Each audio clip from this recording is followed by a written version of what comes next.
Good morning, everyone, and welcome back to another day of flying. And today we are going to be flying. It is a round trip.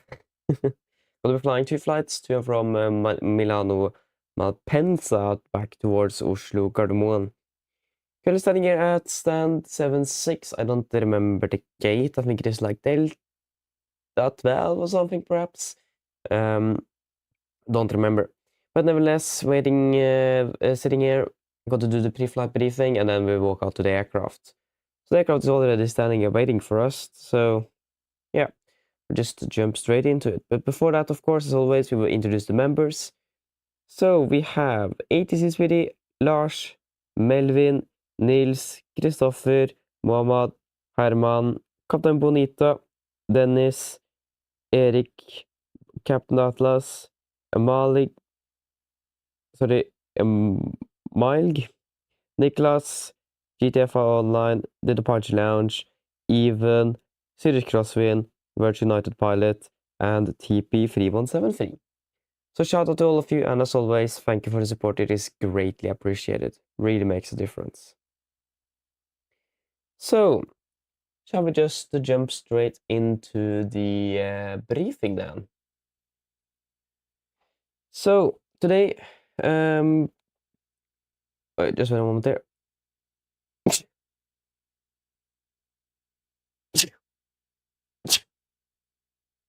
Apologies. But yeah, so today we're going to be flying 2 flights, round trip Milano, flying with economy uniform, Norwegian Air Shuttle AOC, and all that kind of nice stuff. Something to be aware of is that I have already gone through the flight plan, so I will just point out the important stuff for today. First of all, the most important thing is fuel. Minimum fuel to Milan is 8.7 tons. So start thinking about what we should take on our way down to Milan then. Other than that, there's nothing else special for here, and everything is looking good. Weather at both airports, let us just get some Wi-Fi connected here. To get latest. As you may see already outside the windows, the weather condition also is quite bad. It's quite foggy. The good old morning mist. So, currently at Oslo, the 450 meter winds are variable at 1 knot. It is 400 meters in visibility, with an RV at 1 on the left at 450 no change, and at 1 on the right 450 downgrading. And generally though, freezing fog, vertical 200, -2, -2, 1012, tempo 200, freezing fog, vertical 100. So not the best visibility, and definitely LVP in force here. In regard to de-icing, I'm not sure yet. We'll wait and take a decision on it a little bit later. But this is reported to be freezing fog, so most likely we need to require a good old de-ice before departure. And then Malpensa is looking good as well with the 450 meter. Winds 35 at 8. Cavalcade 12 degrees already down there. And 1012. And also, and look, expecting Cavalcade. It may be some... actually, that's before we are arriving, so forget about that. And no alternate as well. Borgo. Yeah, sorry if I said that so incorrect. Lima India Papa Echo at least. It's Cavalcade conditions, expecting Cavalcade conditions. Beautiful. And the significant weather chart, this one is valid 6 UTC, 29th of March 26, between Flight 1 and the 450 for Washington. So let us start up here over Oslo.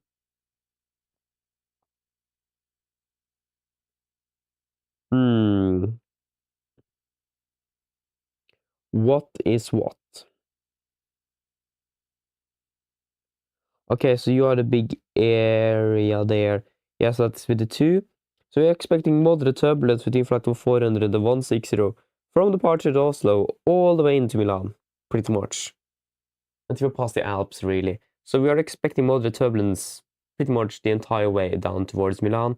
We are even encountering an area with severe turbulence as well between Flight 400 and 160. So be aware of that, especially over western parts of Germany. It's going to be where we're flying through it. So we need to have that in mind, that we're expecting moderate turbulence through the entire flight and most likely some severe turbulence as well over Germany. But other than that though, we also do have some moderate icing as well between flight level 160 and below flight level 100 coming in towards Milano, so be aware of that. Other than that, as you may see as well, we have a lot of wind. If you go to flight level 340, we're expecting a nice crosswind in the start, but then gradually increasing in speed and going to be an almost direct tailwind of more than 100 knots. So again, that is most likely the reason why we have so much severe turbulence reported in this area in regards to how high the wind speeds actually are. So be aware of that. It's going to be very windy. It's going to be very favorable on the way down, but not as favorable on the way up. But it's going to be windy indeed. It's going to be a little bit nicer at flight level 390, though it should be at least below 100 knots. So we'll probably be at a lower level actually on the flight down and climb hopefully a little bit higher on the way up again because of these changes in wind speed. Low times has got nothing really special today. For Milano, there's a little bit going on here today. So first of all, runway 17 right, 35 left is closely to work in progress. So that means that one is not available for landing. So then the ILS and all that kind of stuff as well is also inoperative. There's also some close taxiways in regards to it. We'll take a close look at that at a later point. We also have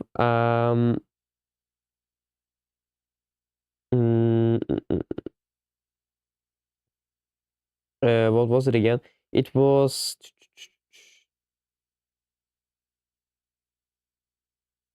aircraft stat, no.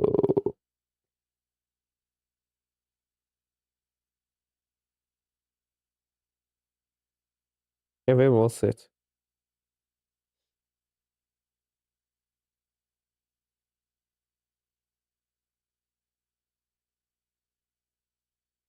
Yeah, there's a runway guard lights, Cat 23 lights located on taxiways. Charlie Alpha is unserviceable, and that should be most likely in for 35 left. But again, we'll take a close look at that on the approach briefing. But there's some close taxiways. There is also some insert approach procedure charge. Yeah. And I think also saw there was an obstacle light out of service, but I can't find it here, so. But yeah, at least it's mainly the fact that the 35 left 17 right is closed today. Nothing special, the maintenance side or the crew side of the flight plan, and pretty much everything is looking good. Do you guys have any thoughts in regards to the minimum fuel? Again, 8.7 is minimum.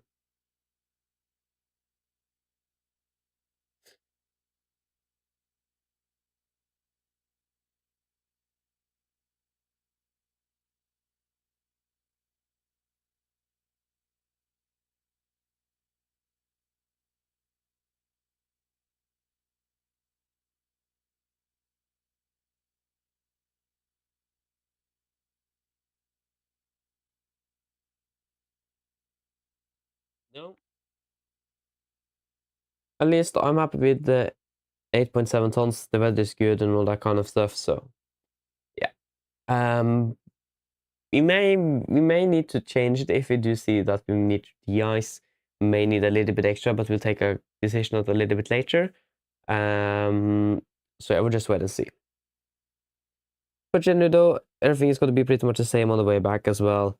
So there was not really anything new significant on the way up towards Oslo. All that the weather is hopefully going to be a little bit better.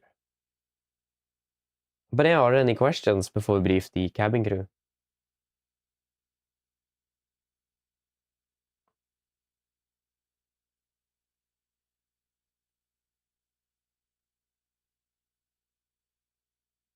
No?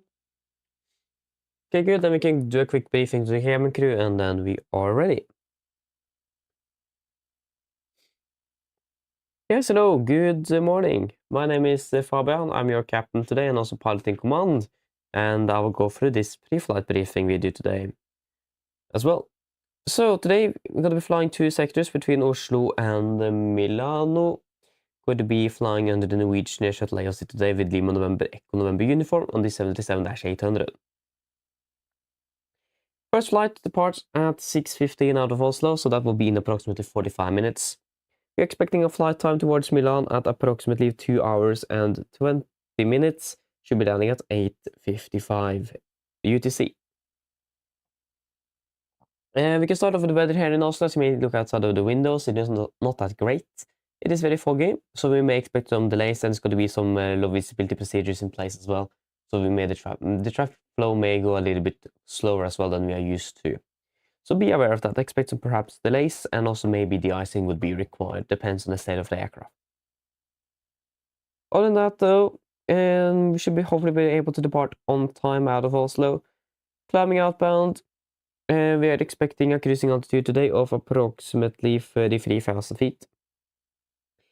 We may expect to be climbing a little bit higher, but we will most likely stay at flight level 335-ish through the flight towards Milan.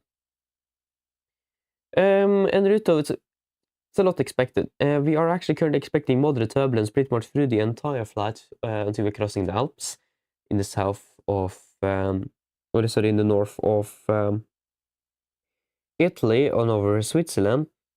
So we're expecting turbulence there, but there's also part when we're flying over Germany, where we also may occasionally encounter some severe turbulence as well.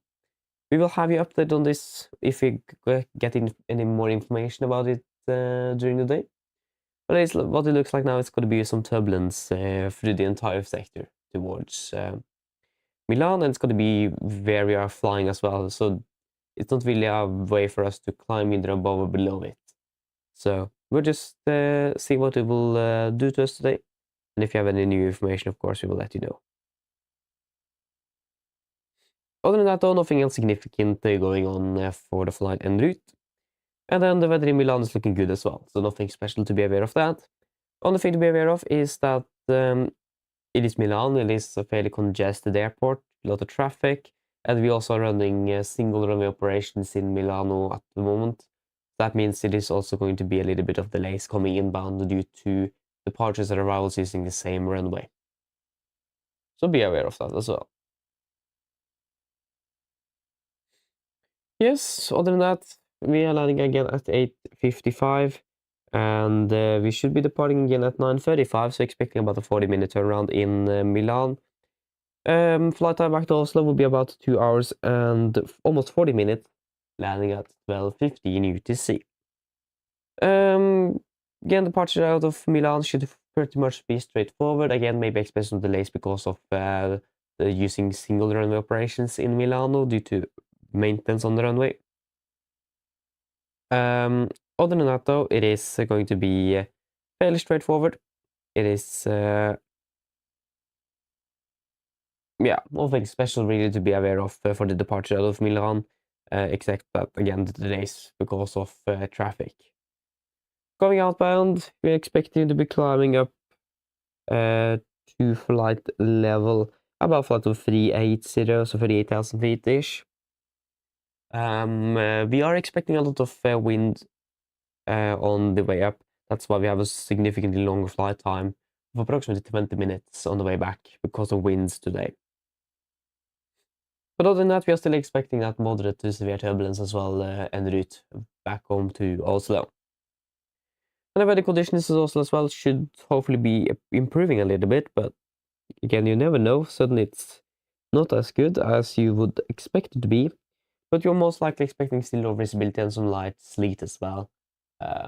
So light precipitation as well coming in for landing, most likely. And then park at the gate, and then we're finished for today. Operational impact today will most likely be traffic in Milan and the low visibility here in Oslo, and that will also then go into the weather impact as well, and also in regards to turbulence, both moderate and severe turbulence all the way down towards Milan today. Other than that, though, there is no MES on aircraft, and technical status is good, and there is no specials. Any questions?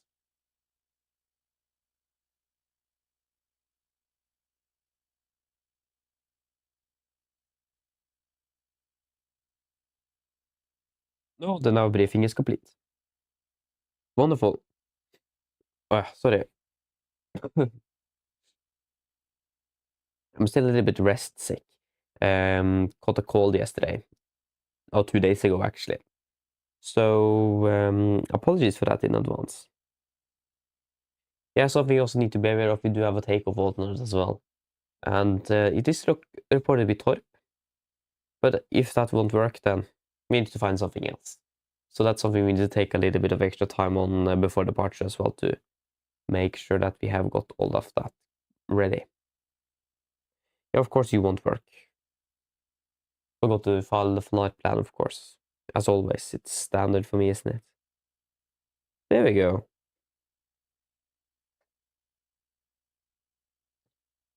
Then we can finally log on to the network, and hopefully there is no one parked at our gate. I mean, there is no one in Oslo, so why should there be anyone here?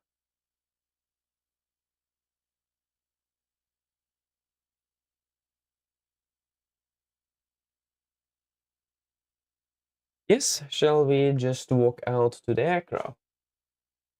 Hey Nikolai, hello, welcome. Hope you're doing well. Good morning.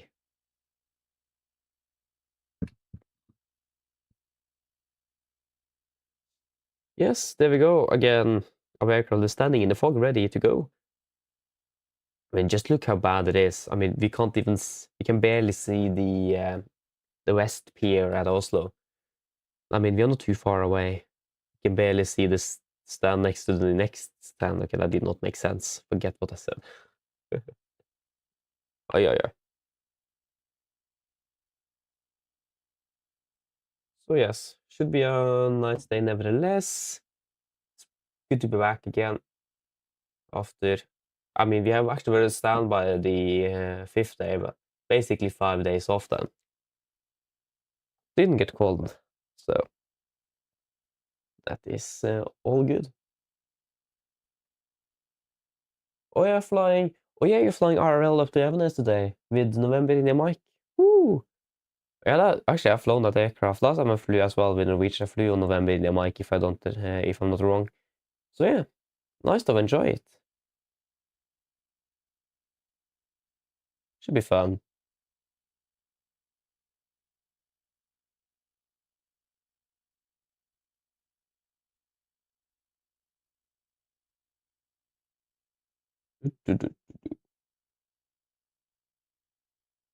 I mean, be aware of that November in the mic doesn't have Wi-Fi on board. But I remember that was the captain said to me that you can't look up your flight Elevatex 24 because we don't have Wi-Fi. That was the things I remember.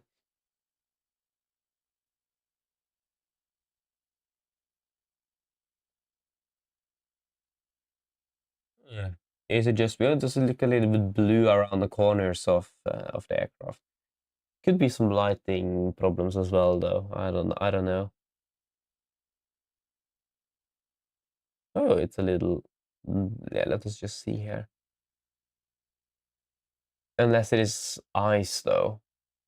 I mean, it looks very weird. Yeah, what happened with that was not round at all. Yeah, I understand what people say with the model. I mean, not Norwegian, but PMDG are working on an update on it. Should hopefully be coming soon, but it is delayed, of course. But yeah, I understand what people say, that they're a little bit disappointed with the outside model. But yeah.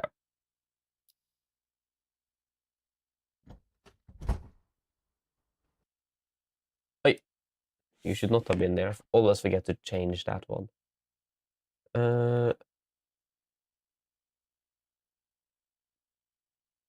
There we go. Look at what we have. Something actually that, let me just turn on the sound first. Something that many people probably haven't noticed, that not Norwegian, PMDG have released the fans FMC. So the new future air navigation system, I think Boeing calls it. It is basically the same FMC as the Max uses. But I don't remember what aircraft that utilizes the fans FMC. One thing I really hope it's going to be happening is that Virgin Norwegian will actually update their config files for their deliveries so that all the real aircraft that has the fans FMC will actually then be able to have that in the simulator as well. I will probably ask a question about it because I also didn't really see that they actually released the new FMC before a little bit later. But I know that many of the newer NGs does have it, and I mean, this aircraft, for example, do have the new cutout switches and the parking brake and that kind of stuff, and I imagine that is probably the same aircraft that will have the fans FMC. But since I'm not sure, I will not turn it on. We'll stick to the old one as long as I don't know what aircraft actually has it. So that's something to be aware of.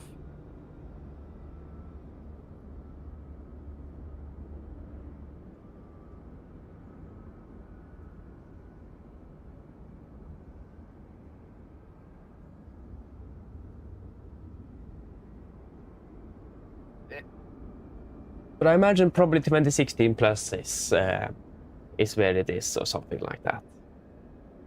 So quite a few of Norwegian's aircraft I think actually do have it. But again, I don't remember.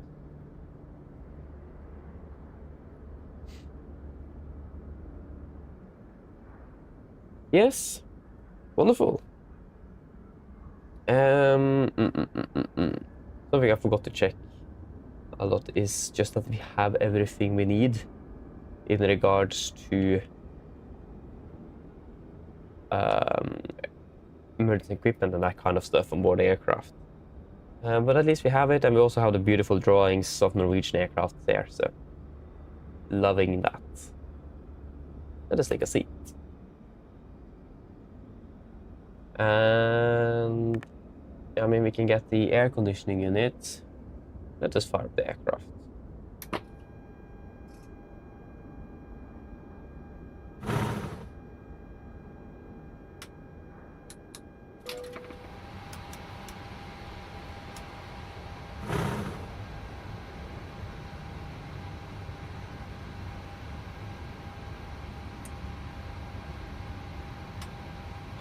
There we go. A little bit early. Ground power, yes. Guard you.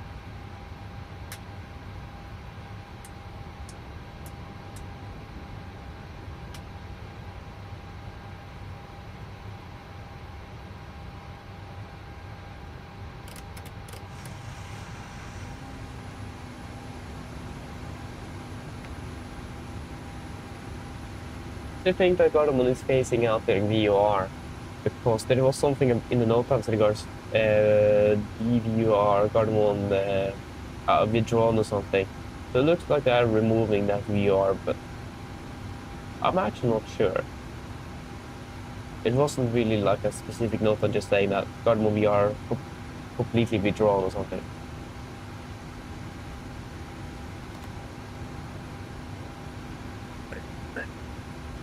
And just get that. Oh, maybe not lose you. There we go. On with that EFB, and we can. This is the wrong flight plan though. Maybe go for the right one. And we have signed off that. Good. Beautiful. Then we can do the test.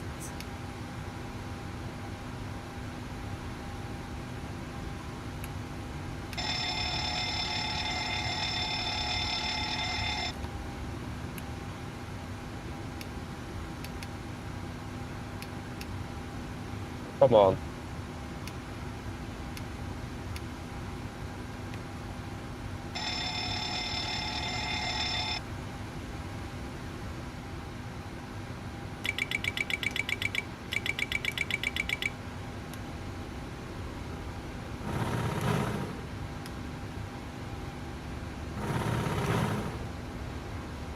Is good.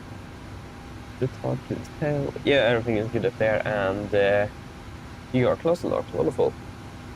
Engine oil is looking good at 91 and 90, and 92 and 92 on the hydraulics. Wonderful.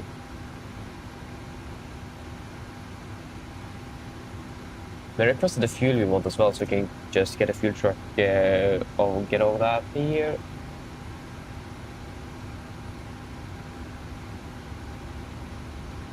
That was quick.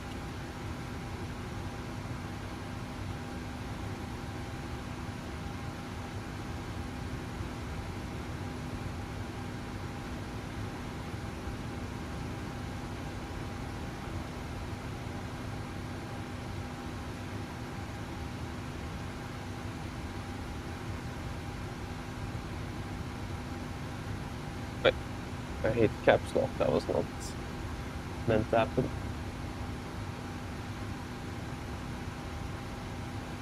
Yeah.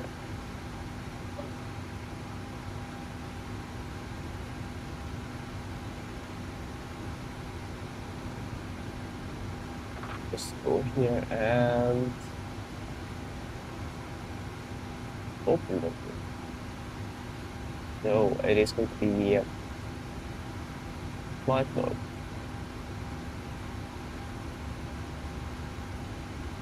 There we go. Hello. Hi, Captain. Okay, I've spoken to security, and I'm told they'll be ready to send the passengers down to us in a few minutes. Yeah, okay, thank you. No problem. Wonderful, let us just then quickly go through everything we need to go through. So we have 77800 with blended winglets. 26K ARKs up to date to April 16th, 26, and we have the latest operation program as well for the 737. Wonderful. Okay, so we're currently standing here at Oslo Gardermoen. It's going to be GPS position left. The clock is at 5:45, 5:45, 7:45. Wonderful. Flying Oslo to Milan, Malpensa. Just need to make sure I get the right IKEA code. Lima India Mark Charlie. Yeah, it is that one. Oh, that was disregard. Wrong place. We will be Nordic 76 Zulu. Nordic 76 Zulu. Departure will be out of 190 left, and it's going to be via the VIPA 6 Delta. Correction, VIPA 1 Charlie. After VIPA, it will be direct to Arthur. Yeah. Arthur. And then it's going to be Papa 615 to Radis.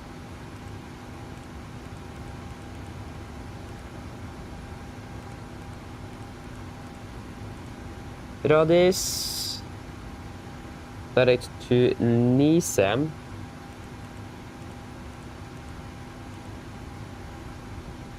Direct to Amrak.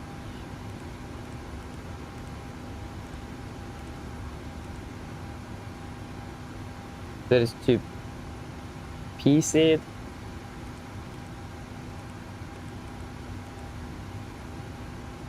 Direct to Stade.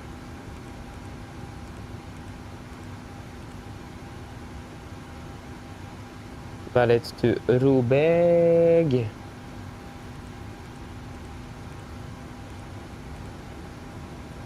And then direct to Exaro.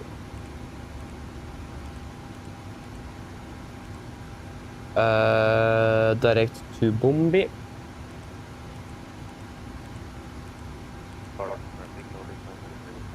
Direct to Giget.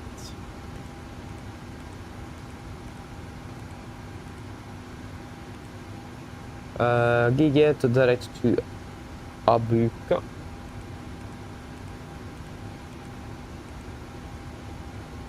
Direct to Kilo Romeo Hotel.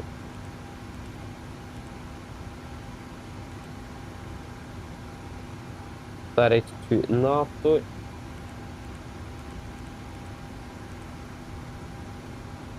Direct to Diton.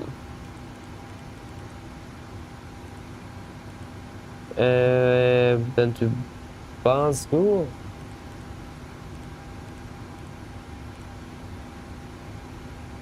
Then Zulu 424.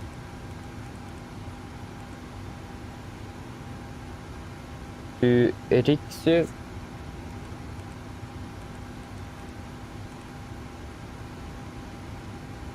And then to Riksu Free Echo for them with Free 5 right.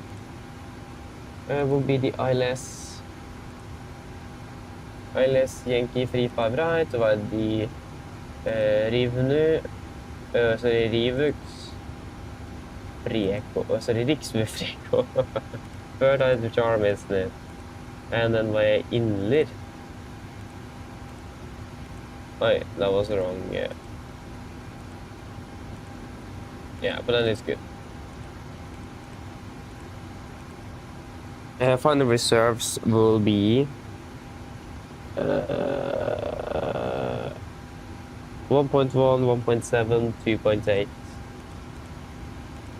And it's going to be 58.7 tons. Blank, actually, as well. And it's going to be flight level 330. 318.39.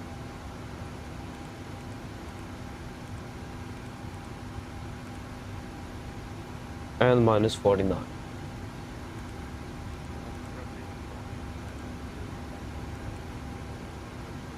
Wonderful, wonderful, wonderful. And engine outside out of 19 left. That will be, yeah, insupporting 311 inbound left turns.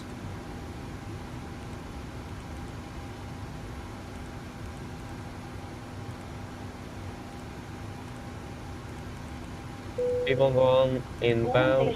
Prepare to start boarding.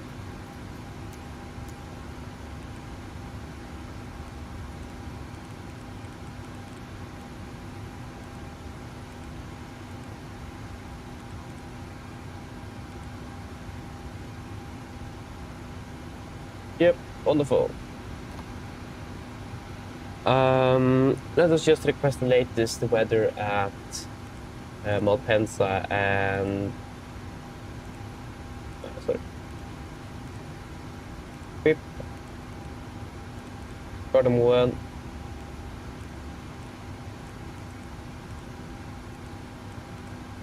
Unity and Malpensa. Yeah, right, I forgot that. Malpensa.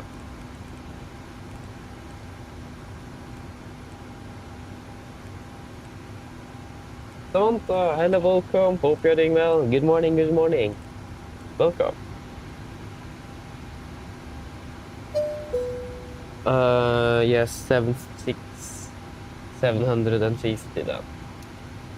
And highest cruising altitude will be 3334, 34, 35, 35 then.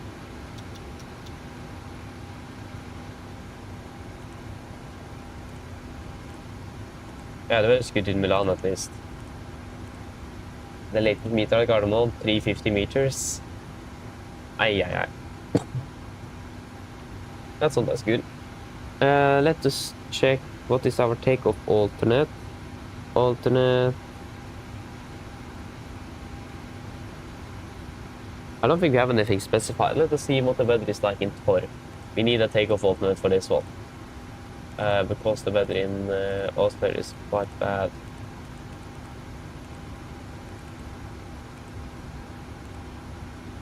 I don't think Torp is any better, so we may need to go to Stavanger, Bergen, or Værnes. Trondheim. Maybe Stockholm as well, that is also potential. But that's outside of Norway though, so that's not preferred. Let us see. 8,700 and takeoff fuel 8396, 8396, 8396, 8396, 8396. Yeah, so 300 kilos on taxi fuel then. Torp is currently okay. I am, but then it's wonderful then. Yeah, but then we'll go for Torp then. Then we have an alternate as well. Hello. Hi, Captain. Just to let you know, we've started bringing the passengers on board. Yeah, thank you. Wonderful. You should be aligned in about 3 minutes. QNH, we will set 1480.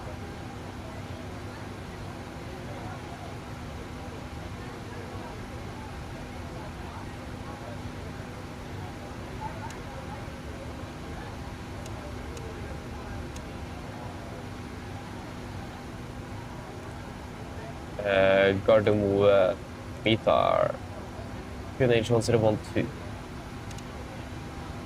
And 1012. Yes.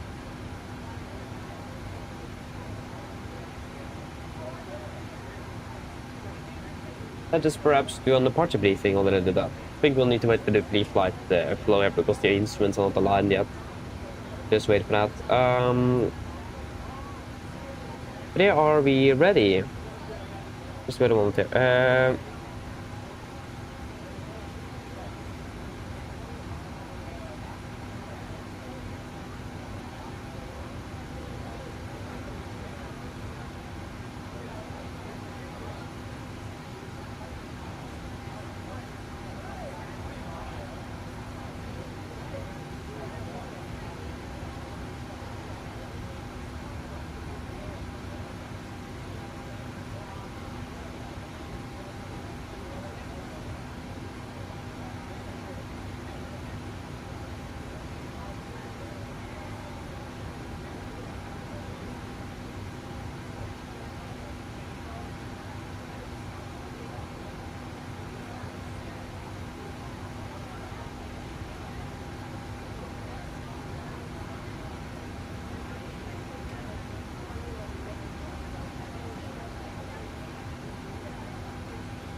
Okay, are we ready?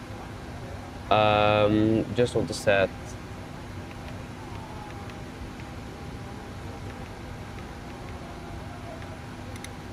Yes, ready for the departure briefing then. So we'll start off with the taxi out.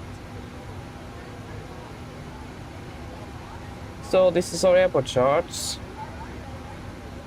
10-9, effective 19th of March 26. Parking 7-6 over here, as you may see. It's going to be then a straight push left on Pop, sorry, left on Delta, and then take right on Victor, and we will go calculation from Bravo 8, 19 left. Today is what we're expecting.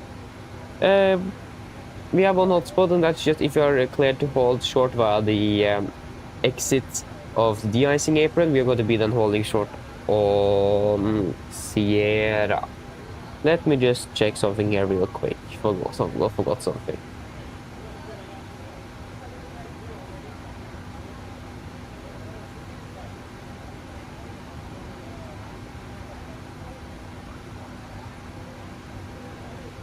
We are 1876. 1876.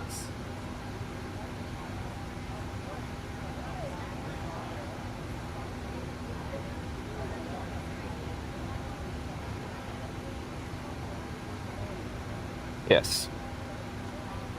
Well, it is. But it's going to be then, that's going to be on the hotspot during a taxi, no other taxi restrictions, hotspot, and the notable notehands. RCR will be the last alarm I checked, 666, right? It's probably more 555 at the moment, so we'll take a check on that before we do the performance calculations. But nothing else special for the departure. We are currently expecting the Vippa. This is the wrong SID. No wonder I'm confused. It's going to be one on the left for departure.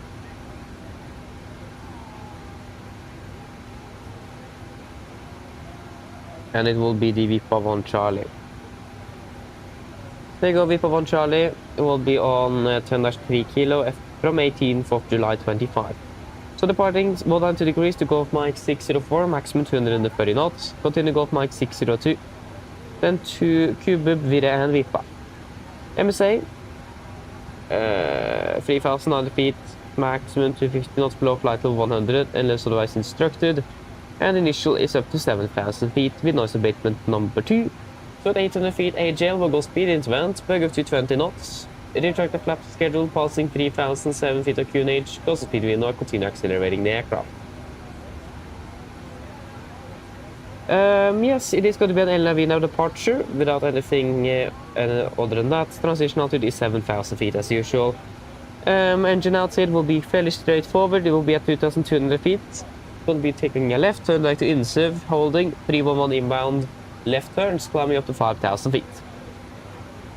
It's not going to be that easy to turn back into Gardermoen because of the weather conditions. Then we will require an autoland, and if you have an engine failure, we can't do an autoland. So we have a takeoff alternate of Torp, Sandefjord Lufthavn, and it is fairly close by, and the weather conditions there are looking absolutely amazing. So it's not going to be very hot, or it's going to be the preferred diversion airport in case of an engine failure. We are expected to be departing above the maximum landing weight, so be aware of that. We may need to fly or hold a little bit to reduce our landing weight before we can land at Torp. Other than that, though, something to yeah, there's actually nothing else significant for the SID. Something to be aware of in regards to threats is the taxi out and the adverse weather at the moment. Again, it is LVP conditions in Oslo, so we have some extra requirements. So we need to take a taxi maximum 20 knots. We will verify all turns and be 100% clear that it is ready left or right of the aircraft before we initiate a turn. It is also going to be very careful on the holding point as well. We have set the ILS for 19 right on active, correction 19 left on both nav radios, so we can easily verify the runway. So we need to be careful and verify that we are on the correct runway before we're taking off. Other than that, though, there's nothing else, no other threats than basically the adverse and low visibility weather here in Oslo this morning.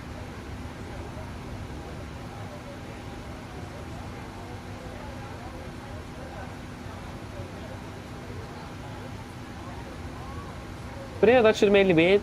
Are there any questions for the departure briefing?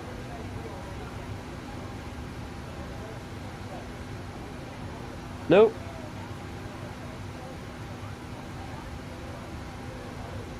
Then our briefing is complete. Yes, let's just do a quick disregard that. Let us just do a quick route check. So route check, flying from Oslo to Malpensa, 76 Zulu. It's going to be Vipa 1 Charlie, Vipa direct to Arthur, and then Papa 615 to Radus, correction Radis.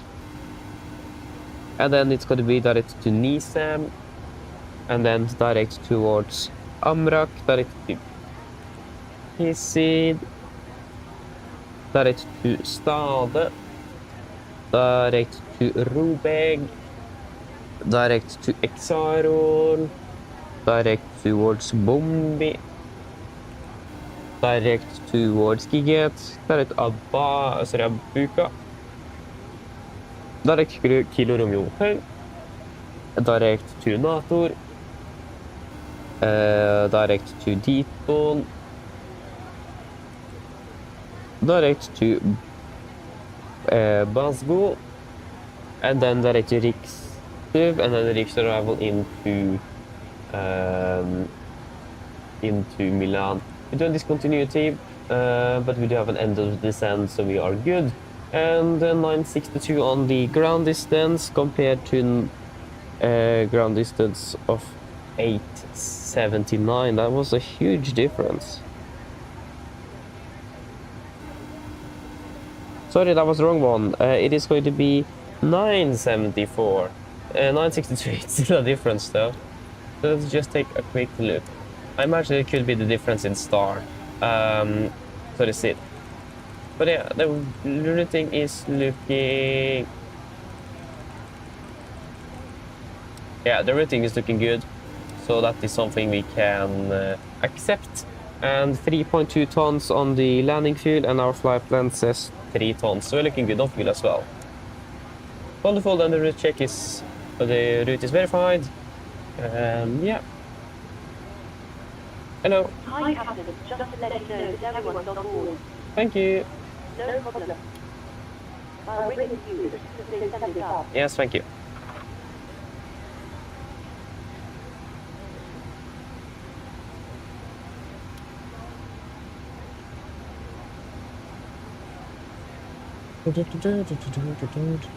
Refilling is complete. 0.7, you are gone. Wonderful.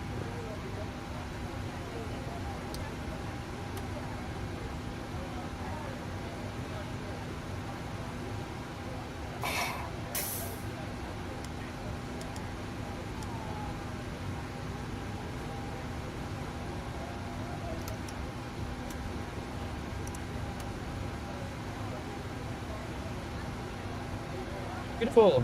Prepare checklist to the line. Prepare checklist down to the line. Pins and covers removed. Oxygen. Test the bomb sent. Now transfer and display switches. Normal and auto. Window heat. On. Presentation mode selector. Auto. Flight instruments. Tracking 101 degrees QNH 1012 reading 600 and yeah, that's 55 feet. That's 65, so that's plus 10 on the standby.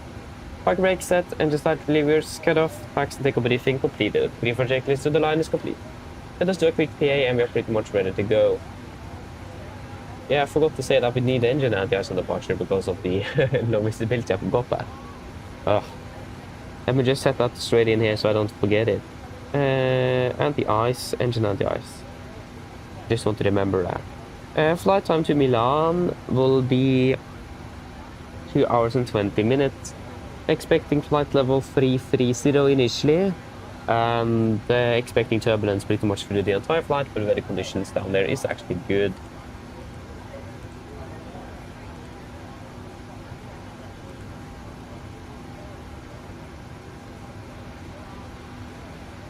Mine damer og herrer, god morgen. Mitt navn er Fabian, jeg er kaptein deres i dag. På Oslo Norwegian og resten av besetningen ønsker vi dere hjertelig velkommen bord denne flyvningen fra Oslo lufthavn nedover mot Milan og Malpensa. Flyttet til Milano i dag er forventet rundt ca. 2 timer og 20 minutter. Vi begynner straks så vi klarer for avgang fremme. Venter å dytte gaten over ca. 10 minutter. Synes dere vennligst kan sette dere ned og ta på sikkerhetsbeltet. Så vil kan vi i besetningen gjennomføre en sikkerhetsbriefing som vi anbefaler fremme på for den andre sikkerhet ombord. Vi planlegger for øyeblikket en sørlig avgangsrute ut av Oslo lufthavn, before vi kontinuerer sørover mot Milano. Etter en marsj i dag på rundt 33 000 fot. Vi forventer også ganske så moderat og noen steder til og med litt sterk turbulens gjennom flyvningen. Men som alltid, vi anbefaler på sikkerhetsbeltet på gjennom flyvningen, bare som til å komme bort ny uventet turbulens. Og vi vil selvfølgelig holde dere oppdatert gjennom flyvningen hvis det blir noen endringer i dette. Værforholdene i Milan for øyeblikket ser veldig bra ut. Det er litt grann vind fra nord for øyeblikket. Det er også rundt 12 grader og skyfri himmel rapportert. Eller sitt ned, slapp av, så på en veldig fin flytur med Norwegian. Ladies and gentlemen, good morning. My name is Fabian. I'll be your captain today. On behalf of Norwegian and the rest of the crew, we want to wish you from aboard this flight to Milan, Malpensa. Flight time towards Milan today is expected approximately 2 hours and 20 minutes. We are now shortly ready for departure from Frontier. We expect to push back from the gate in approximately 10 minutes. So if you may, please take the seatbelts. And the cabin crew will go for a safety briefing that we do encourage you to follow for your own and other safety aboard the aircraft. We're currently planning a southbound departure out of Oslo before we continue southbound towards Milan. We are currently expecting a cruising altitude of approximately 33,000 feet and good flight conditions are expected for a soft flight. But we do expect quite a bit of turbulence in regards to moderate and even severe turbulence of Germany. So be aware of this, and as always we recommend a seatbelt just in case we encounter some unexpected turbulence. And we will have you updated on the weather information in regards to turbulence if we do have any new news along the flight. Nevertheless, the weather conditions down in Milan is looking absolutely amazing, with some light winds from the north, about 12 degrees centigrade and clear skies reported. Otherwise, sit down, relax, and we hope you're going to enjoy this flight with Norwegian. Thank you.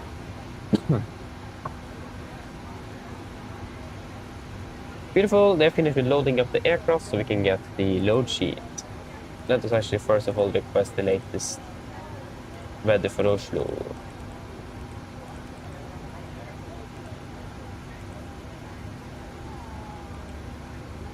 Yes, zero fuel oil 58.7 compared to 58.7, 67.4 compared to 67.1.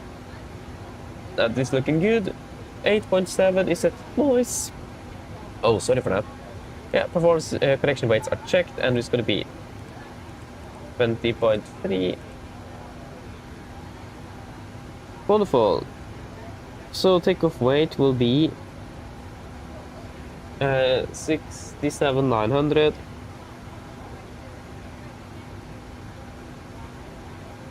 And it's going to be Bravo 8.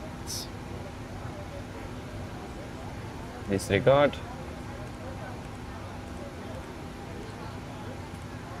Vertical Gardermoen 300 meters. QNH is 1013. Okay. That means I'm variable at 2 knots. Yeah, that's actually not a good sign. That means the weather would change for quite a while then. Of course you want to work.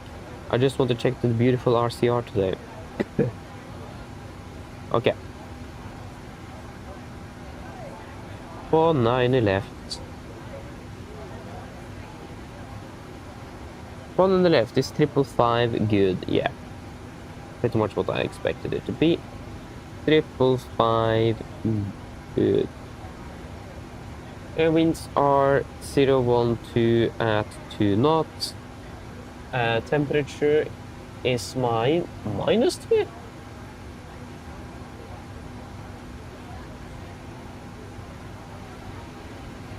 What? When did it get so cold here? -2. 1013. Interesting. Did not see that.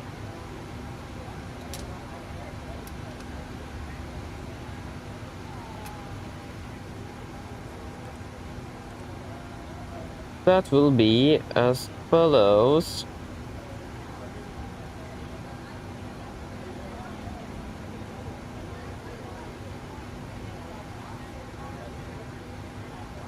Uh, 22k. Assume nothing. That will give us an N1 of 89.3. Yeah, and that will a 90.2. The packs are off, so that will correct it and we'll turn the packs on again. So about the same. Beautiful. And -2 confirm, flaps 5. Frame 5.4. 38, 42, 47. 38. 43, 48. 800 feet. Wonderful.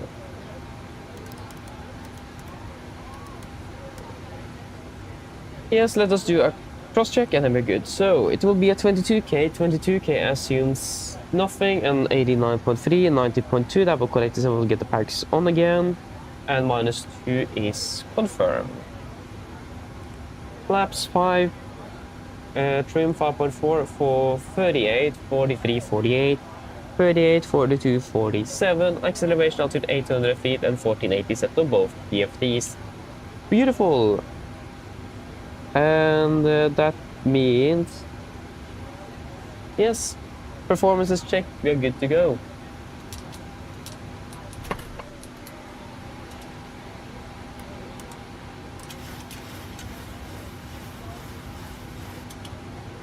Missed that one. No wonder it won't. But it's not on the master, so that's good. It was 5.4. There we go. And we don't have sufficient. Yeah, we do have sufficient, so then bump it on there. Free for checklist below the line. Fuel, we have 8,700 kilos on board, pumps on, faster designs, set, auto brake, RTO, 3 different cars completed, takeoff speeds.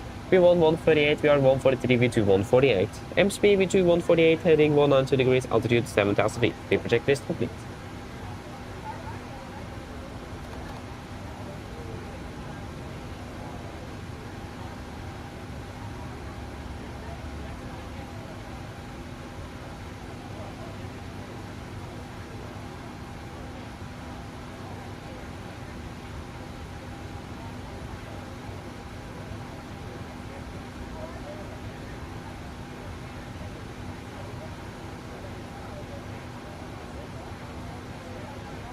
Okay, there we go. It is working at least. That's good to see.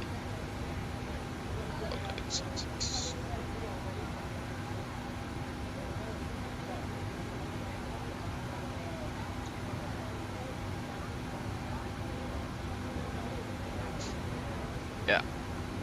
Good, are we ready to go?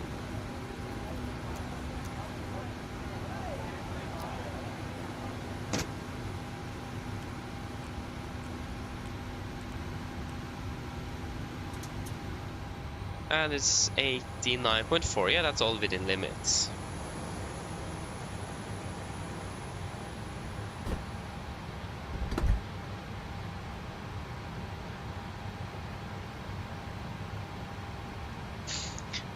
Yeah, I mean, if you look outside my window, it's clear skies, so it's definitely talkable in the works here.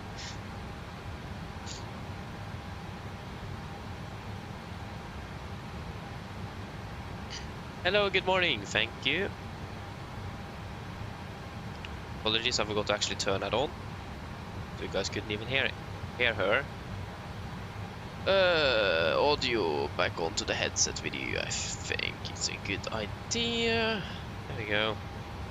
And we can go down with you and move you. Departure checks completed. Bypass pin inserted. Copy ground, thank you very much. We press our shoulder legs. We have pressure. Wonderful. It is all good. And we have a door that is not closed.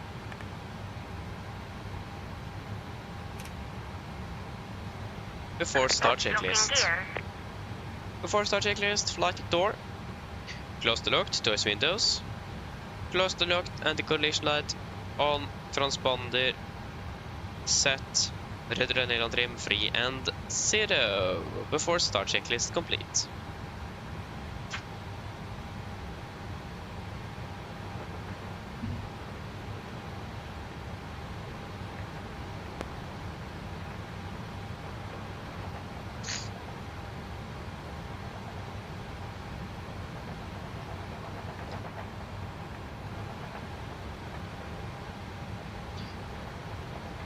Gardermoen traffic, Nordic 76 Zulu pushes out of the stand 76 Gardermoen. Corporate ground cleared, clear push, brake set. Release parking brakes, please. Brakes released. Commencing push. All engines clear. Start at wheel. Thank you, start 2-1 in sequence. I mean, just realized that 76 Zulu and stand 76 was like the perfect match.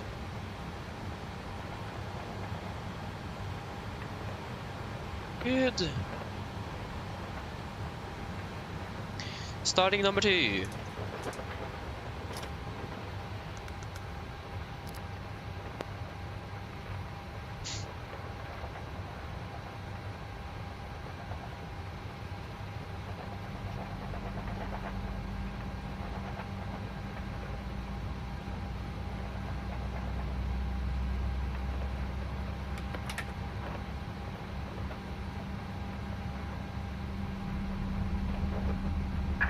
Reset parking brakes. Park brake set. Waiting your confirmation for a good engine start. Roger, standby.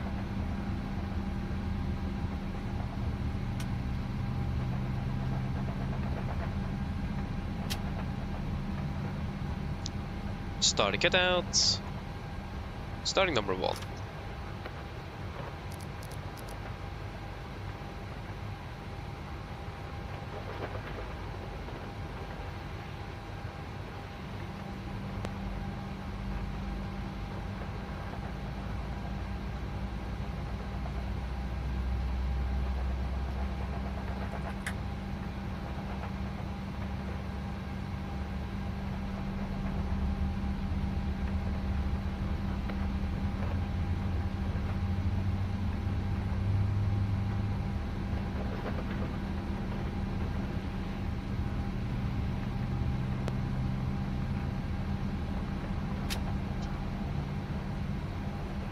Starting cut out. Cockpit grammar too good and start so you can disconnect. Unlocking gear.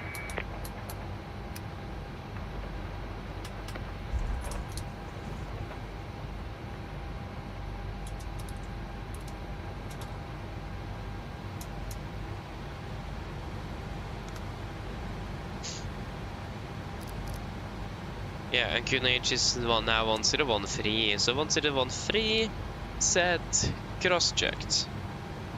And of course we did pass you, and no, it is... Tow truck disconnected. Bypass pin removed. is clear. Right is clear. Thank Philip. Look for the pin. Have a beautiful morning and see you next time. Bye bye. It's not really evening, it's morning. Yeah. There we go, got the gear pin. Flaps 5, flight control check.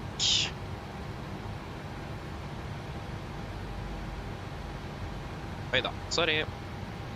Accidentally touched my keyboard. Yeah, it's something with my left rudder, doesn't move all the way, but I can't really do anything with it. That's the annoying part.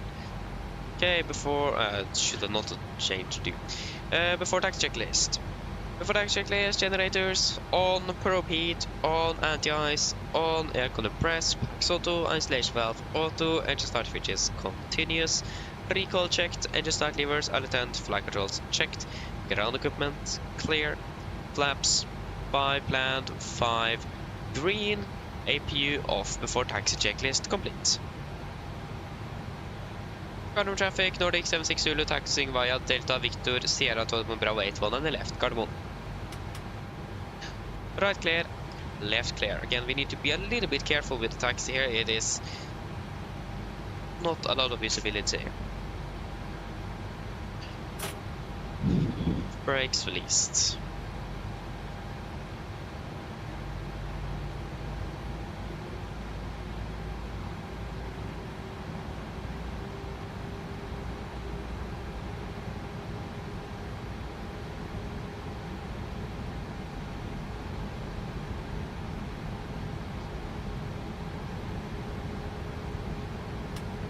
I think we go maximum 15, not faster than 15, maybe even slower.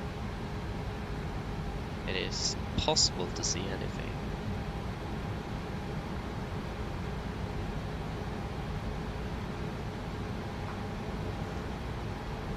Do not we go maximum 10 knots. I don't like these this visibility. So maximum 10 knots on the taxi out, or to be sure that we don't collide with anything.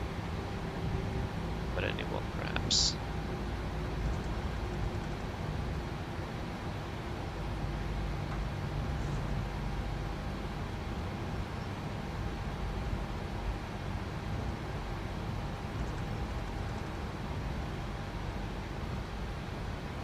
Left clear, right clear.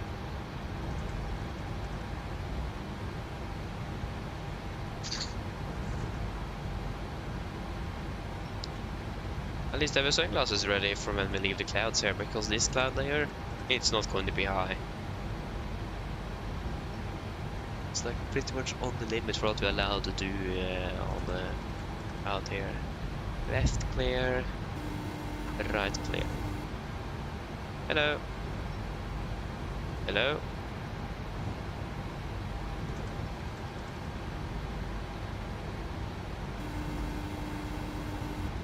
Hello. Hi, Captain. The cabin is secured for takeoff. Thank you. No problem.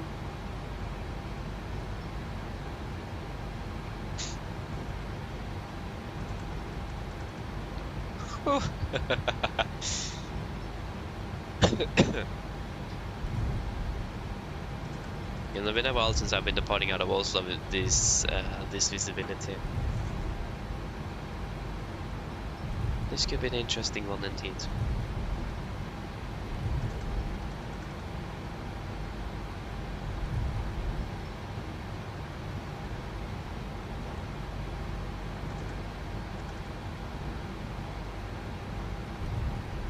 Yeah, right looks clear. I don't see any traffic.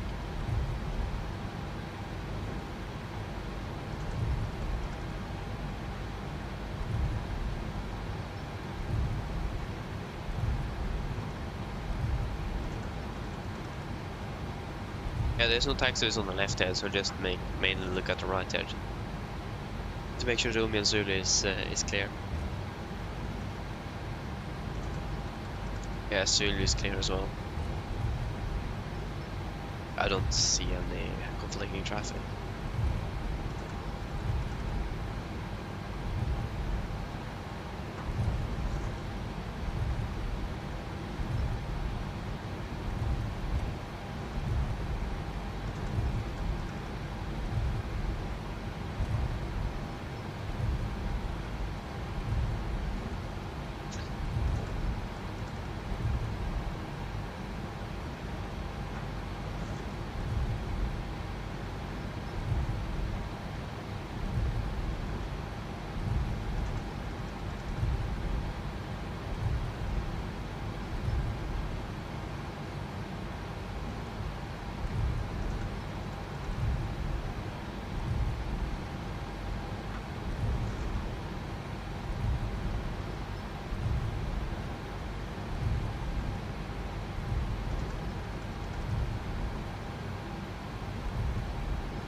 Yeah, right is clear.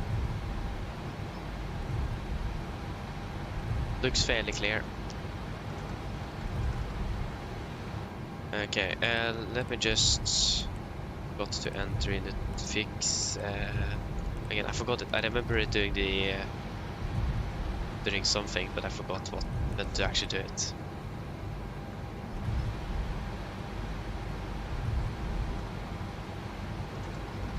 I thought that was a vehicle, but that was just a building. Right is clear. A firm. Left is clear. Yeah.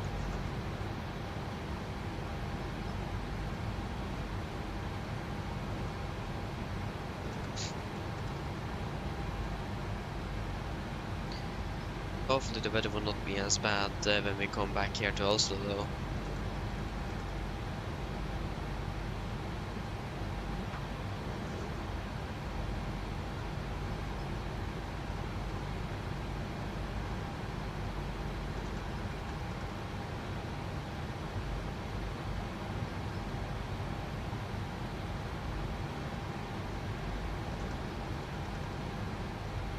Left clear.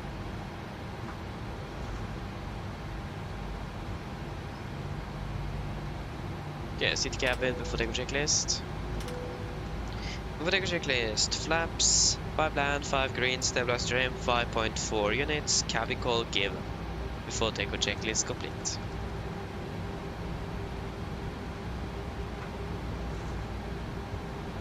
I imagine there's a lot of aircraft de-icing as well today. So it could be a little bit, I actually don't see any aircraft there. Yeah, left is clear, so there's no one coming out, and right is clear.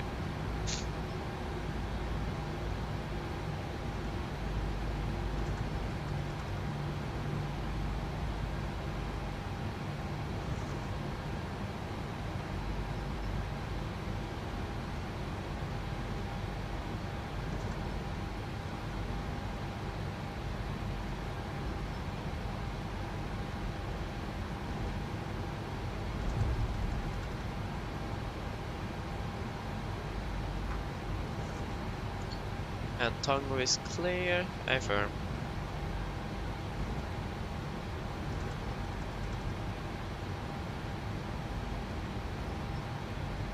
Cargo traffic, Nordic 76 Zulu, landing up departing, 1 and the left via Bravo 8, Gardermoen. Yes, you're ready.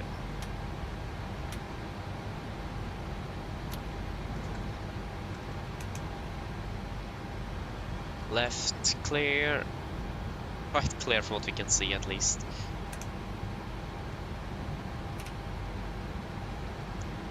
And 1 on the left is verified. A firm, 1-9 left. Okay, are we ready? You can have your sunglasses ready.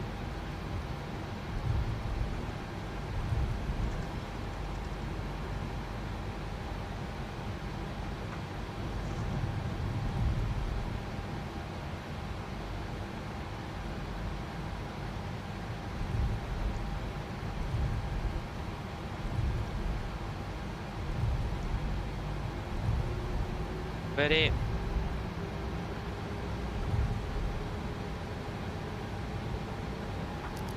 Takeoff. Setting thrust.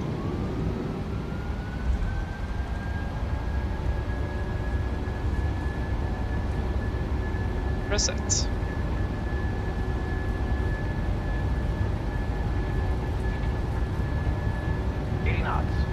Checked.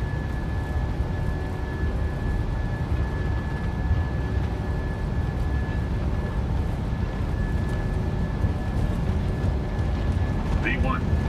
Rotate.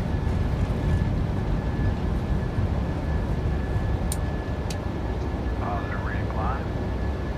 Gear up.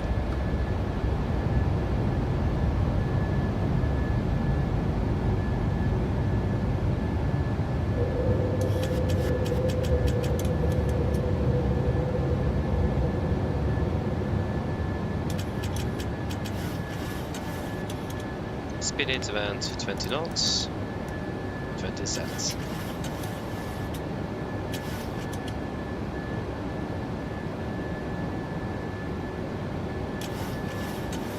Flaps 1, speed checked. Some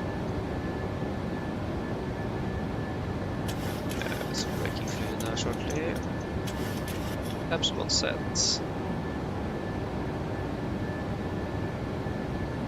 Flaps up, speed checked.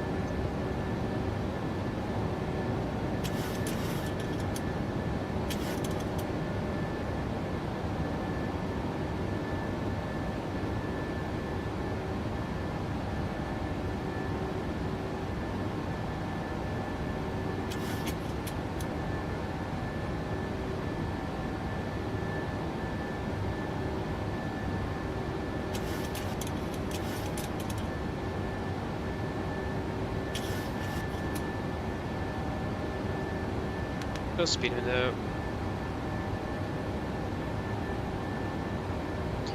Flaps up, no light. Engine anti-ice off.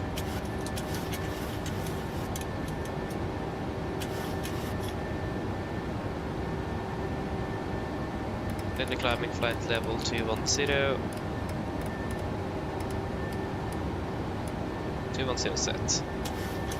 Set standard after takeoff checklist. Standard set cross-checked after takeoff checklist. Engine bleeds. On. Packs auto, landing gear up and off. Flaps up and light. Altimeters passing through 6,300 feet. Now. Plus minus 0 after takeoff checklist complete.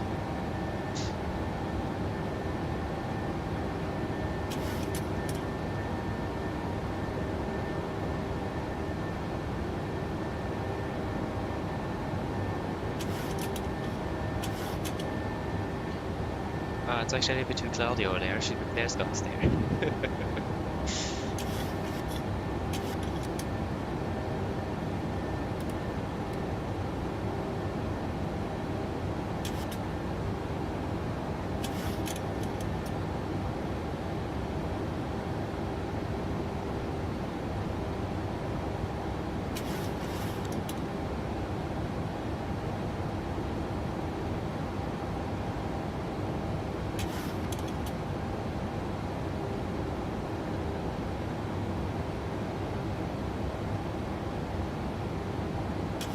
Hold button, engage. There you go.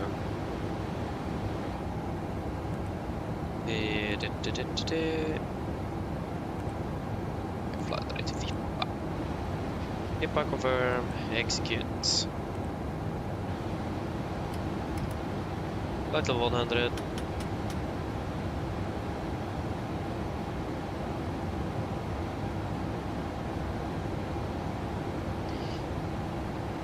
Yes.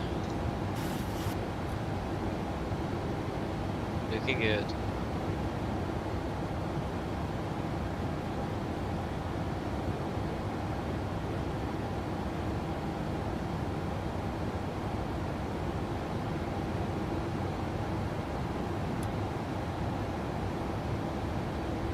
Wonderful. Yeah, we need to look at that. Seatbelts, continue climbing up to flight level 330.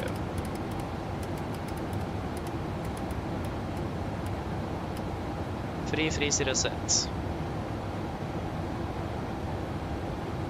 Okay, next climb will be 3-4 and then back to 3-3. If we just disregard that, 3-3 will be for at Addons, and 3-4 will be at Arthur, isn't it? So basically just over Denmark. So yeah, disregard that. And then 3-4 at Averag. Yeah, that will be a more. Yeah. So I imagine at Averag will climb up to.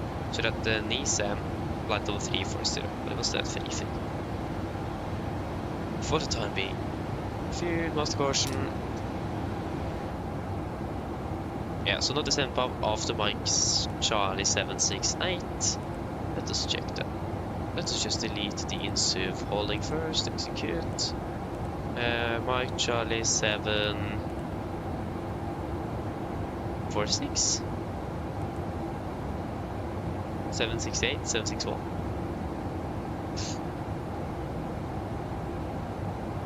Yeah, it could be here because we should be above level 990 and then suddenly we need to between 4 and 6,000 feet. Yeah, 768. That is because of the descent restrictions there. Let's just look at the charts here. Mike 768 above level 990, maximum to 30. We could limit our speed a little bit further to maximum to 20 there, maybe that would help.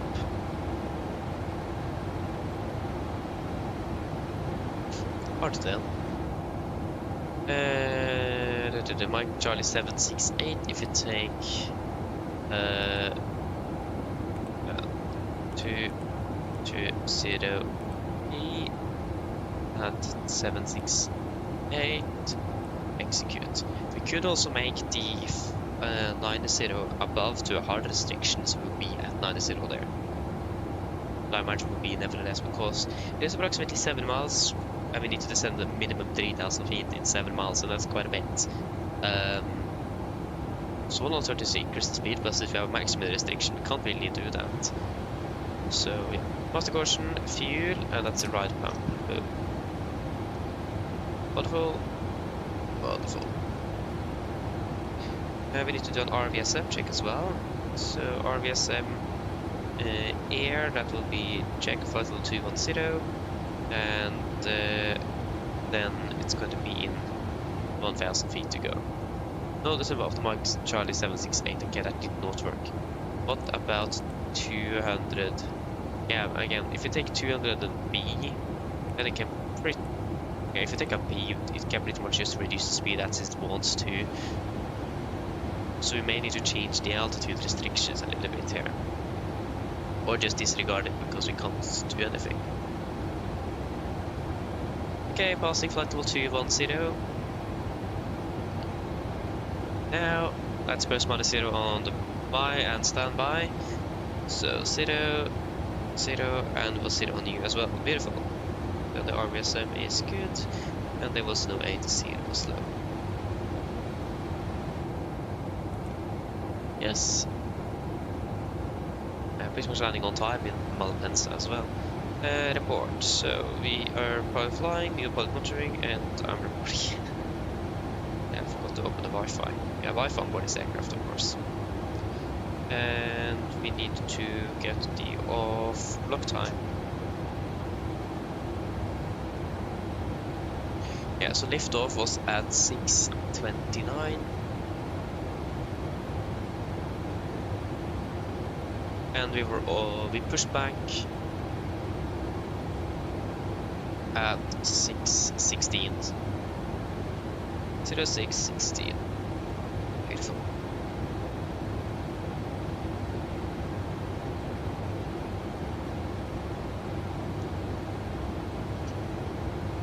I think actually that helped with that speed restriction. One thing, if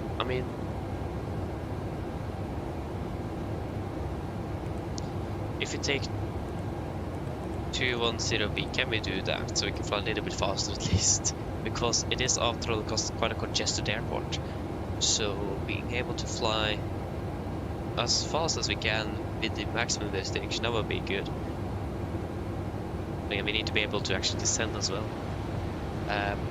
Another, again, the other option is to make that 90 a hard restriction, so we need to be at 90, and potentially make it just 6,000 B on the next waypoint, so we at least will be below 6,000. Because as long as the last waypoint is 4,000 above and the first waypoint is 6,000 B, then it will be able to follow that.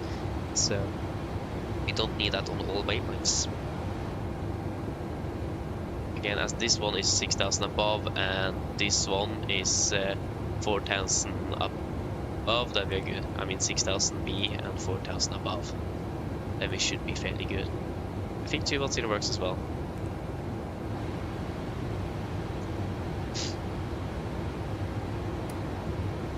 And again, we can be at flight level 60 as well, so if you would make that a hard destination, that is also a possibility.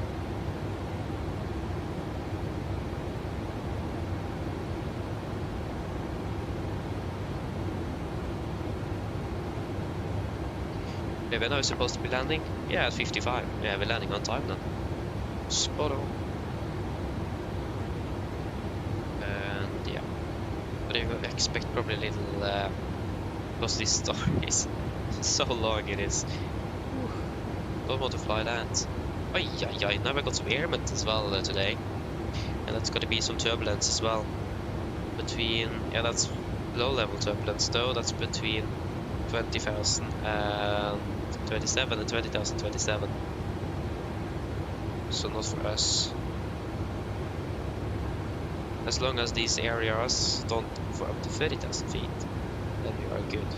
Looks like also that severe turbulence will actually be further below than we expected.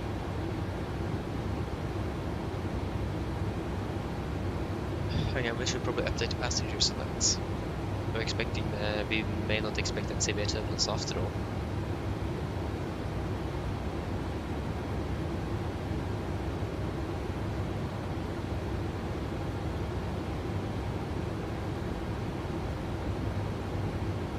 I mean, that's just a positive thing though, so not complaining. Not complaining at all. Okay, good. So, and now we're landing 54. Yay. I mean, we're expecting a fairly strong tailwind all the way down to Malpensa, so we expect to save some time. Not even some time, a lot of time. And expecting 100 knots here, so like ground speed will be skyrocketing today.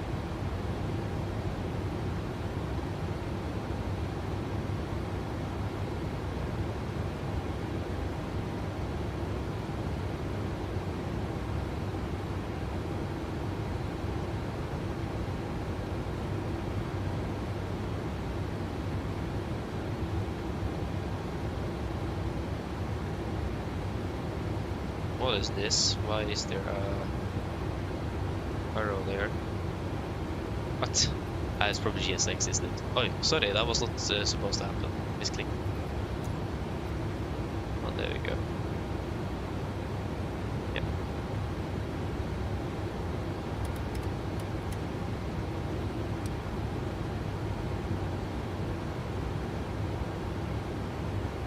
So I'm gonna be a little bit lower than we are used to, but as long as we don't burn too much fuel than expected, then we should be fine. But I mean, with that favorable wind, can't really ignore that.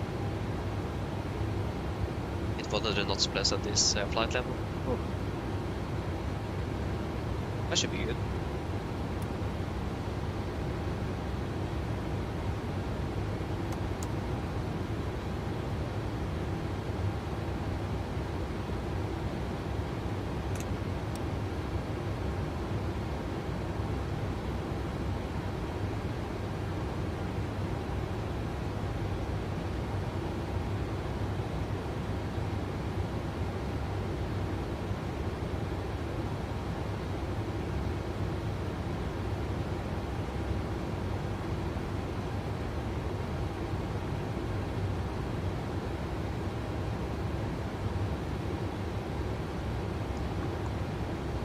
Good.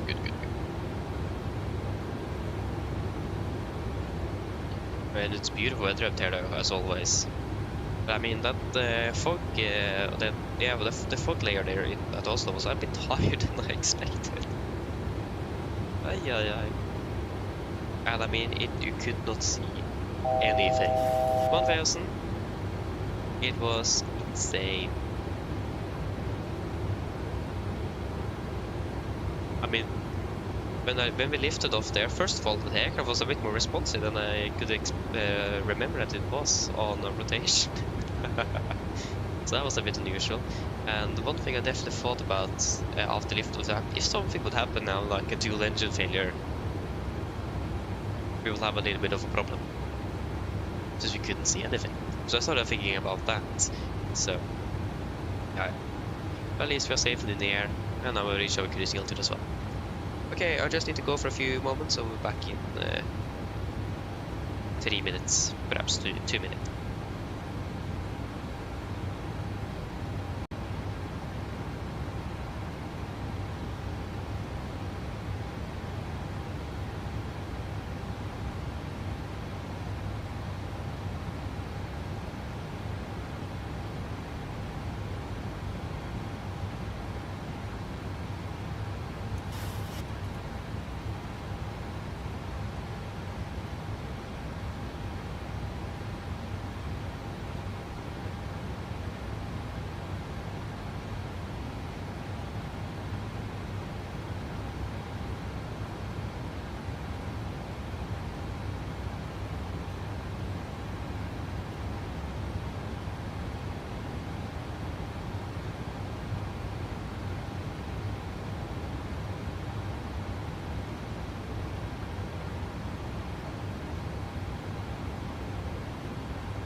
Okay, I'm back again. Apologies. Oh, I forgot to do this as well. But yeah, I need to go on the toilet. There was a little queue there, so I need to just promptly wait in line. So yeah, but that is fine. So at least we are on our way, and it looks good. So let's just see here. 54, yeah, we're still pretty much landing on time. Ricky, hello, welcome, hope you're doing well. Good morning. Yeah, I will say so actually, it runs fairly well. Sometimes though the performance is not the best at specific airports and that kind of stuff. Some airports are quite surprising, some airports not as surprising, but it does really depend from day to day as well. Sometimes at one airport it could run very well, sometimes at the same airport it could run very bad. So, but I mean, for example, if you talk about London, it actually runs very smooth in London, surprisingly enough. But I need to change scenery in London because the DME for the ILS 260F doesn't work, so I need to change, so I'll probably buy the in-built scenery there. But yeah, nevertheless, it does really depend. But I will say it runs fairly well. It does. Oy. But I have so many background applications running that it is probably not the best. Yeah, good question. It is a lot of. It's probably mostly between high and medium and some ultra. I will make. I've said this so many times. I will make it available in the Discord server soon. I said I was going to try this week, but suddenly I had a test on Wednesday that was moved from Monday. Should post out it Monday. And then I had a presentation on Thursday, and then I got sick on Friday, so I have had a lot more to do than I expected. So both the roster from April and that should hopefully come today or tomorrow. Take that with a grain of salt, it will probably not happen, but I hope so. So yeah, if you're a part of the Discord, it should be out there soon. But I have the sim settings for 2020 and it shouldn't be too far away from that. Pretty much the same as I had in 2020, so if you look up there you will have the approximate settings. But it will be there soon. It will. So I'm going to say I'm sorry for it taking a bit longer than I expected to be in regards to getting fixed out. But again, the last week here have been a bit more busy than I expected it to be. So, yeah. And I had also I had a task as well to finish on Thursday about computers on aircraft and all that kind of stuff. So suddenly I had much more to do than I thought. So yeah. And I really want to make that. It was like a no pass task that I could just have delivered it in pretty much straight away at school. But I really want to make it a little bit more nice, if I can say that, because it is something. I mean, computers on aircraft is something I pretty much know quite a bit already, and I think it's fun as well to make a presentation about. So I took a bit extra time to make it than most other people did. And I also now have a task about TCAS as well I need to make through the Easter, so that's even better. So yeah, it's a lot to do. So again, I'm sorry. It's been more than I thought it would be. I was actually expecting a very easy week since finished finished with one exam. The next exams is not before in June and all that kind of stuff, and then suddenly we had a test that was moved from Monday to Wednesday, and yeah, just all a mess. So yeah, again, I'm sorry, but today or tomorrow it should be out, unless something else would happen now. I was going to try to do it yesterday, but again I caught a cold on Friday, so I was fairly sick on Friday. And I was pretty much just lying in bed yesterday. So I was actually not sure if we're going to be flying today or not. So I was more on the side where that I will take a report in sick today and I'll fly to just make sure that was all good. But then closer to the evening I actually got quite a bit better. So I thought, yeah, we'll just prep for the flight and just say that I'm currently sick, so we expect it could be cancelled. I forgot to mention that, by the way. But I ended up feeling quite good this morning, so you can probably hear I'm still a little bit rest sick. It's not 100% away yet, but it works. I'm able to fly. I mean, if this would have been real life, I would probably not have been flying because of the pressurization of the aircraft. I heard be having a cold and flying is two quite bad things in a combination. So flying and just having a little cold is not as good. So, but I mean, I'm not sure though. I have not flown and been sick at the same time. But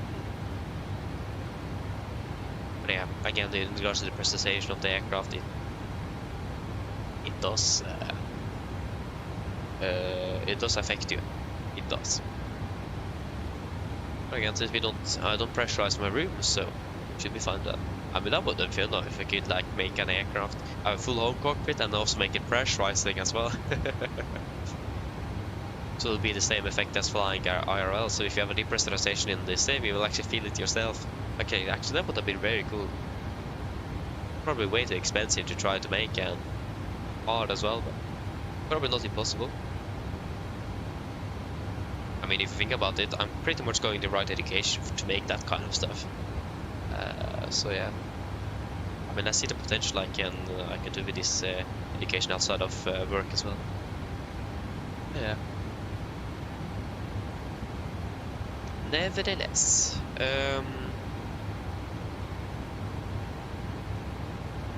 is there anything special happening forward? Not really. It's not really an exciting roster, I must say, we have this Easter. Maybe I'm flying to Amsterdam tomorrow. That is exciting by itself. Actually, one of my classmates as well is flying down to Amsterdam as well, so that will be fun. Yeah, that's pretty much the reason why we're flying at Amsterdam flight in the first place. So yeah, but that will be nice. And I'm flying to Budapest on yeah, but actually this is out on the roster channel on the Discord. But on 1st of April on that Wednesday, that's not out yet, but that is going to be up to Alta. So that should be fun, ending or starting April Fool's Day with a flight up to Alta. Should be nice. Looking forward to that. And hopefully we can do a circle to land or something like that. So I need to refresh my mind on that. Circle to land is something I generally don't often do, and I should do that a little bit more often. So I'm a little bit, what should I say? Rusty. I think that would be the correct word. So circle to lands is something I have practiced it a lot, but I have never done it on stream, I think. So for the 3 years I've been flying Norwegian, I never done it on the line, just in practice and training. So need to do that one day just to actually practice it on the line as well. But I remember last time we flew to Alta, we actually did a visual in for 2.9, and that's a beautiful approach. It's quite a tricky one because of the steep descent you need to have on final, but I mean it's a lot of fun as well. It is. So hopefully if the weather is good enough, that will be favorable in for 2.9 with a visual in there. If not, we'll do a circle to land perhaps, if the weather is good though. I have not checked the weather forecasts for Wednesday, so I'm not sure what it will be, but it will most likely be good, hopefully. So yeah, but again, we will just wait and see what it will be. And then we're flying to Budapest, of course, on Tuesday. And yeah, that's right, I need to find out, because we found out, or I found out at least, that my scenery was totally broken at Budapest in 2024 with the ILS and that kind of stuff. And that was a Christmas day as well. First day we're flying in 2024 as well. What a beautiful day it was. Iron approach, go around, and then suddenly the ILS and localize was just completely off, and it was bad weather. Yeah, it wasn't really great. So I need to see. I will probably not be using the CD I currently have, so I will probably see if I can get a new one. Perhaps just go for the Freever one. And hopefully that will work a bit better. So I wait and see. But I know I had generally had issues with that scenery before, That was mainly on the other side of the airport, on the west runway and on the south direction.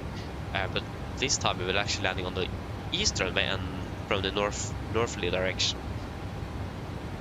So yeah, it was a little bit different.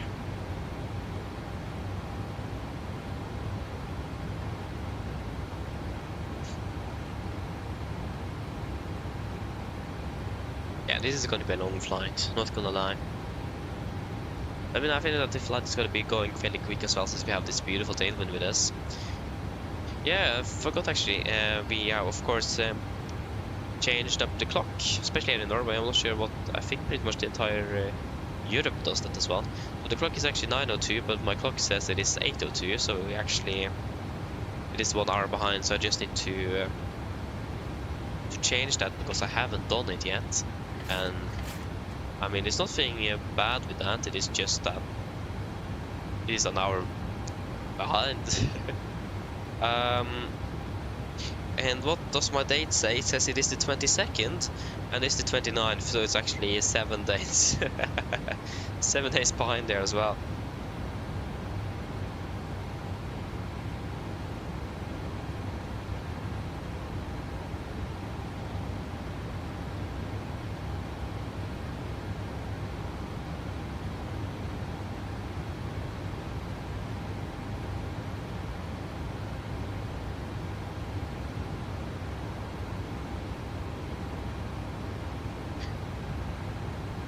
I mean, the worst thing is actually when you're going to be starting to change the actual time of the dates here.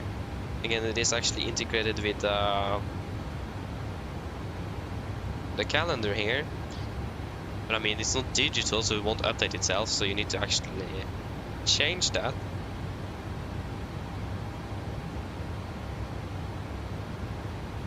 I think I'm actually doing it incorrect. Oh yeah, I'm changing the smaller one. Oh, I thought I was changing the large one. Yeah, so I've just been switching it up by 1 minute, and I thought I did 1 day already. Okay, then I misread the manual of the clock. But yeah, that's good to know that. I thought it was just switching up the date. Then I need to switch the entire thing then.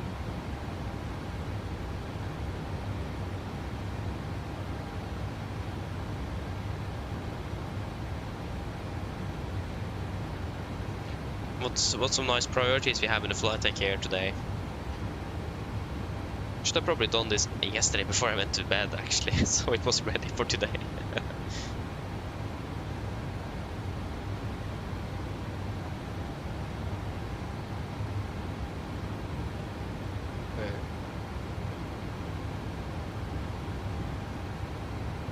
So 23rd.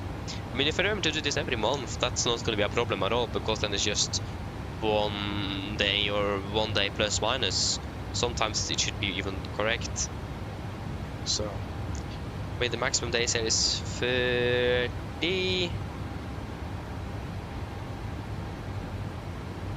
and it's 31 months. So not 31 months, 31 days in March. So that should actually be perfect.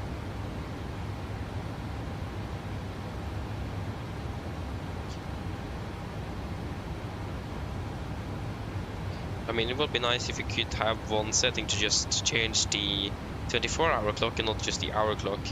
So it will be easy to change the... There you go, now we're on the 24th, so another 5 days to go. I mean, it's not really much else to do in a flight deck than monitoring the instruments and talk about something not relevant, so...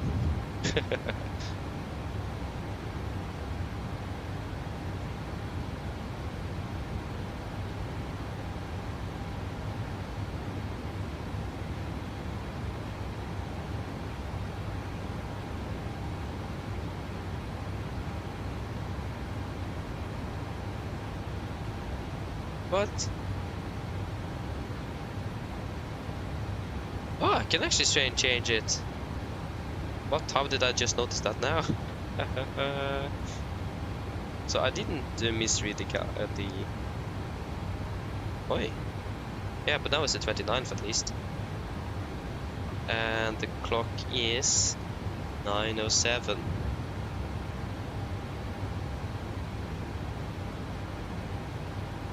We could change it to 9:10.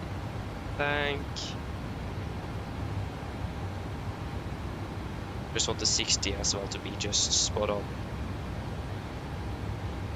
Yeah, I know this is probably the most exciting thing you guys have ever seen on YouTube, isn't it? Random guy just setting his clock for the new time of the year.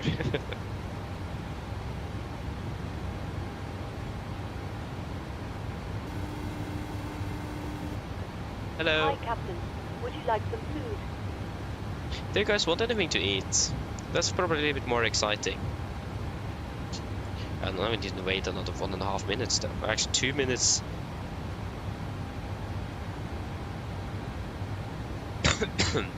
Apologies.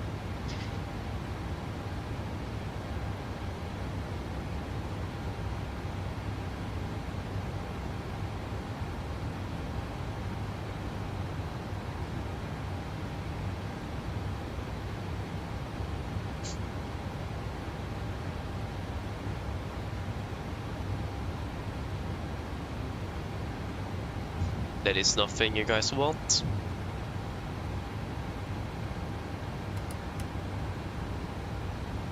No? I don't want anything at the moment either, so... Yeah, no thank you. No problem. Do give me a call if you change your mind, though. Yeah, of course. Yeah, so the earlier we land in Milan, the better it is, because we also need to think about the Alpine crossing. So let us start thinking about that in not too long. Yeah, I mean, we're not even past Denmark, so it's not really a hurry at the moment.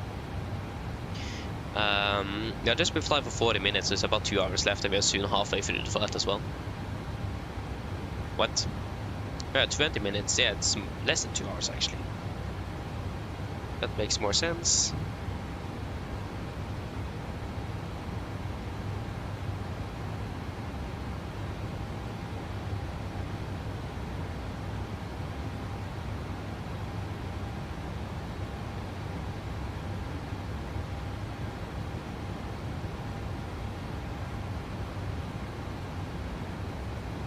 There we go. Now it is ready, or set correctly with both the timing and the date as well of the month. Wonderful, then we finished with that. So now you don't need to worry about that. Yeah. One thing I was going to check as well is if I have made any airport briefings for Malpensa. I don't think I have, and that is a bad thing. No, it's quite a few airports I've made for. So then I need to read through the airport briefing material before landing. Lima, India, Mike, Charlie. So I need to make that as well. That was Gardermoen, and I need to update Gardermoen as well. I think that one changed. Malpensa. I just want to see if there's anything relevant. Noise abatement. That is quite relevant. For a way to 235, right? Correction. Yeah, right.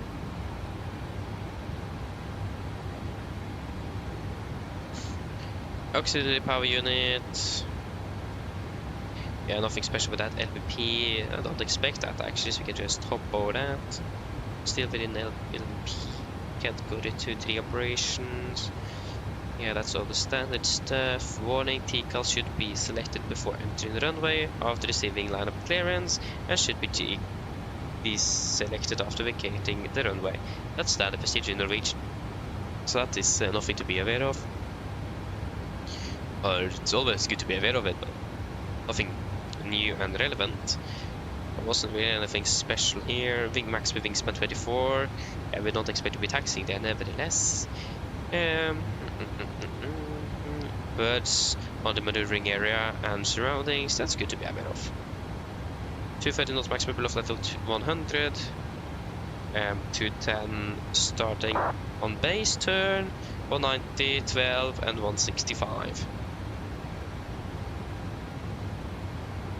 Speed adjustments at more than plus minus 20 knots until a minimum distance of 400 miles.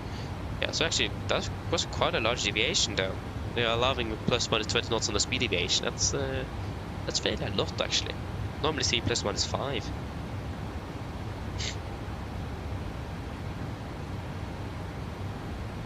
Yeah, but it doesn't. Apologies. Doesn't look like it was anything significant though. Arriving aircraft are expected to vacate the runway as well.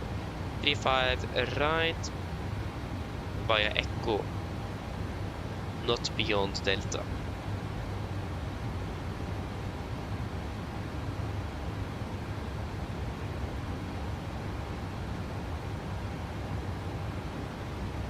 Speed restrictions. But this is the departure. Yeah, this is departure. Then it's maximum 250 below flat 100. But on the arrival, it's actually maximum 230 below flat to 100. So that is definitely something to have in mind. That's not quite often. But it should state that on the star though. If it doesn't, then I'm a little bit surprised. Since, again, something you could expect.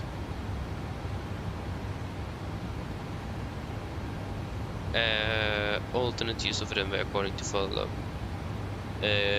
First day, second day.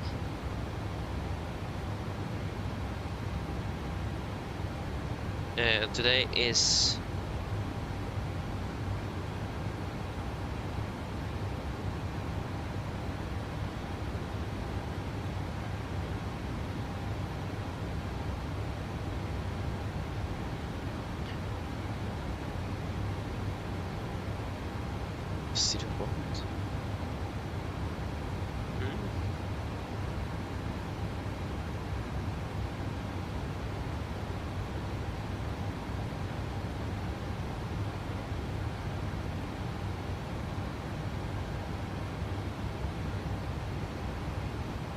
what?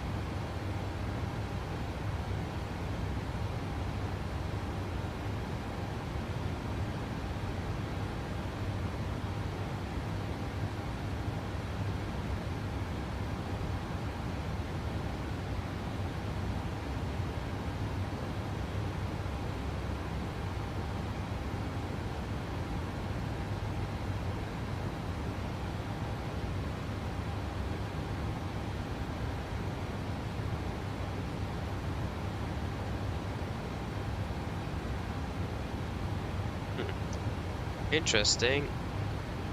Yeah, there was nothing too much to be aware of actually, so that's good. That does make our life 100 million times easier.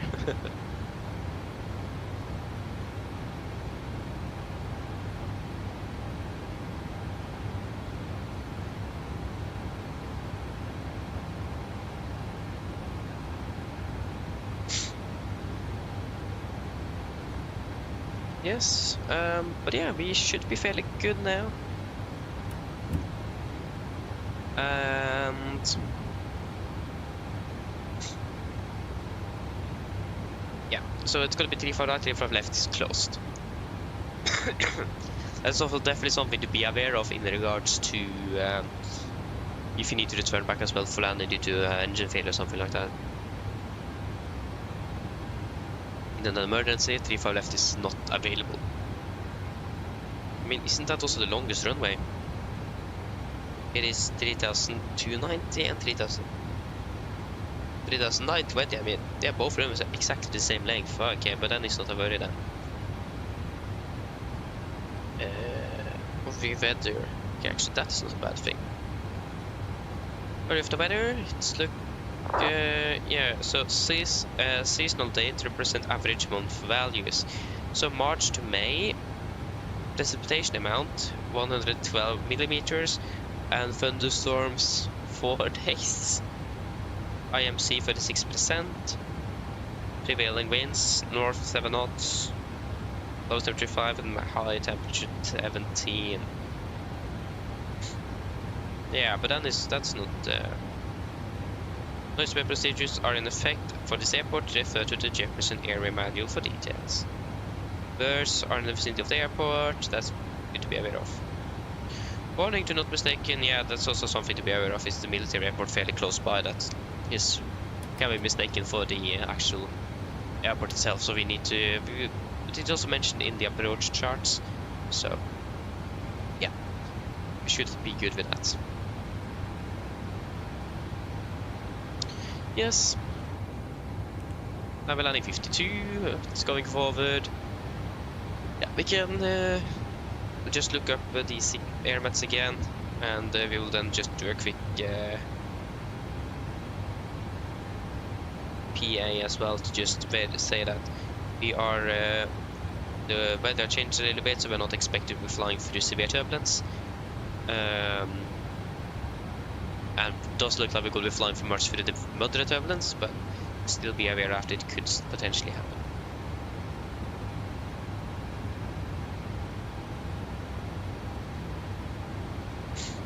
Come on, thank you. I would like my native language, Norwegian, thank you. Severe.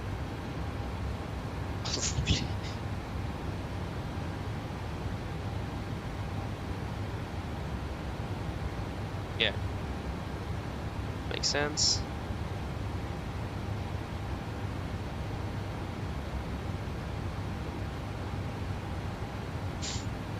Ja.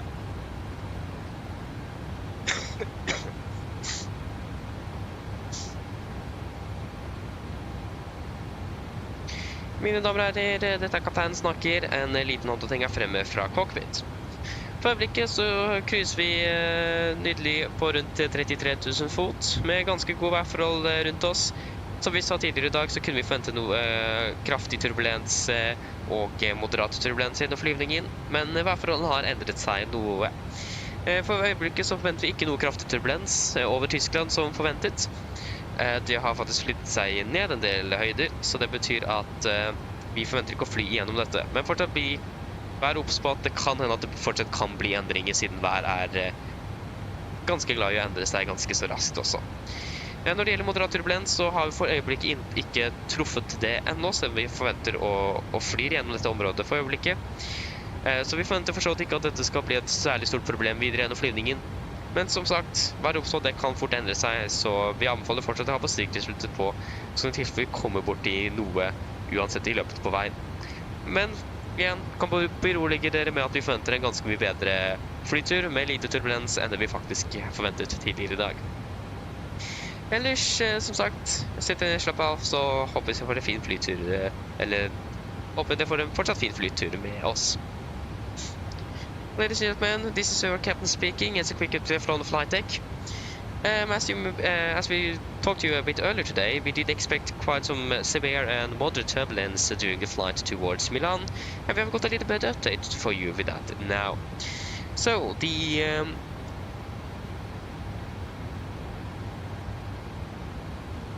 apologies. So the severe turbulence is now changed a bit, so we actually don't expect to be flying through it nevertheless.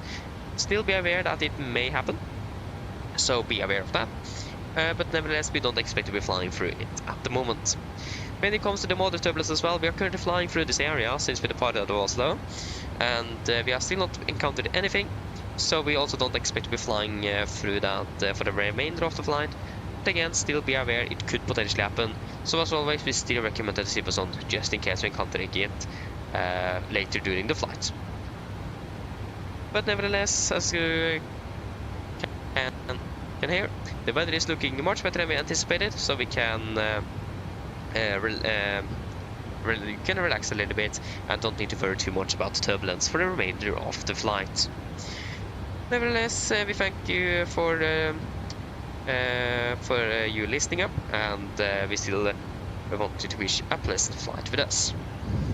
Yeah, that was a messy PA. I totally forgot what I was going to say in there. I mean, the Norwegian one was actually fairly good, but when I was going to try to do the English one,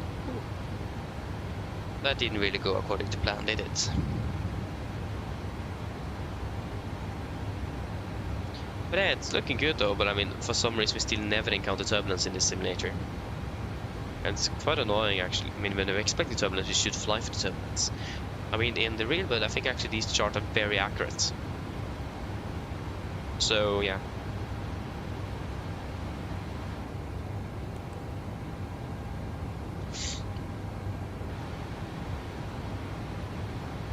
Yeah, when are we descending now? At 8:14. Yeah, that's actually less than an hour. What? Why is this going so quick? Yeah, I mean, last time we flew to... Yeah, that was London, but the day before we flew to Nice, of course. And that one is a little bit further out. Wait, you just went straight up here. That was not supposed to. There we go. Back with you there.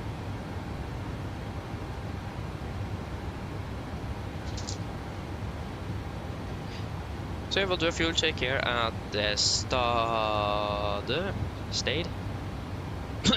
Oi. Apologies. Yes, Stade.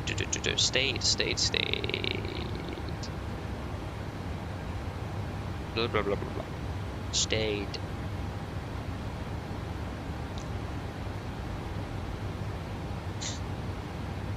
Yes.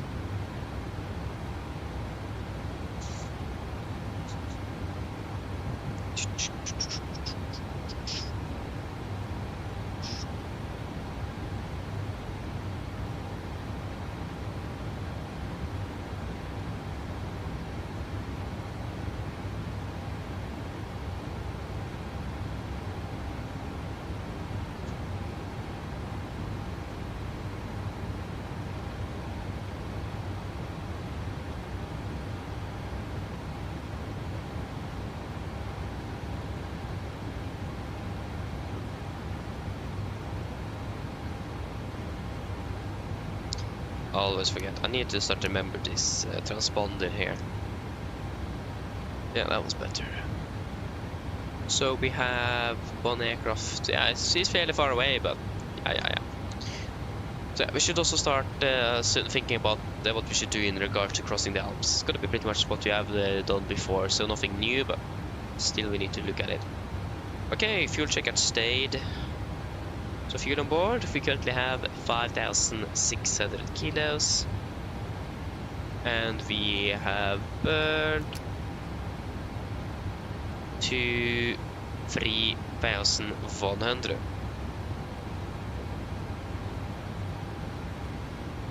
And we are passing the waypoint now. Beautiful, we're actually 1 bit behind. Yeah, the taxi did take a bit longer than we anticipated due to the fog, but I saved a bit of fuel though. 216 kilos. That is good at least.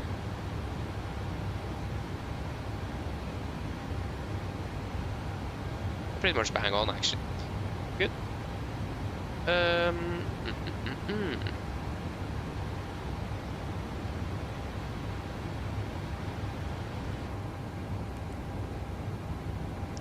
52, okay.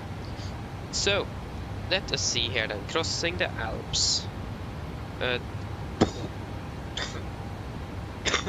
Apologies. Yeah.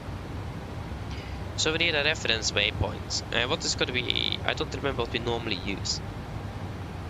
Is it like Degard or something? Yeah, I found Degard. Yeah, then it was correct. Yeah. Haha, I remembered it. I found it. Degard.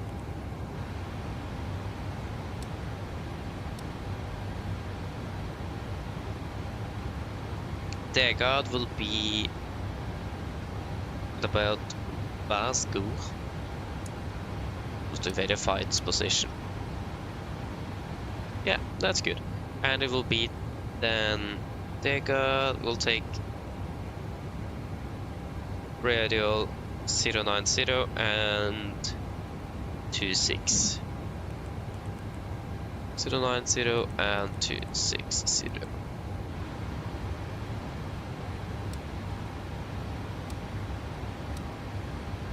There we go. Actually, I mean, probably 25 or 24 will be a little bit better in regards to fact that around that area, the Alps actually start to curve a little bit further south. So I think 2-4 should be good. Good. And now it is going to be the other thing. So Milan is fairly close and we already know the descent. So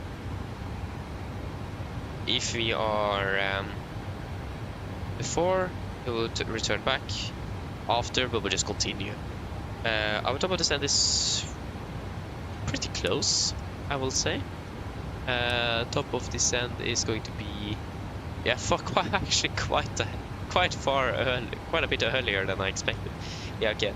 So we're descending before the Eggal. We're pretty much descending before we even cross the Alps. I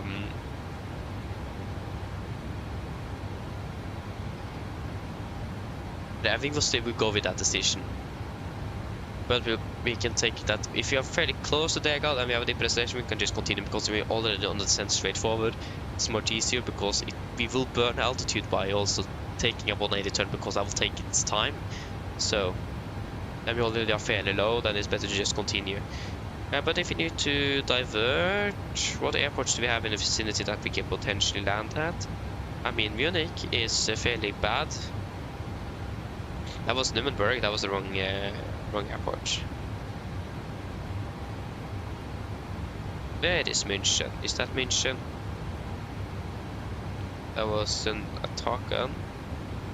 That could be München. Ah, that is München. No. Nope, that was wrong country. Dresden, yeah, but where in the world is Munich? Why have I suddenly lost Munich? Leipzig. What?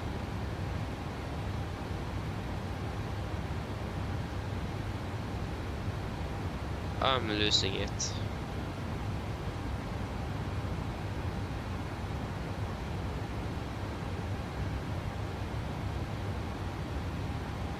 Is this Munich? No, this is Dresden.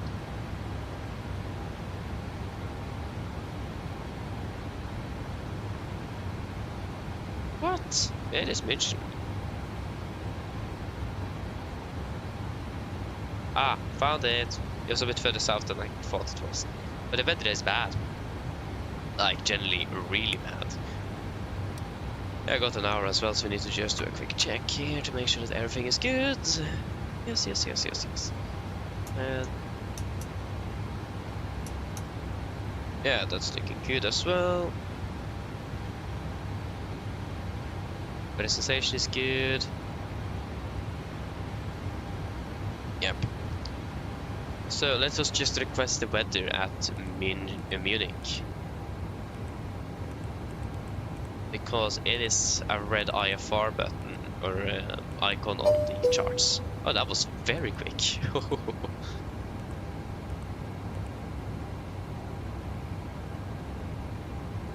Okay, it wasn't actually that bad. But I would probably like an airport with a little bit better weather. But I mean, we do have Nuremberg, but that is also a red one. I mean, all the good airports are red. What about Dresden? Where is Dresden? I lost Dresden. Dresden.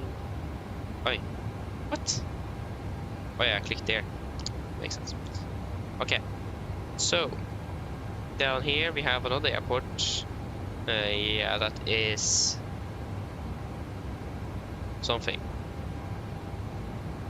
That won't work. It's too small. What about this one? Oh yeah, that was definitely too small. That's the thing.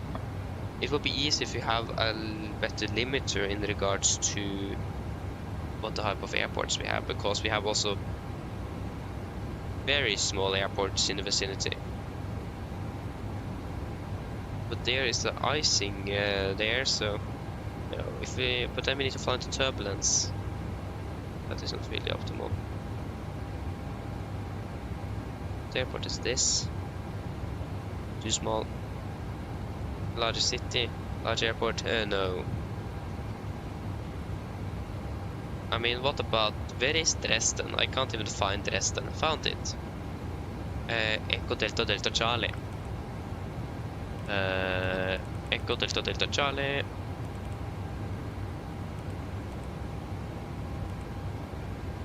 Skyrift, hello, god morgen. Håper det går vel.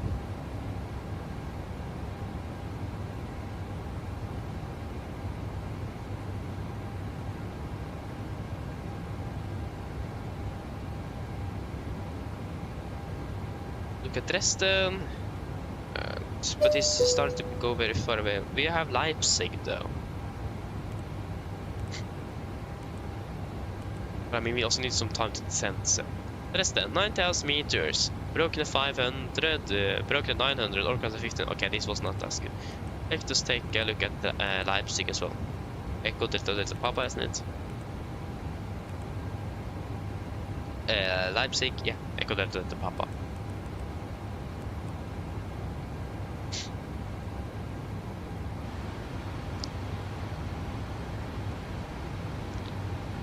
Why is this one down here? Is that something new? So.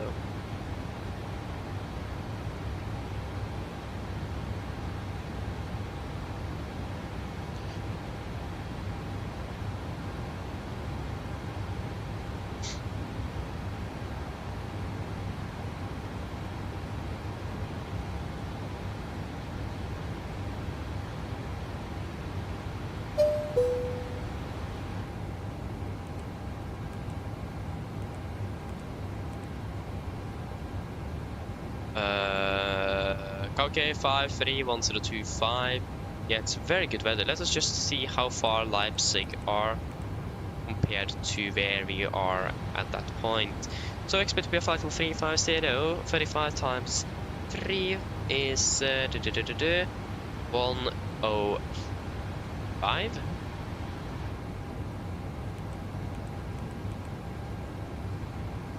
And if you have a deeper destination by that, oi, is Leipzig over there?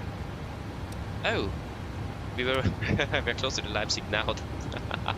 Okay, forget about Leipzig. It's so far away. We're closer to it now than we will be then. Oh yeah, we are there. Oh, apologies. Wait.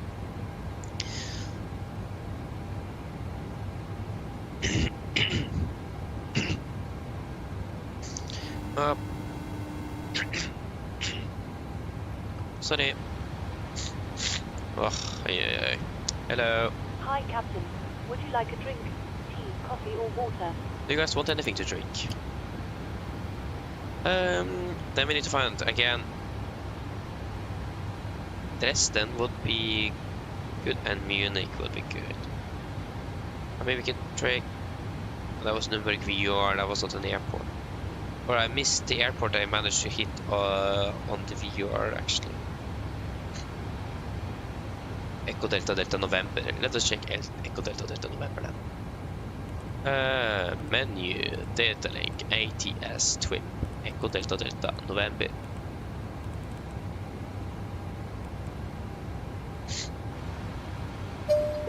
Yeah, nothing. No, thank you. No problem. Give me a call if you change your mind.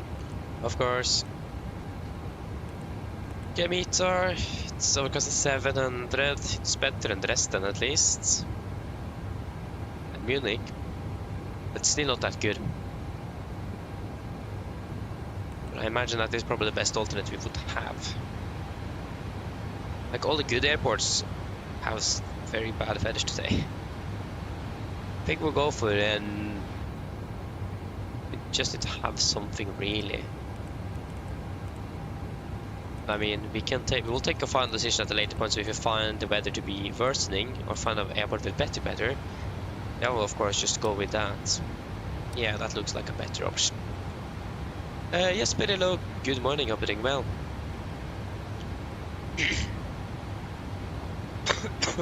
Oh, sorry. Yeah, you're out flying today, right? So I'm waiting for your next flight in Oslo. 2 hours to go. Nice. Flying back in 1 week. Nice.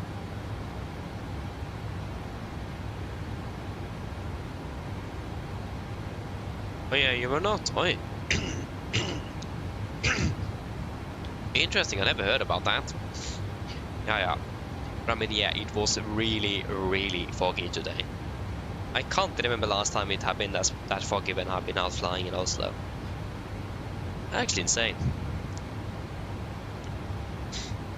So yes, we aviator. Hello, welcome, good morning, hope you're doing well.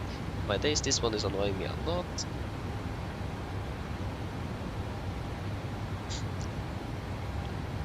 Imagine the reason why we were not allowed this. It could be because of interference with the ILS. I'm not sure. Doesn't really make sense, but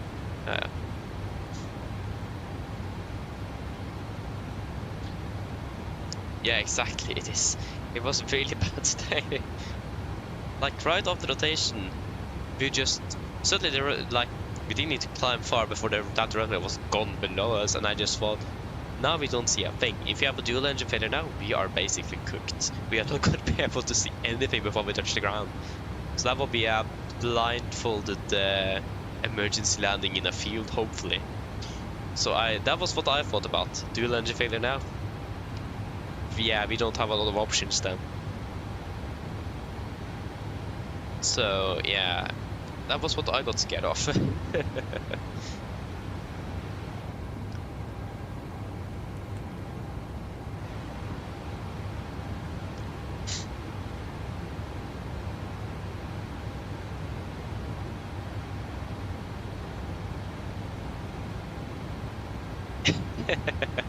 Yeah, that's the code of the game of today.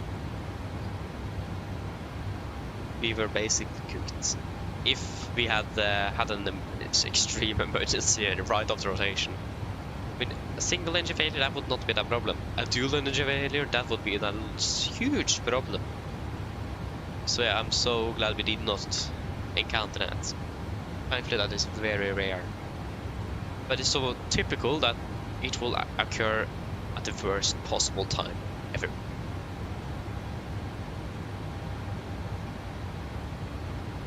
I mean, you will never give up. You need to make sure that everyone survives. That's the most important thing. Quick thinking is important then. I mean, we know Oslo quite well and the surroundings, so making it should not actually be that hard if you think about it. So knowing the surroundings around your base is actually not a bad thing at all, if you think about it. I was going to do something, but I forgot what it is.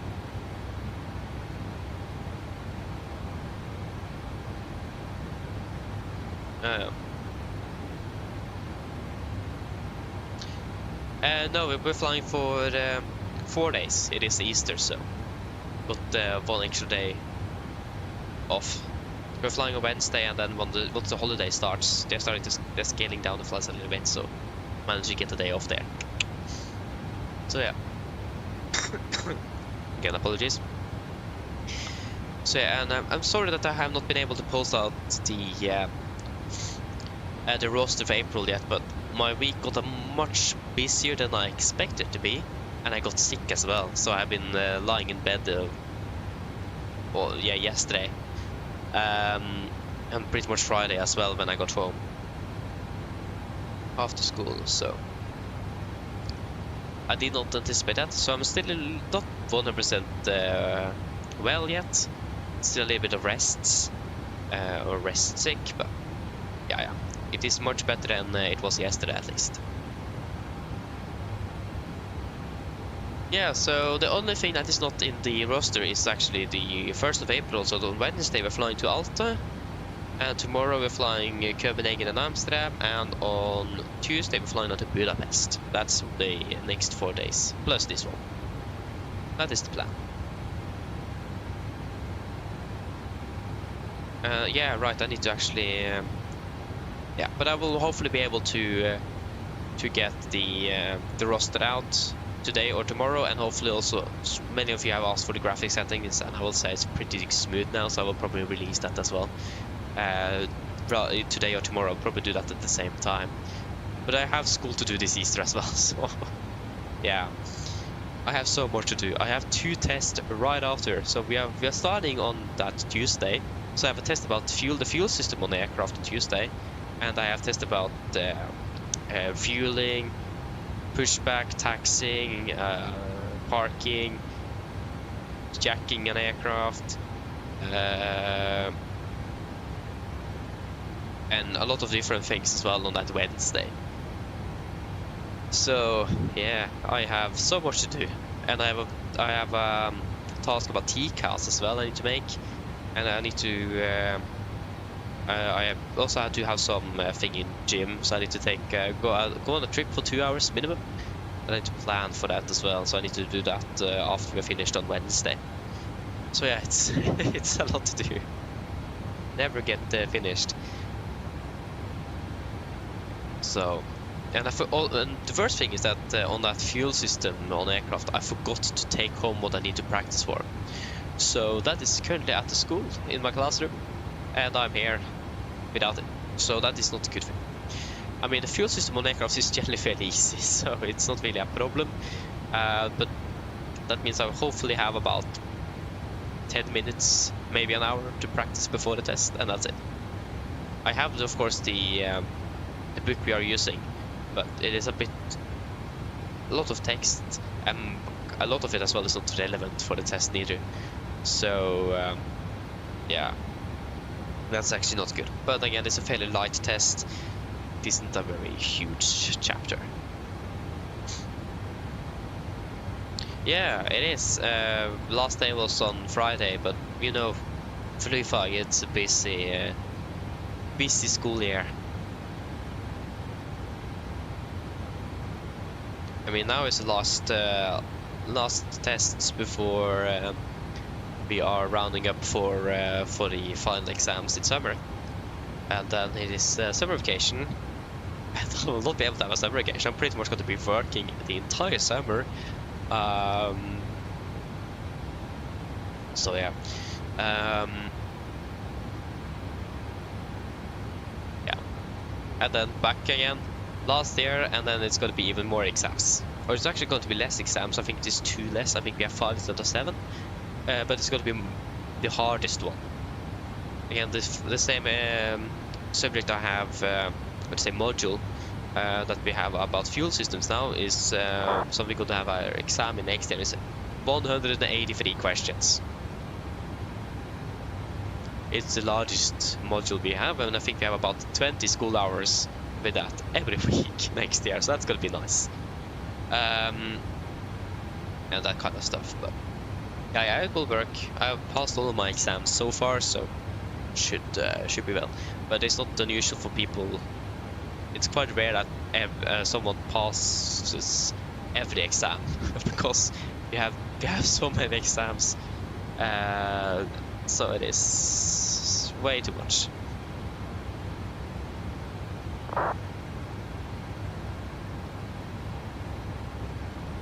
Oh yeah, oh sorry. Yeah, the party on Thursday with the school and a Spanish test on Friday. Oh no, that was like probably the worst combo ever. But how did it go? How did it go?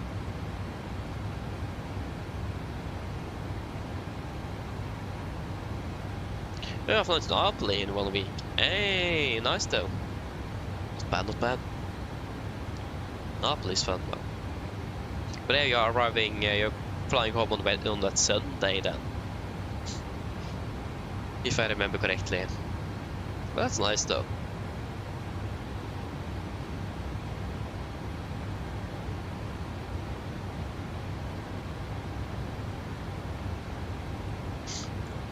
Oh, it was? Ooh, 8th grade. Yeah, I mean, I see what you mean. But the thing I was mostly scared of in 8th grade was pretty much that we were starting to grade us. That was not a thing until 7th grade. From 1st to 7th grade, it was just like... I mean, we had glossary tests in English, and we would just get, you got that many correct, that's good. And you wouldn't get a grade and that kind of stuff.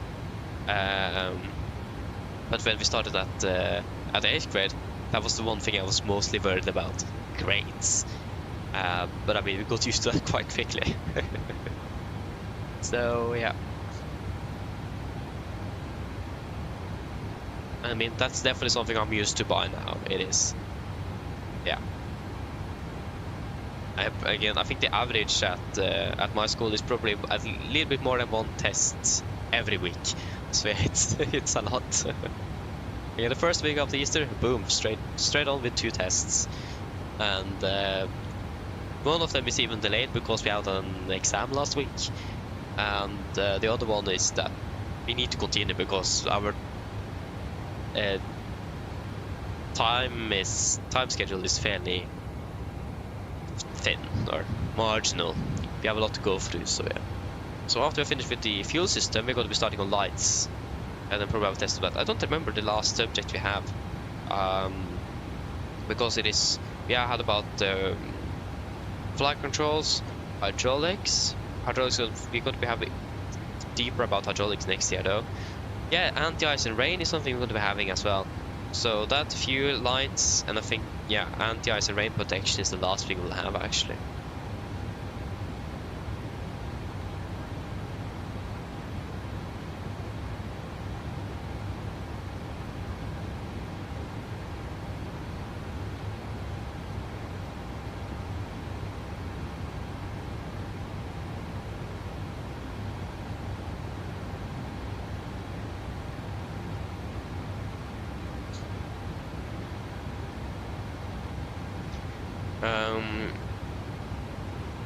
Yeah, I mean, that's also something that I can confirm as well. 9th grade is actually the hardest year because 8th grade is pretty much just, you learn something new, yes, but it's mostly repetition from what I already learned for like 7 years. And then you come to 9th grade, it's just all new, and it's like the year that is pretty much the longest. But I mean, you also have some of the best subjects as well, in my opinion, like you have about the world wars and that kind of stuff. So that was quite interesting. Really looking forward for that. And the 10th grade is pretty much just repetition from what you already learned. Then you have about the Cold War and that kind of stuff. And then it's you finish fairly early because you have your exam it's fairly early actually. We are going to be drawn up before May, late April. But we had hours in late May and early June in 10th grade. So 10th grade was probably the most chill year. 8th grade was just a bit of stress in the start because of grading. 9th grade was quite hard in regards to it's so much new to learn.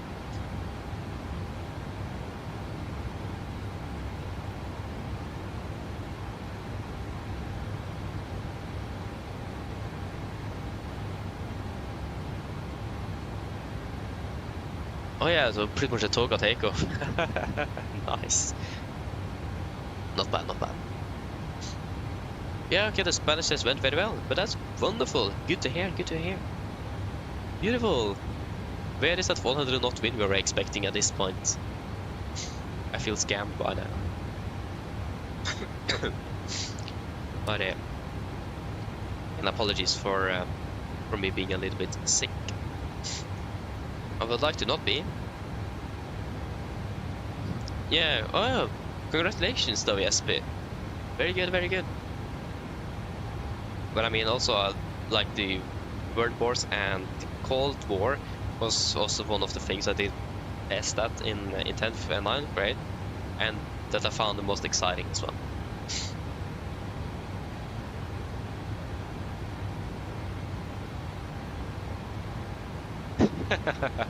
Okay, thank you though, but still, if you understand, you should probably have like a, I don't remember what it's called. Yeah.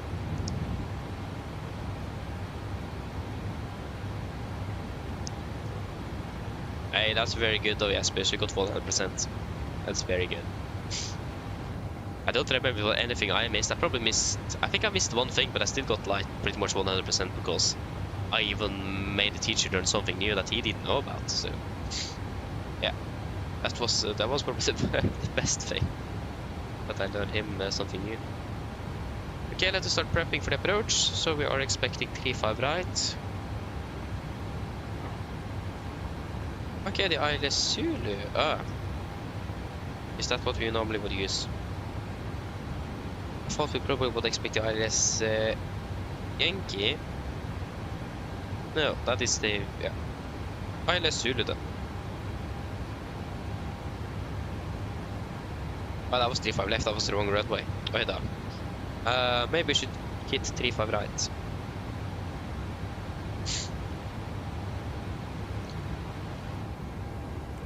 Okay, so arrival, it's gonna be the ILS of 35 right, the ILS Zulu. There we go, that is Inlet, yeah, that one.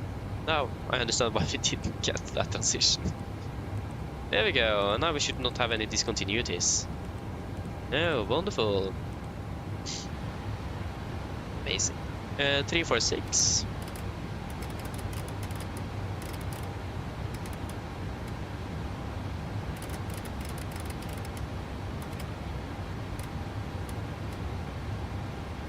There we go, 346.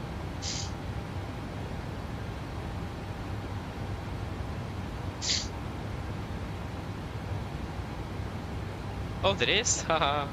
Yeah, not bad. I mean, that's actually something I don't like currently with vNorwegian. That's actually something I should probably ask them about, is that you can't have more luggage than passengers.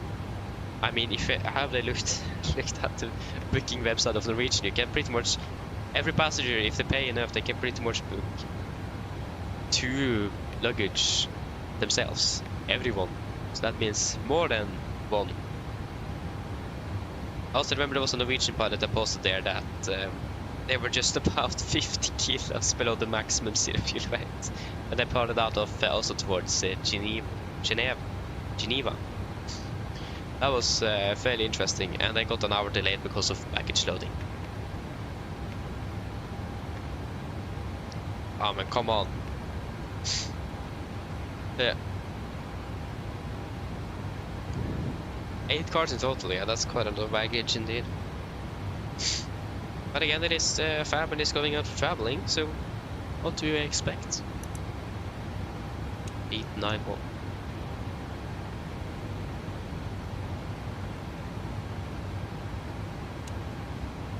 It's much more these days that you would expect the most people, the most baggage as well.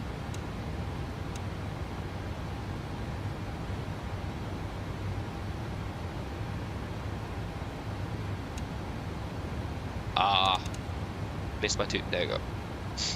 891. Actually, we do have another one, 1137. That's a flyer, but we'll take that on standby here. 11370 actually.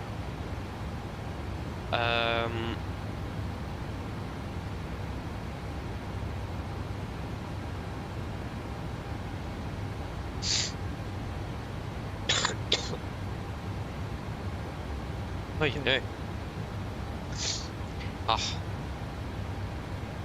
Just annoying that you're still a bit rest sick. That's like the most annoying thing. Pretty much fine, but still a little bit of rest or some remaining symptoms. That's probably the worst thing with being sick, actually. Not the fact that you're just lying there and just can't do anything because you're so tired and that kind of stuff, but the fact that you still have the symptoms even though you feel well days after. That's just the annoying part. Yeah. Is there anything else? Yeah, of course the performance. Yeah, landing 35 right, RS6 landing weight. Yeah, could very realistically expect a direct during our approach. 671 to inlet.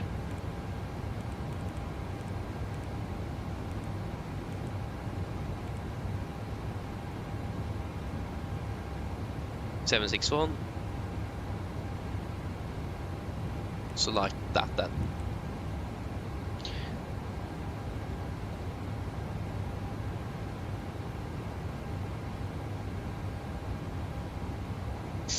$3.4. There you go, 4.4. That was much easier. 1 ton then. 1 ton, so 62.1.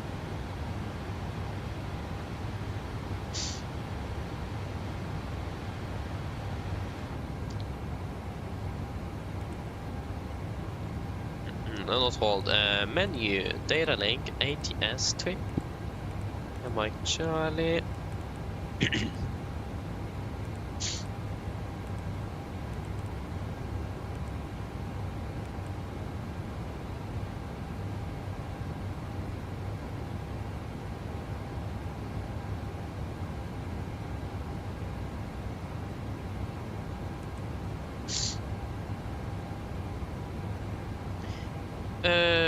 Anti-ice will not be required.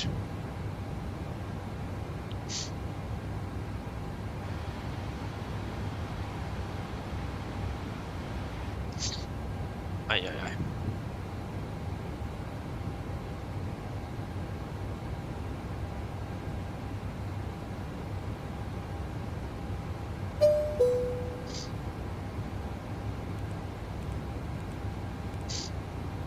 Yeah, it's looking very good actually.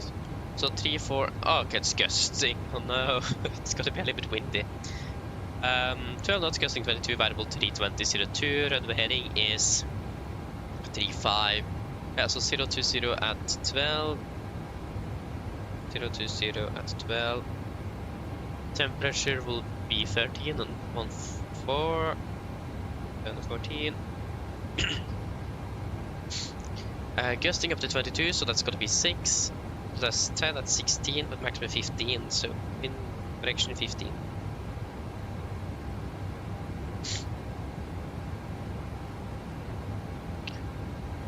Yes, then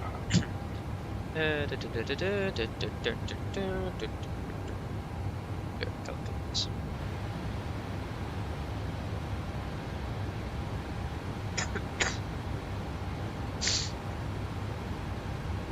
Oh yeah.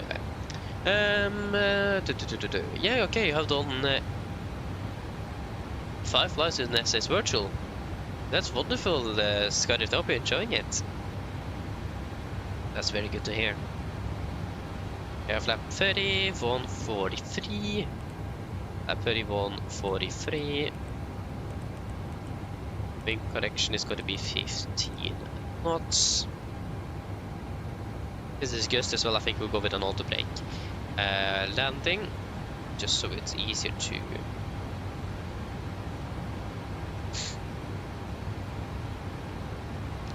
I think they want us to vacate by Delta.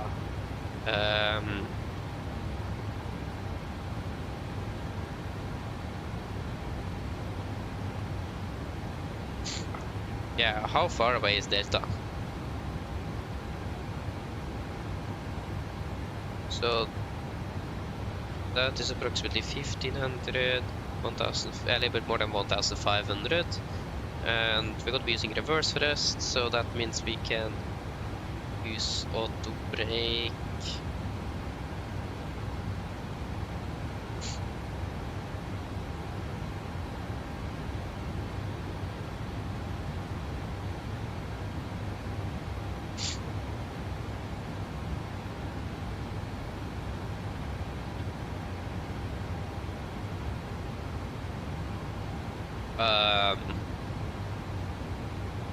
Good question, good question. It will be it's a good question. I think auto brake 3 if they want us to vacate by Delta, not beyond Echo. Go auto brake 3, then so we're sure that we are. Oh, I forgot to actually reset you after takeoff. So we did not see that. Yes, then we are pretty much ready for an approach briefing. First of all, terrain and welcome, opening well. Interesting hello there. Oh my days. See, oh my days. Aye, not good, not good. But at least welcome, not good morning. Okay, copy will be able to find something though. Yes, but it's not too expensive. I know Gardermoen is very expensive, so. The retro, hello, welcome, opening well. Good morning, good morning. And Thomas, hello, welcome, good morning, hope you are doing well.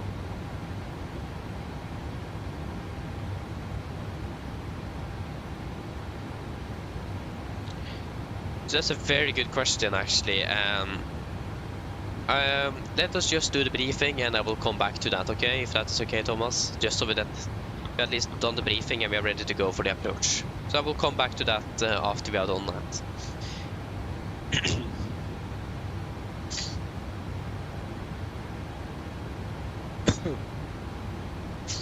Hi.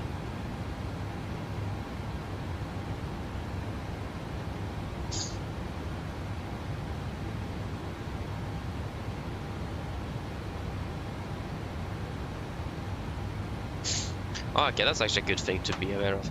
So how much are we expected to be landing with? about 3.1 tons compared to 3 tons.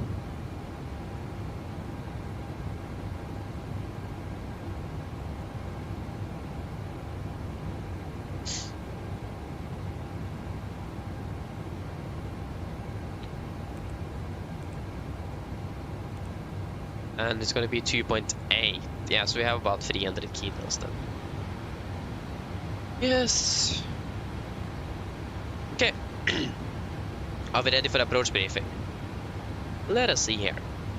So start off with the approach. Correction is start. So we are currently expecting the RIXUV 3 Echo arrival in for Milan, chart 10-2 Golf, effective 19th of February 26. So we're coming in by RIXUV, maximum 250 knots, continue to mark Charlie 685 above flight of 120.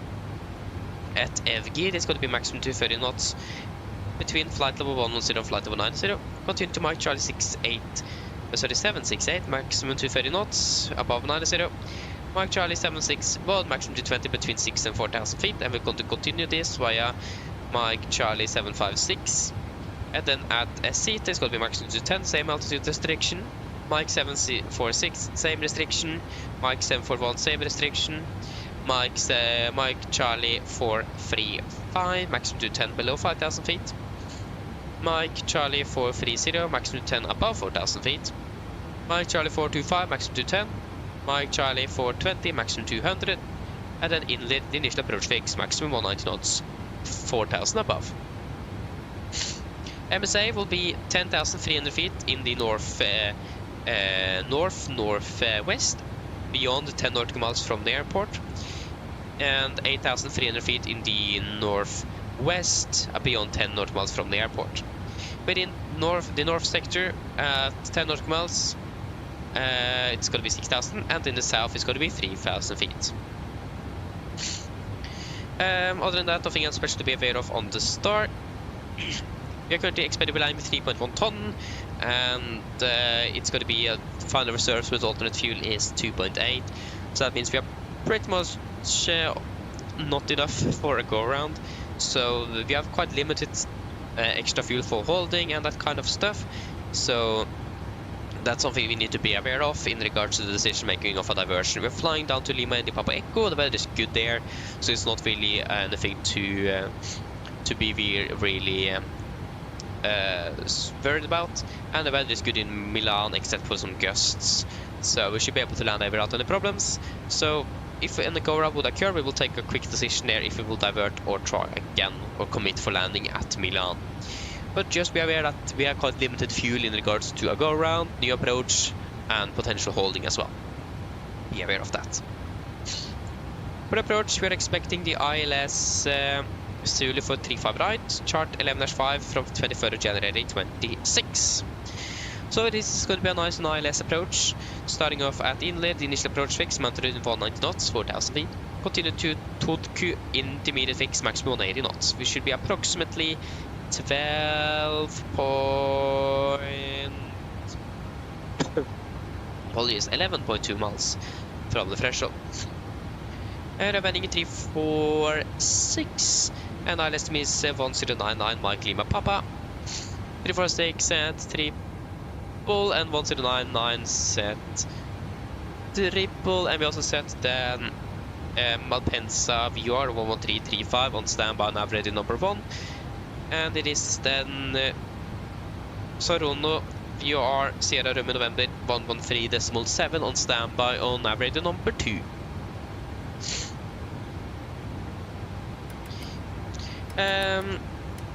Yes. Okay, we're coming in via inlet, nothing special with that. It is going to be an approach angle as usual at 30 feet with a crossing height of 57 feet from on the threshold, and minimums 891 feet. Yeah, and the purpose as well is going to be at the same angle. Transition level 8, correction 70 for the mist, proceeding on course 346, climbing 4000 at 1450 feet, not before Mike Charlie 801, turn right, maximum 200, direct to Mike Charlie 804, and proceed to Sierra Romeo November VR holding. Again, just straight ahead, passing 1,450 feet, right turn, Mike Charlie 801, and max 200 knots, and then to the you are holding. Apologies.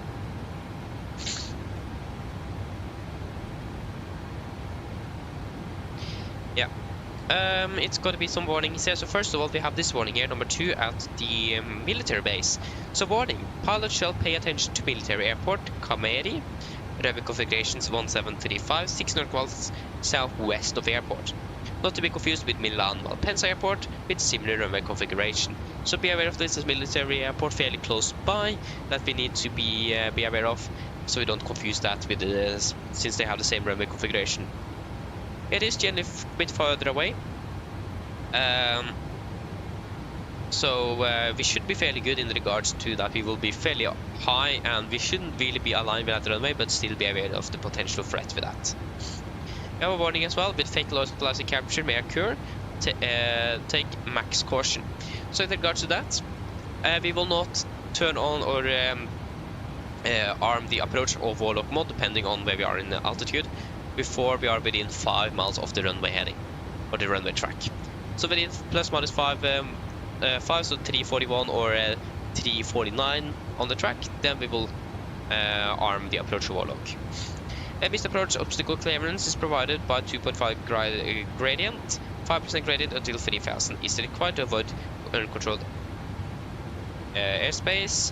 If unable to comply with this gradient, inform ATC. And again, that's not going to be a problem for us today. Yes, nothing else special for that. It's going to be flaps 143 on the VRF in correction 15. So final speed will be 158. Autobrake 3 and second detent reverse arrest.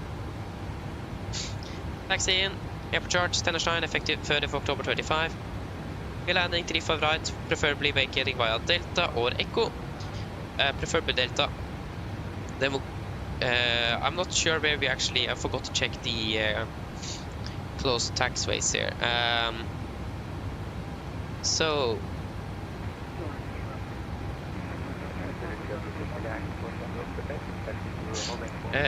no statements. April taxi Juliet, Golf Romeo.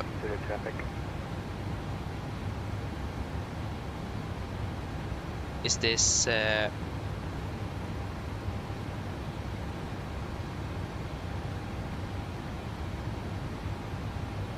yeah, so it's going to be Juliet, Golf November, Golf Echo, and Golf Hotel between Golf Echo and intermediate holding position, holding point Golf Hotel 1, closed. So that's Delta, Echo Mike, Echo Whiskey, yeah. So if we're vacating Delta, we're going to be taxied by Delta Echo, cross runway 35 left, and then continue down to the parking, or Echo, it's going to be then Echo Mike, cross 35 left, Echo Whiskey, continue down by Whiskey. And then as further, I'm not sure where we are parking yet, so we'll take that once we are on the ground. But something we probably could expect from experience at the airport, it's quite limited by the way. We could probably expect to taxi down by Whiskey. We could also expect to be taxi in, if we have taxi by Delta, probably in via Papa, continue down on Yankee. And we could most likely expect one of the stands here at the 600, 500 or 400 parkings. So then in via Romeo, Sierra or Tango. Other than that, we have two hotspots, hotspot number 2 and hotspot number 1 at Delta Echo and Echo Mike respectively. So those will be as follow. Hotspot number 1 is going to be over at Echo. So runway crossing must be cleared by tower, that's fair enough. Hotspot number 2, when on taxi with Delta Echo or Delta Mike, runway crossing must be cleared by tower. On rollout, do not use taxi with Delta Echo or Delta Mike to vacate the runway unless instructed by ATC. That is going to be done for landing 35 left then. Correction 35, yeah, 35 left. So that is nothing to be, nothing for us then. Other than that, no hotspots. Other hotspots, taxi sections, no times. There's going to be some closed taxiways here and there. Mainly some Gulf taxiways. That's going to be down further south here, I imagine. Yes. And it's going to be that the runway 35 left, 17 right is also close due to work in progress or extraordinary maintenance, like it says on the note times. So be aware of that. So we are single runway operations today. Threats, first of all, will be terrain. As we see, it's a lot of terrain, especially in the north of the airport. So we need to be vigilant about that. We'll discuss a little bit further on what we'll do in case of depressurization over the Alps as well. It is going to be traffic. Again, we are going to be using single runway operations, only 35 right for landing and departing aircraft. That means there's going to be a lot of traffic. So have that in mind in regards to traffic flow. We could expect some delays coming in if there is a lot of traffic over Milan. So be aware of that. So then frequency and all that kind of stuff could be just congested, so we need to listen carefully out from what the controller will give us about in regards to clearances and that kind of stuff. Other than that, it is a bit windy, so currently some crosswind and gusting as well, so it could be a little bit of a tricky approach, and we are quite limited on fuel.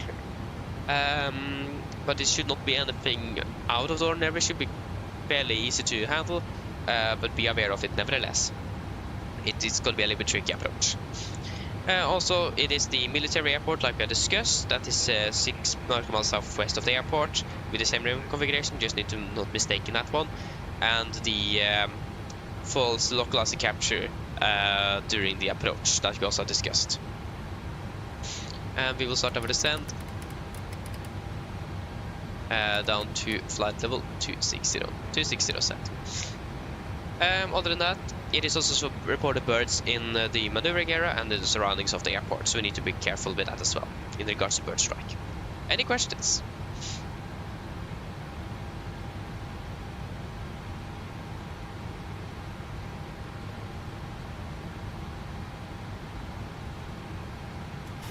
Probably not. Now our briefing is complete. Altitude vent.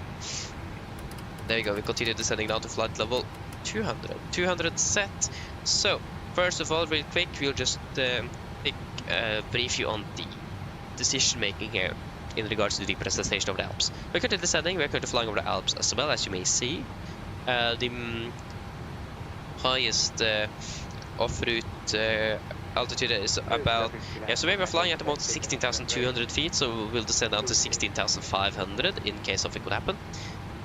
Fairly close, or before we have reaching Takeoff here at these radials, we will do a 180 and fly back again, and currently expecting Nuremberg to be our alternate airport, or perhaps another airport if you find any airports with better weather. After you pass these radials, we will then just continue down to Milan. So that is currently the plan. Are there any questions for that? Or was that fairly straightforward and easy to understand? So before 180, fly back. After, continue straight forward.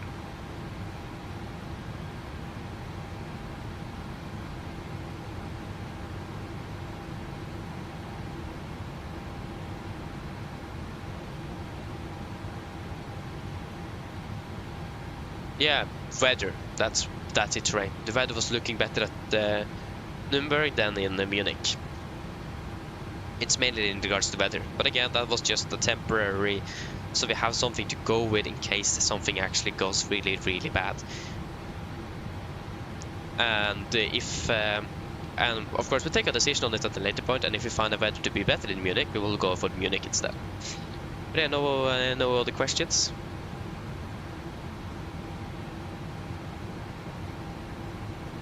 No? Good. We can say that we're landing at 45, expecting probably some shortcuts. So 45, the clock is, so landing in 30 minutes, and the weather in Milan is looking good as well. It's a bit gusty, but you can expect a little bit turbulent arrival. Passing flight level 300 as well. Mine damer og herrer, dette kaptein snakker, en liten oppdatering fremme fra cockpit. Som dere kanskje lagt merke til, så begynte nedstigningen vår ned mot Milano, og vi for øyeblikket ventet å lande rundt ca. 30-40 minutter. Værforholdene i Milano for øyeblikket ser rimelig bra ut. Det For øyeblikket en del vind kommende fra nordøst, og det er også en del vindkast for øyeblikket rapportert rundt flyplassen. Det er også rundt 13 grader, og så ser det som det fortsatt blir fint og skyfritt. Så det er bare forventet at det kan bli litt turbulent innflyvning grunnet disse vindkastene som er rapportert, som er ganske sterke for øyeblikket. Ellers, vi forventer for så vidt å parkere cirka rundt tiden, kanskje hvis vi er heldige litt grann før, hvis vi er heldige i forhold til trafikken inn mot Milano, men forventer for så vidt ikke noe særlig forsinkelser kommende inn hvis ikke noe ekstra skjer innover mot Milano. Ellers, vi håper at vi flyter med Norwegian. Vi takker for at fly med oss. Vi håper vi ser de fleste flytur, og så ønsker vi en fin påske og en fin dag videre. Ladies and gentlemen, this is your captain speaking. It's a quick update from the flight deck. As we noticed, we now started to send down towards Milan, and we could expect to be landing in approximately between 40 and 30 minutes. Weather conditions down in Milan at the moment is looking fairly okay. It is a bit of wind coming from the northeast at the moment with some gusts as well. It's about 13 degrees centigrade and still reported with clear skies. So be aware that it could be a little bit turbulent arrival in towards Milan because of these gusts. Other than that, we are currently expected to be parking about on time, if you're lucky, even a little bit early in Milan. Depends on if you are lucky with the traffic and that kind of stuff. But at least we don't expect any significant delays coming in towards Milan at the moment. Otherwise, we hope that you enjoyed this flight with Norwegian. We do thank you for choosing us. See you again on the next flight. We do wish you a happy Easter and a pleasant day forward. Thank you. Okay, there we go, finally. So, then Thomas. Yeah, so to be honest, first of all, it is tragic that it happened. Yeah, it is. Don't really have many words for it. It is very, very tragic that it actually happened in the first place, and that's something that should never happen. What is the reason behind it? I have no clue. From what I've understood, I did read through or listen through when the NTSB read through the last 3 minutes of the CVR. And from what I've understood, the pilots did never call out that they saw the fire truck. From what I've heard. So that means that they were completely unaware of its existence. But it was transmitted over the frequency. But it was also we were talking about seconds here. Didn't have time to react. So very, very unfortunate that it happened. Really sad. Yeah, it's not really much to say. We just need to wait to see on the final report what that will conclude with. But it's a tragic accident, and again, it should never happen.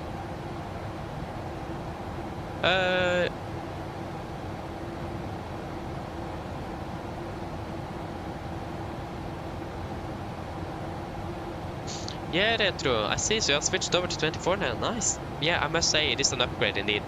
I can agree with most people that the upgrade price for the PMDG for the 77 was quite a bit. I did expect a lower price than it actually was, but I mean, the 77 have been greatly upgraded, so I don't really mind. And I'm flying this aircraft all the time, so it's worth my money at least. So yeah, but it is an upgrade both the simulator and the aircraft, and I'm very happy with it. So yeah, hope that you are enjoying it though. Not bad, not bad. That's actually a good question. Let me just check terrain. It's probably more updated on here. Yeah, we've flown 3 times to Malpensa and 5 times to Bergamo. So we've actually mainly been flying to the smaller airports. I like how Norwegian today flew earlier today down to Bergamo and flying now to Malpensa. So they're flying to both airports today. Quite interesting. Yeah, we continue descending down to Takeoff 170 set. Again, 16,200 feet is the is pretty much the lowest we can go over here. Okay, you're back. That's good, Jesper. That's good. Welcome back. Yeah, I did some plane spotting. That's nice, though. Bloxy, hello, welcome. Opening bell. Good morning. Nice, though. Do you mean 2020 or 2024? But yeah, I will switch from X-Plane again.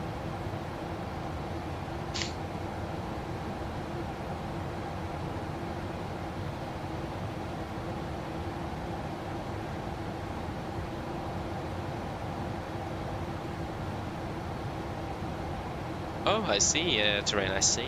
Interesting. Yeah, but that's good.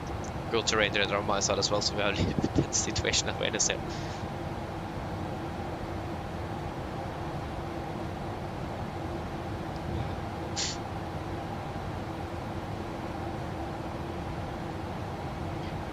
Oh, sorry.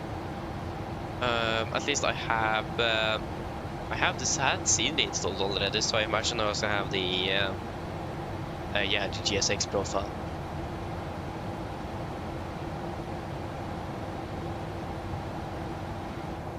Yeah, we can actually remove both of them. So we can go with Lima India Mike Charlie, and we can go with the 25 nautical mile ring. We actually did not get an off-schedule descent, even though we set flight to 350. Yeah, of course. That is because of we are not returning to Oslo. That's why. We are too far away for that, so that's why we didn't get an off-schedule descent.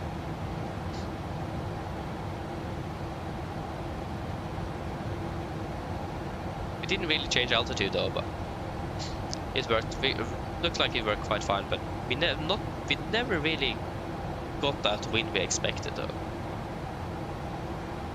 Oh yeah.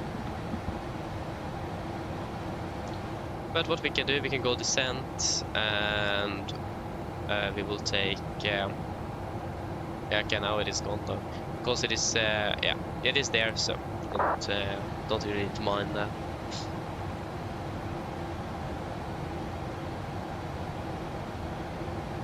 Ah, I see. Yeah. It's a little bit unfortunate though, but hopefully be able to get something back in the future.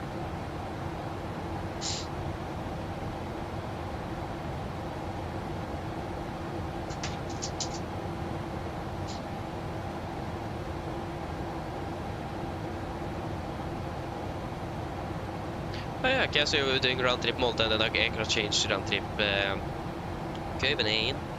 Not bad.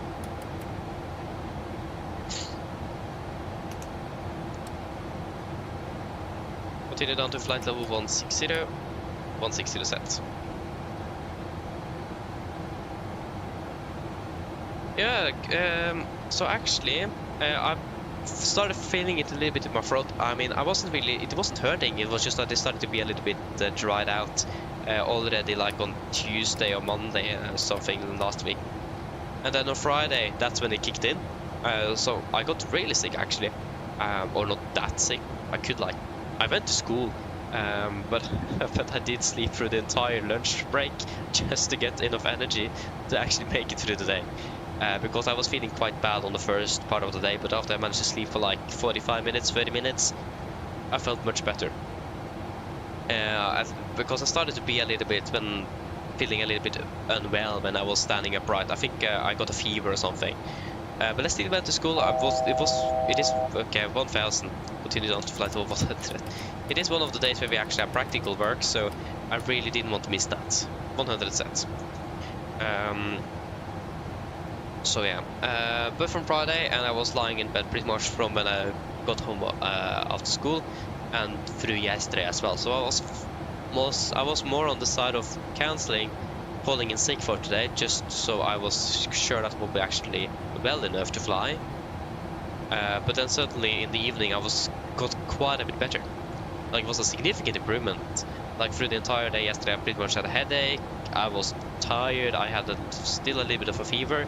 But then certainly in the evening everything got away. So I just thought, yeah, I'm feeling quite well now, so we can try. I will set it up, and if I'm then sick tomorrow or feeling worse again, I will just cancel it, call in sick.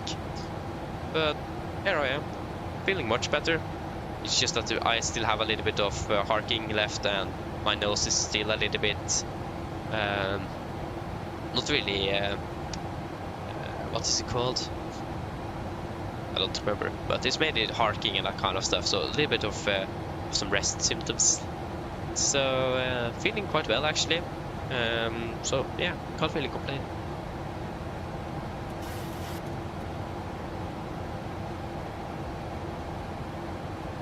So yeah, it could have been much worse. It could, but I would have called in sick today if I was felt worse than I am. If I would be flying in real life, I would probably call in sick nevertheless, because I heard that flying with a cold is fairly bad. Even if you just have a little bit of especially if you like have a what is it called again? I don't remember. Like if your nose is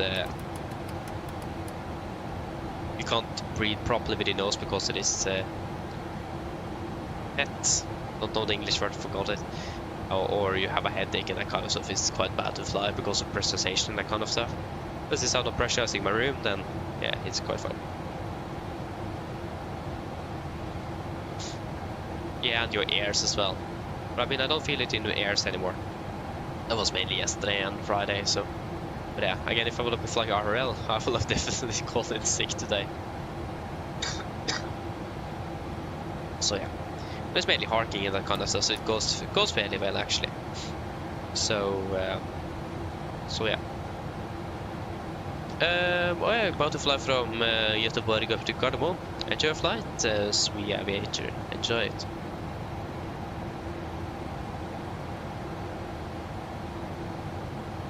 Declan Jennings, hello, welcome. Hope you are doing well. Good morning. Apologies if I said your name incorrectly. Please correct me. I'm very, very sorry. I don't think I pronounced that right. So apologies in advance. So, but yeah, nevertheless, welcome.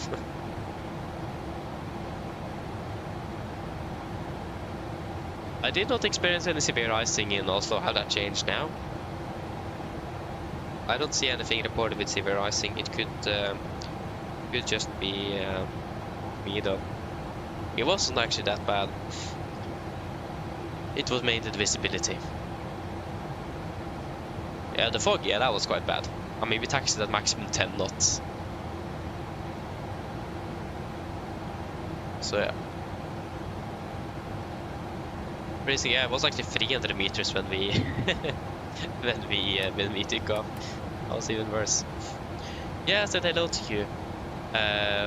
So yeah, I just think I said your name incorrectly.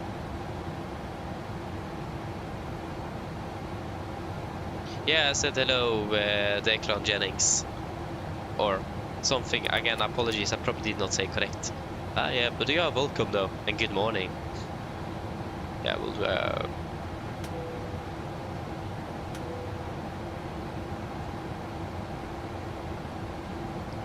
okay, it's correct, beautiful. Then I know my pronunciations are not way off.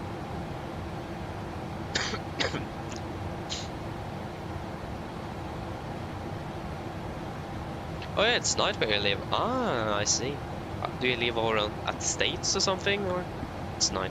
Yeah, so yeah, you're living over in the States or something like that. No, we did actually not de-ice. Didn't. 1,000. Australia, cool though. That's very cool. Let us continue descending down to 4,000 feet. 4,000 set QNH 1014, approach checklist. 1014. Set crash checked. Approach checklist, altimeters. Passing flight 104.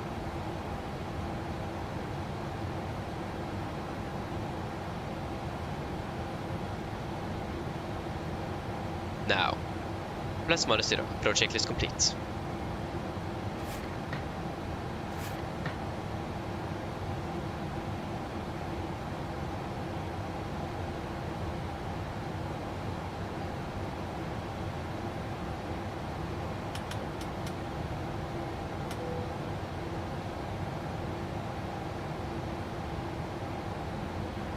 Yes, all is good. Passing through 100.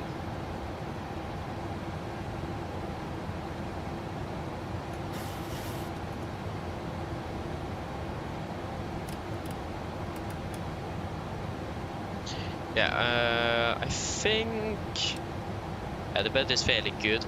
So I think we'll stick with the terrain radar on both sides there, so we can verify that. Because we have a little bit better terrain situation awareness with the terrain, since the Alps is fairly close, especially in the missed approach area. Okay, so we have a 1099 set on both sides with the Malpensa standby number 1 and Sierra Romeo November standby number 2. We have Mike Lima Papa identified, 7.5 miles, 7.6, yes, that's good. And standby instruments is good, and courses are 346, both beautiful.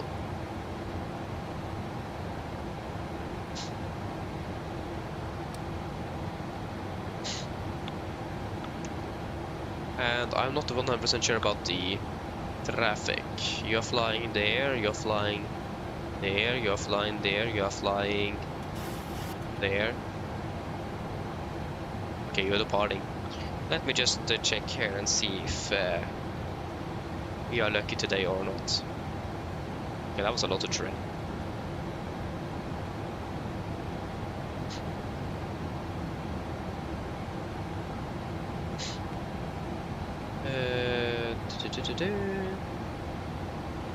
Malpensa, arrivals, show aircraft tracks. Yeah, it's just you from the south there, you are fairly far away still. Okay, good. So what is our... yeah, so we could do one here after Mike Charlie 761. But we are currently still fairly high on profile. We'll speed it to 220 knots.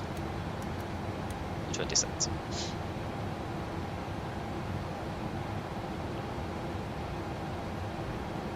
Just need to bleed off some altitude first. Should be 4,000 above at Inlet. So after Mike Charlie 756, for example.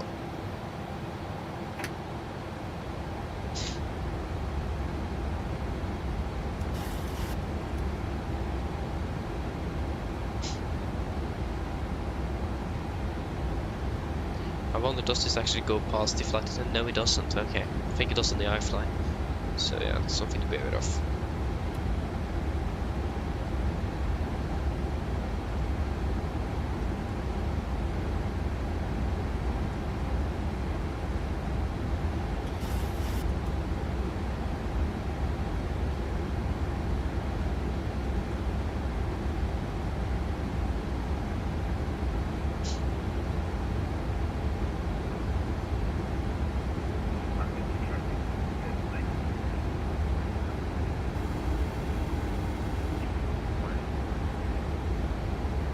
There we go.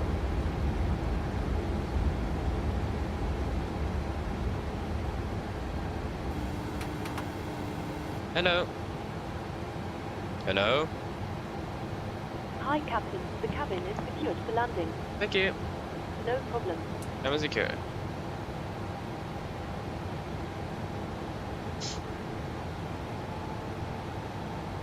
Yes, they will to 20 knots.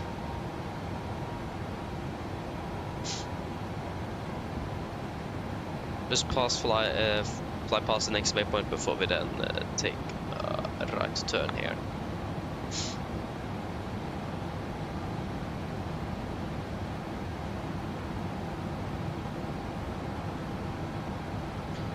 Well, 210 knots, 210 set. Will be maximum 190 knots, 4,000 above at inlet. Okay, we can proceed direct towards inlet. Inlet, confirm, execute.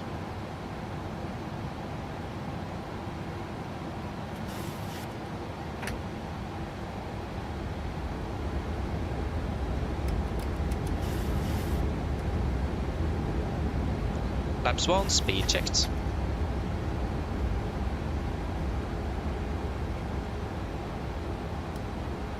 $200 knots, 200 set.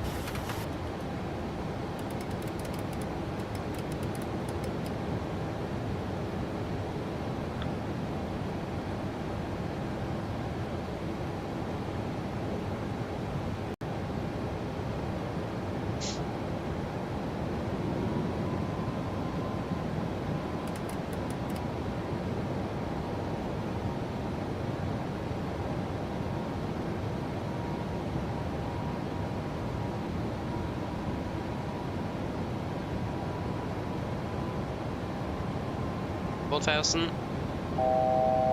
We'll be catching at 3,000 feet. Continuing on to 3,000. 3,000. Set.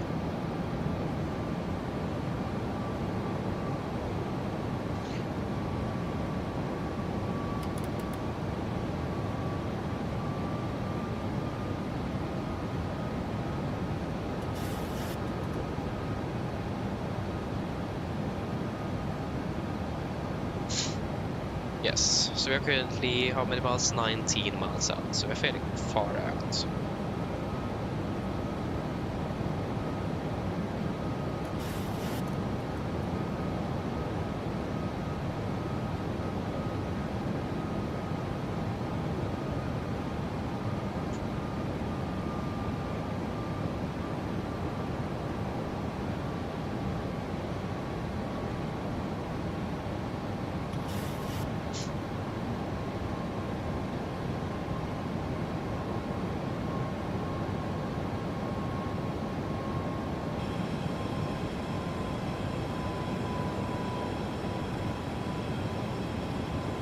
Well, 90 knots, 90 sets.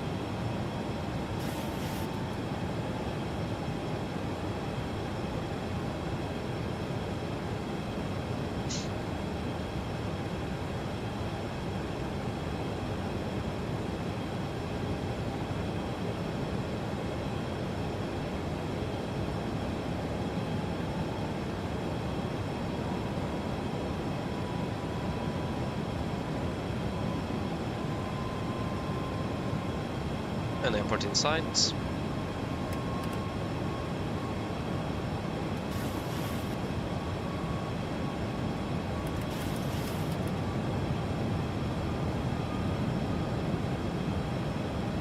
One thousand.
Laps 5, speed checked.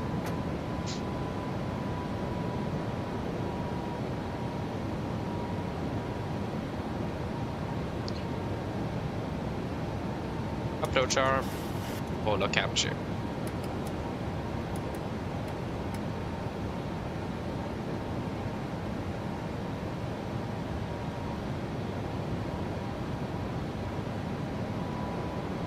Laps 5 set.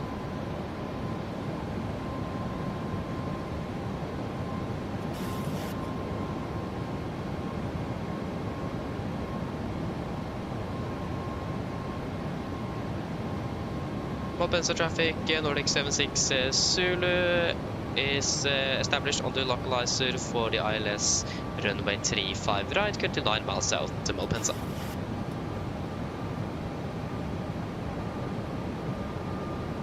Its approach altitude is 4,000 feet.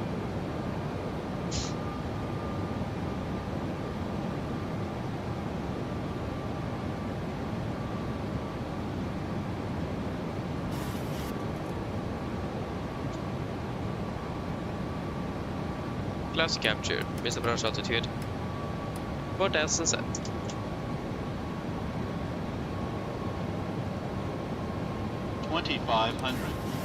RA Alive QNH 1014. Check.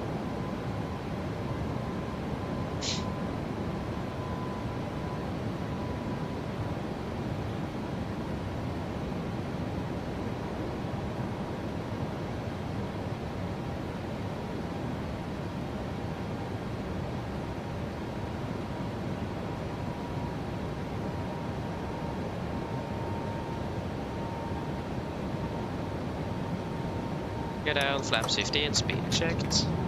Speed was 60. 60. Set. Landing check to flaps. Cabin crew, seats for landing, please. Landing check to flaps. Chemical given. Any start widgets continuous. Speed brakes armed. Landing get down. Holding at flaps.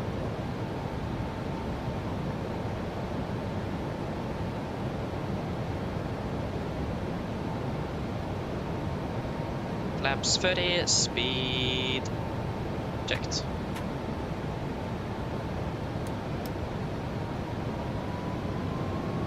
Complete landing checklist. Flaps 30 planned, 30 green. Landing checklist complete. Malpensa traffic, Nordic 76 Zulu, short final 35 right, Malpensa. 4000, we are stable, clear to land, no traffic reported.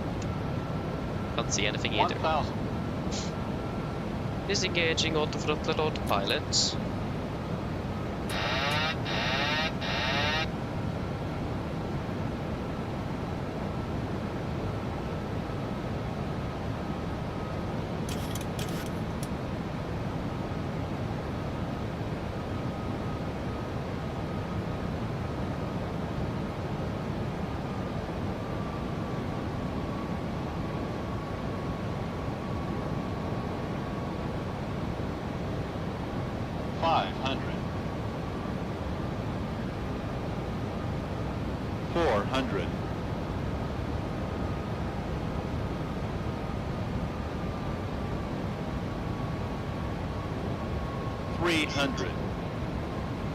Approaching minimums. 200. Contact. Minimums. Yeah, disregard the reds. 100.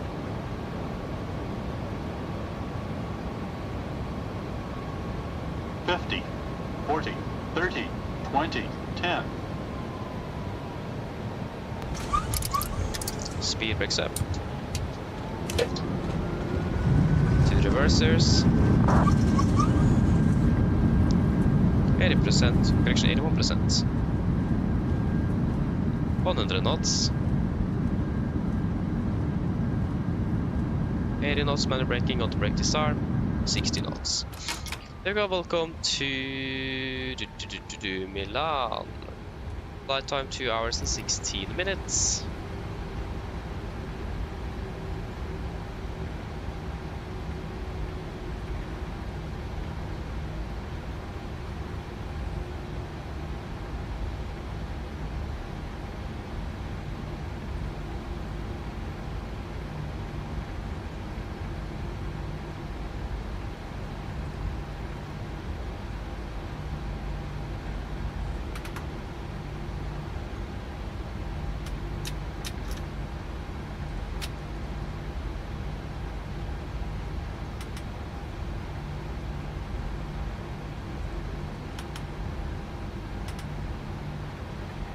Milan traffic, Nordic 76 Zulu, runway 35 right vacated, Milan. Let us just hold here for a second. Just need to finish up a few things before we continue.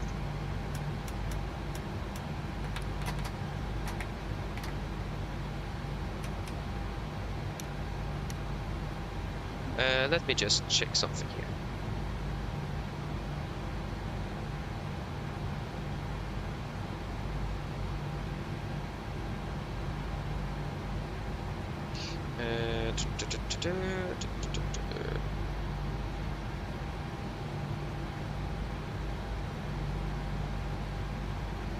Okay, it haven't landed yet actually. Yeah, we'll just continue taxi then.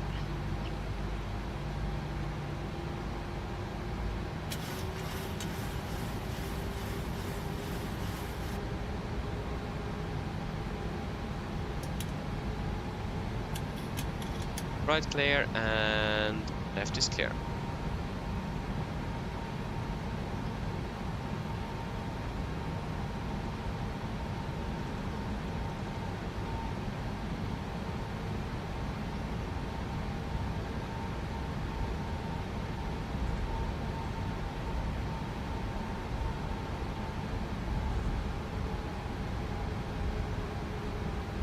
Milan traffic, Nordic 76 Zulu crossing runway 35 left, Milan.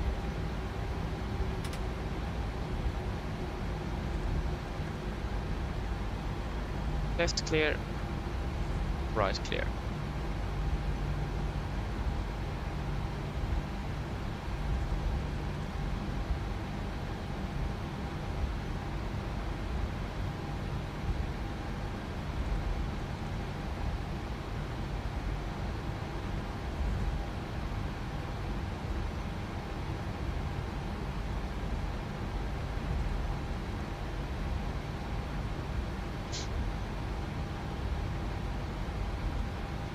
Right clear, left clear.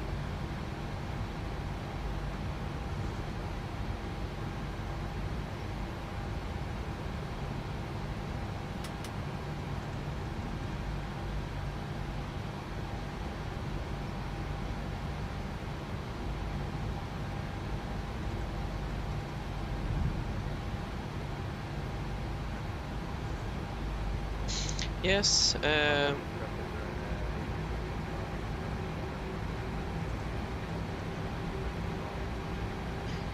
let me just check something here. Ops info, please, and airport info, because I think there is some suggested stands. Lima. Yeah. Volanta.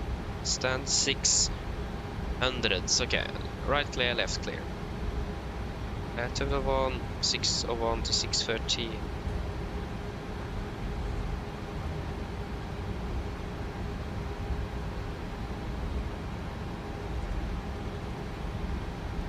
Okay, we'll taxi in via Sierra and go for 602 then.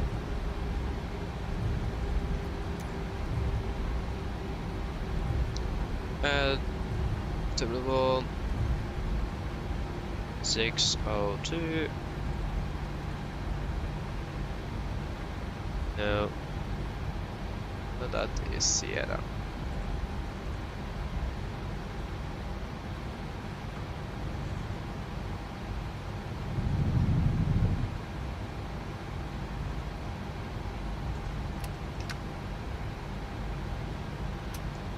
Right clear, left clear.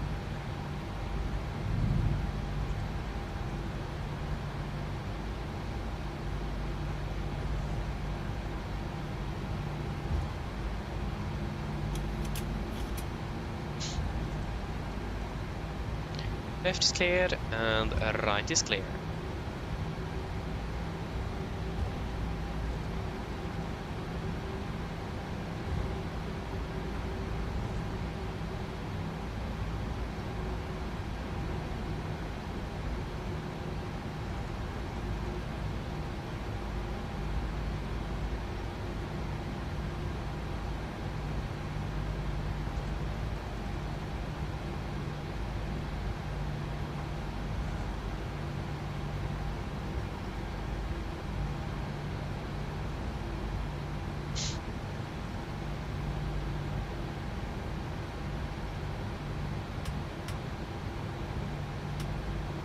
Six oh two.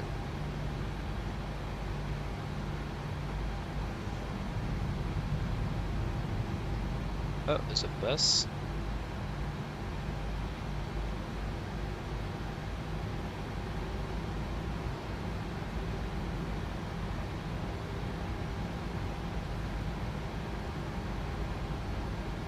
Yeah, right, I forgot the VDGs. That is actually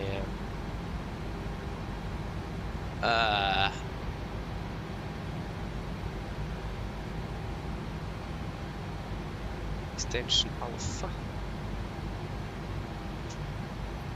That was definitely not right.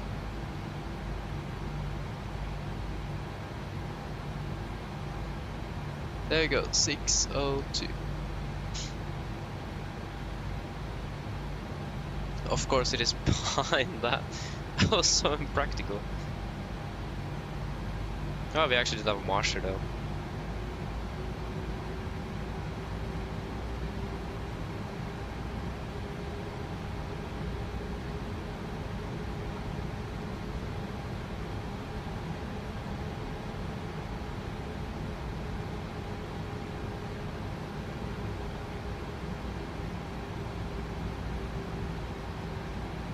It's easier to follow that marshal here. Oh man, oh my days. Okay, it wasn't much easier then, because both of them wouldn't really cooperate. Shut up, wouldn't you?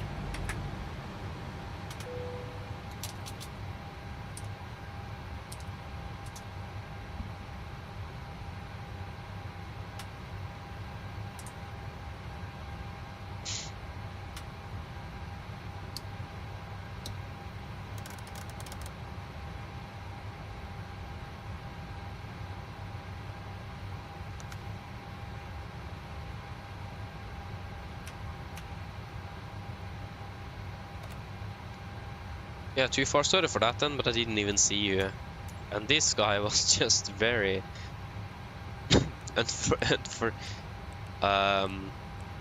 don't remember what the word is. Forget it.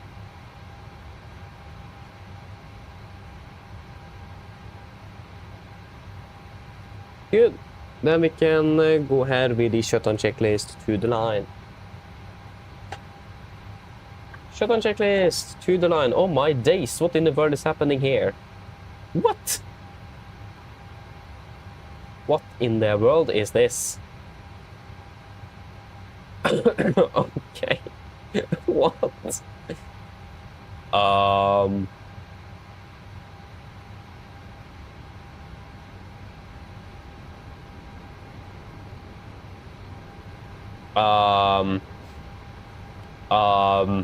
I think this scenery is a little bit broken. I can't even see my EMP. Oh my days. Oh, stop those actions.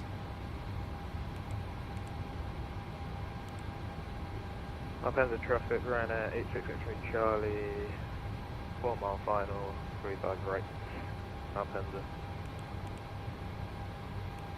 Please, please. Hello. We can't, Oi. Okay, this scene was a little bit broken. Yeah, I remember that now. We did have a problem with it taking the other jetway. We should use this one. But for some reason it takes this one. I mean, this scene is even up to date and it doesn't even work. Oh my days, and now they're walking in there. Oh my days. No. Yeah, this scene actually... What is Airsoft even doing? Oh no, you are on the... No, I don't want you here. I would rather have walking passengers in the air than having a jetway inside the cockpit. Push.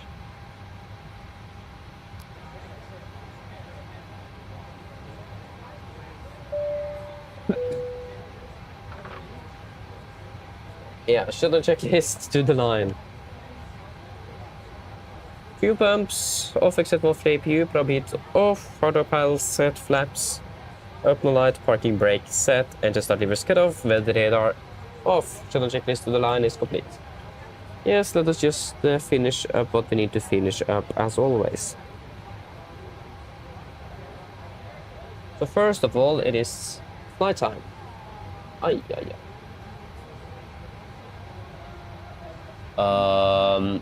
Flight time ended up being 2 hours and 40 minutes.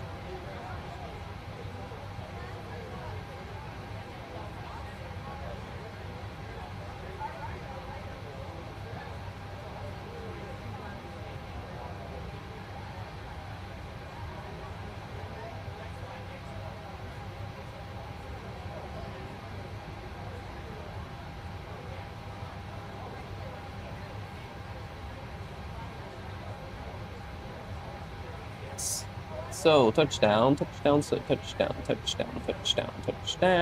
at 8:44. Movement 0844. And parked at the gate at 8:53 blank.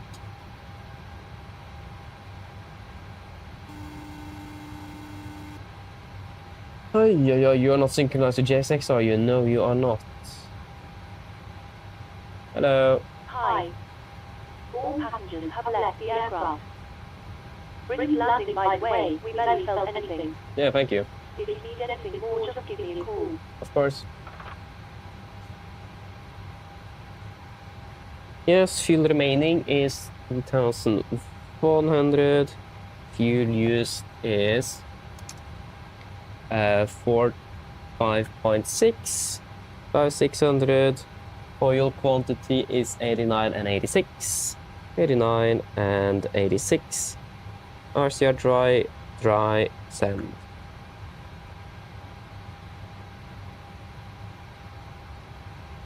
Wonderful. Then that is all good.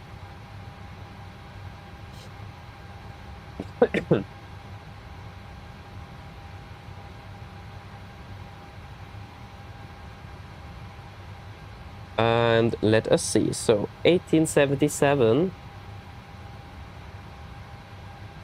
Flying back to Oslo.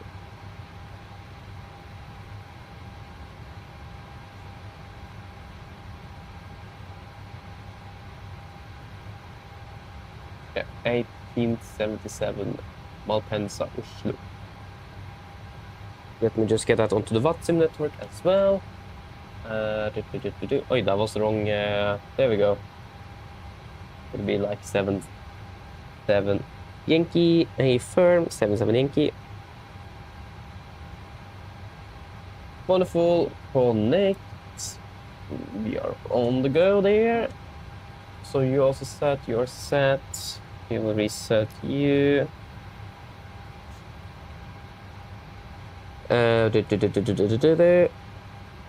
Yes. Then it is just selecting the new flight plan. So Malpensa Oslo. Accept that one. We have done the briefing. There we go. And sending that to Navigraph, and then we're good. Are there anything you guys want to add in the technical log?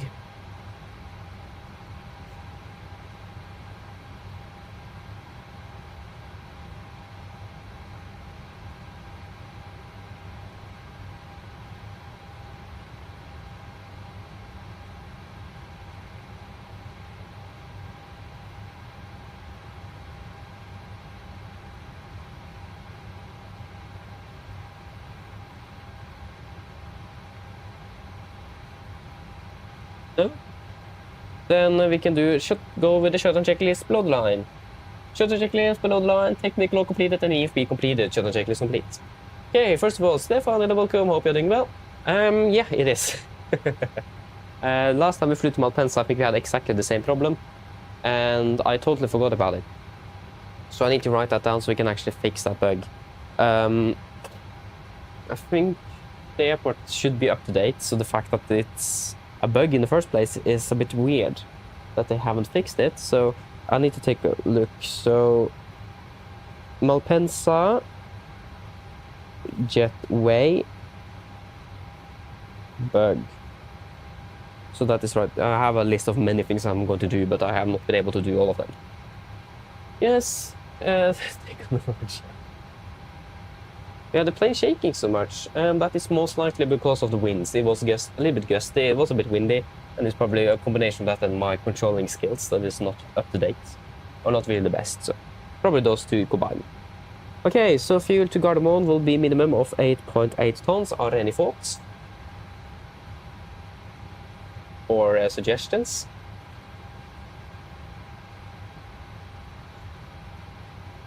Or are we good? What do you guys think?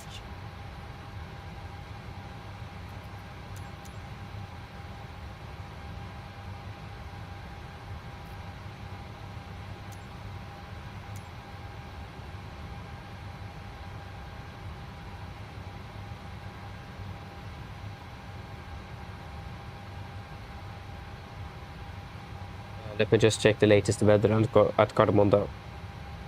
Yeah, that's 3,600. It's improving, and we're expecting the weather to be a little bit better, but it's gonna be some precipitation though. But very good nevertheless.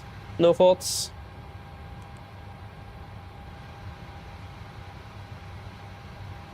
No. At least I'm happy with the 8,800 kilos. That should be plenty from what I can see. Actually, we do have a bit long taxi though. Let me just check here, because we need to taxi a little bit around the airport. So we need to probably know the takeoff fuel first. Maybe we need to take another 100 kilos or something. Takeoff fuel is 8542.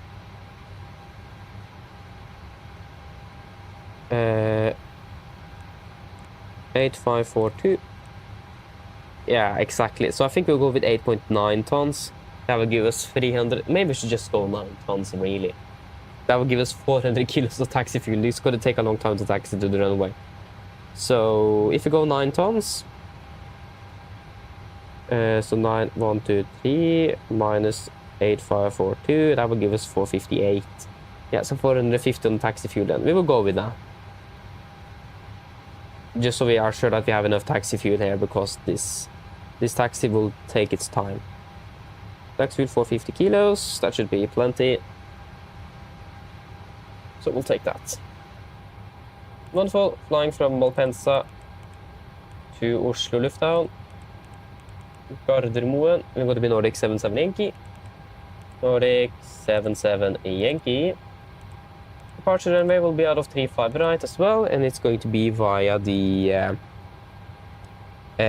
Pepag to Quebec. Pepag, yeah. It doesn't even exist.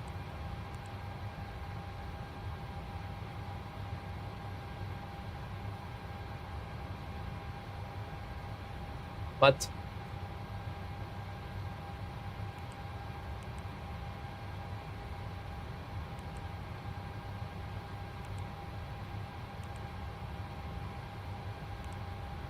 If we will have take 35 left though.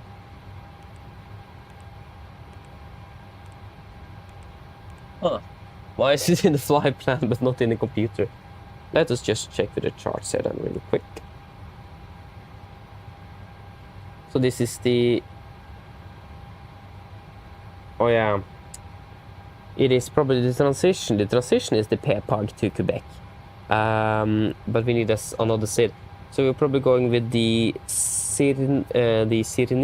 So Sierra Romeo November. Von Tango.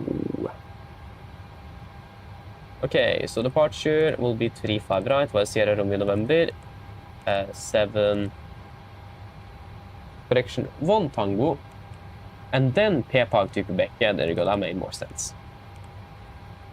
And after Pepag, it is going to be November 851.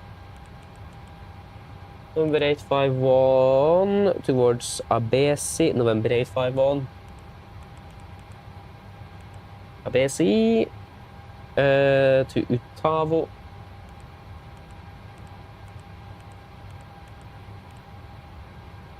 Utavo direct to Rulsa.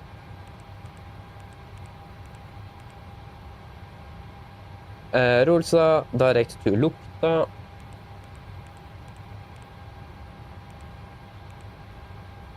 Direct to Tedgo. Direct to Harem.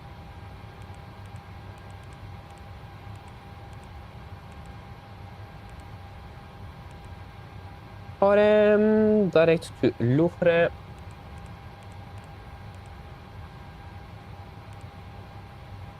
Direct to Bergso. Yeah. Bergso. Direct to Denix. Denix. Direct to Giter.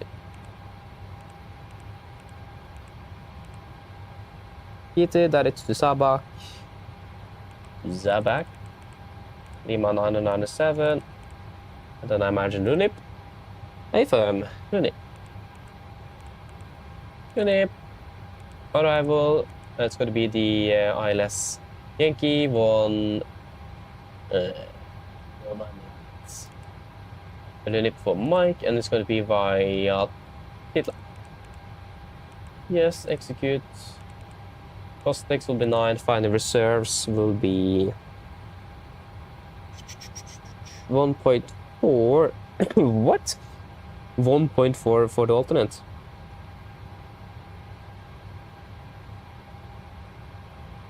Where in the world is our alternate again? It's Torp. Why do we need 40 minutes of fuel to Torp?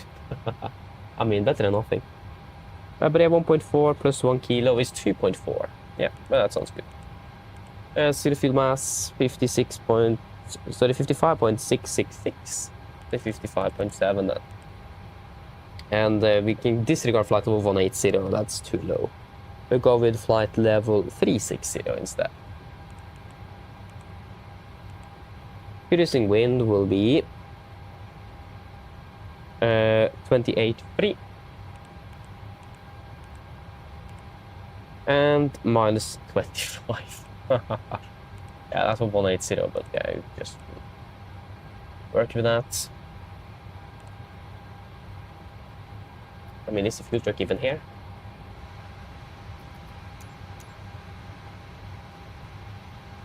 No. Not at all. Okay, so wait. After that, it is going to be engine outside from Alpens out of runway 35 right. That will be so at 8 DME, Mike Papa, turn right, 118, maximum 222 knots.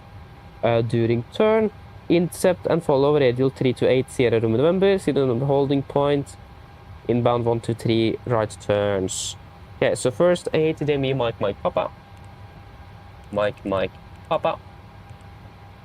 8 DME. We can find the copy. Yes. Okay, we can't do that though. Okay, disregard.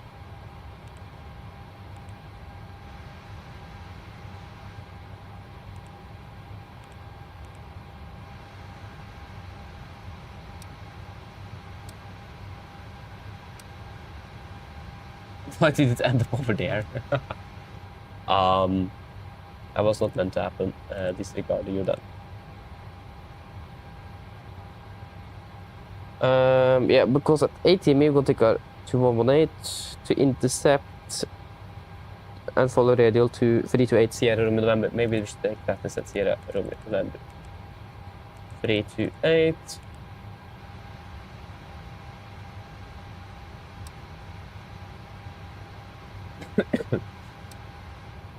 Yes, and then it is going to be DME 113. Holding. Let us see here. Holding. Yeah, erase. Okay, so Sierra Romeo November holding. It will be, yeah, Saron VR. 1, 2, 3 inbound right turns. 1, 2, 3 right turns. Execute.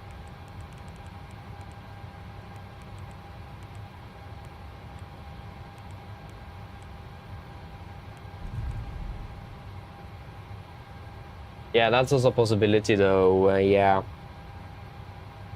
But again, this is engine outside though, so. I want us to use the runway heading on there, so. But yeah, by the way, though, Yuri said it won't come opening well. But yeah. But to understand this on company procedures, we need to use runway heading accordingly. For the SID, so not relevant for the engine outside, unfortunately. Yeah, I mean, we could also put in that, what is it, 118, we could put it directly from here, 118, so you at least have the heading. But it will be much easier if you had it at the 8 mile, because that will be just generally a little bit easier to follow in a stressful situation like that. But at least then we can remember the heading, so I mean that is a good thing as well. I think we'll just do it like that. Yeah.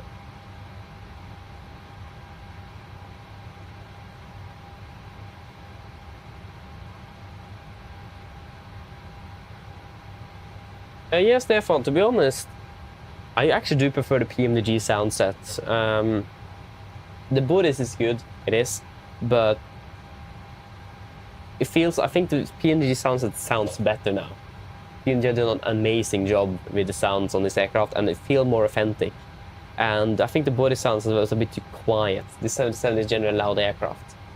So yeah, I think actually the PMDG sound set is better.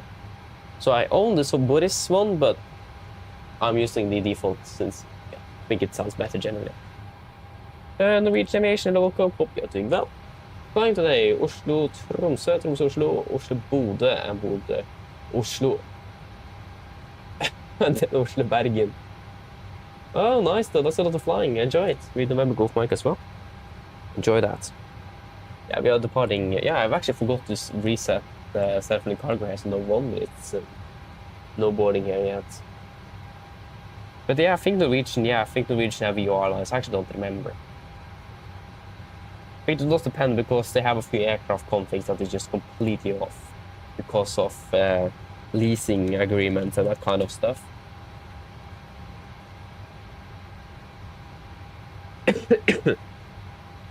So yeah.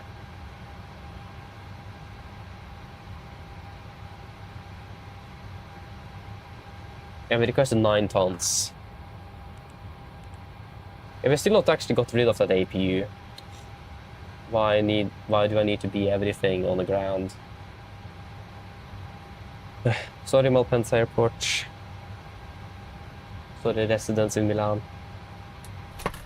I can't be everything 24/7. Yeah, I think we're ready for a briefing if you guys are.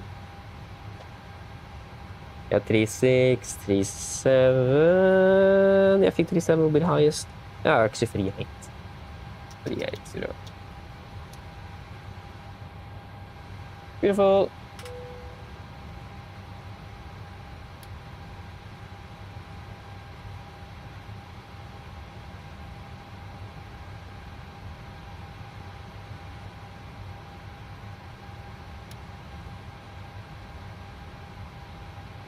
Put it up straight away. And grab power is good. 402. Ah, no. 402, that's not okay. 2 hurts too much. Actually, what is the... I don't even know the initial climb here in Malpensa. Hello. Hello, Captain. Okay, I've spoken to security, and I'm told they'll be ready to send the passengers down to us in a few minutes. Yeah, thank you. No problem. Yeah, yeah, now I need to find the transition chart as well.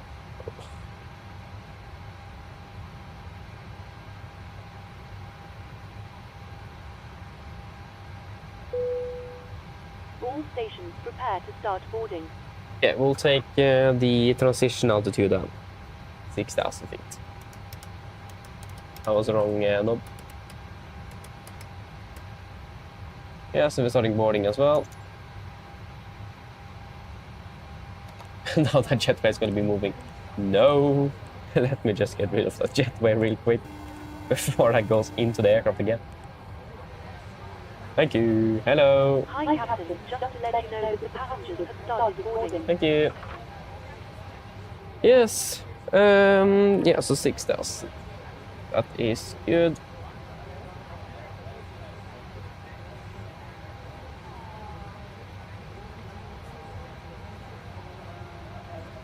Yeah, acceleration altitude is 770 plus 800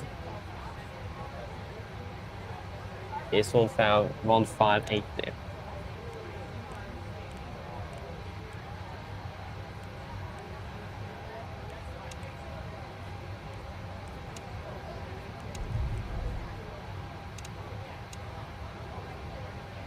That's good.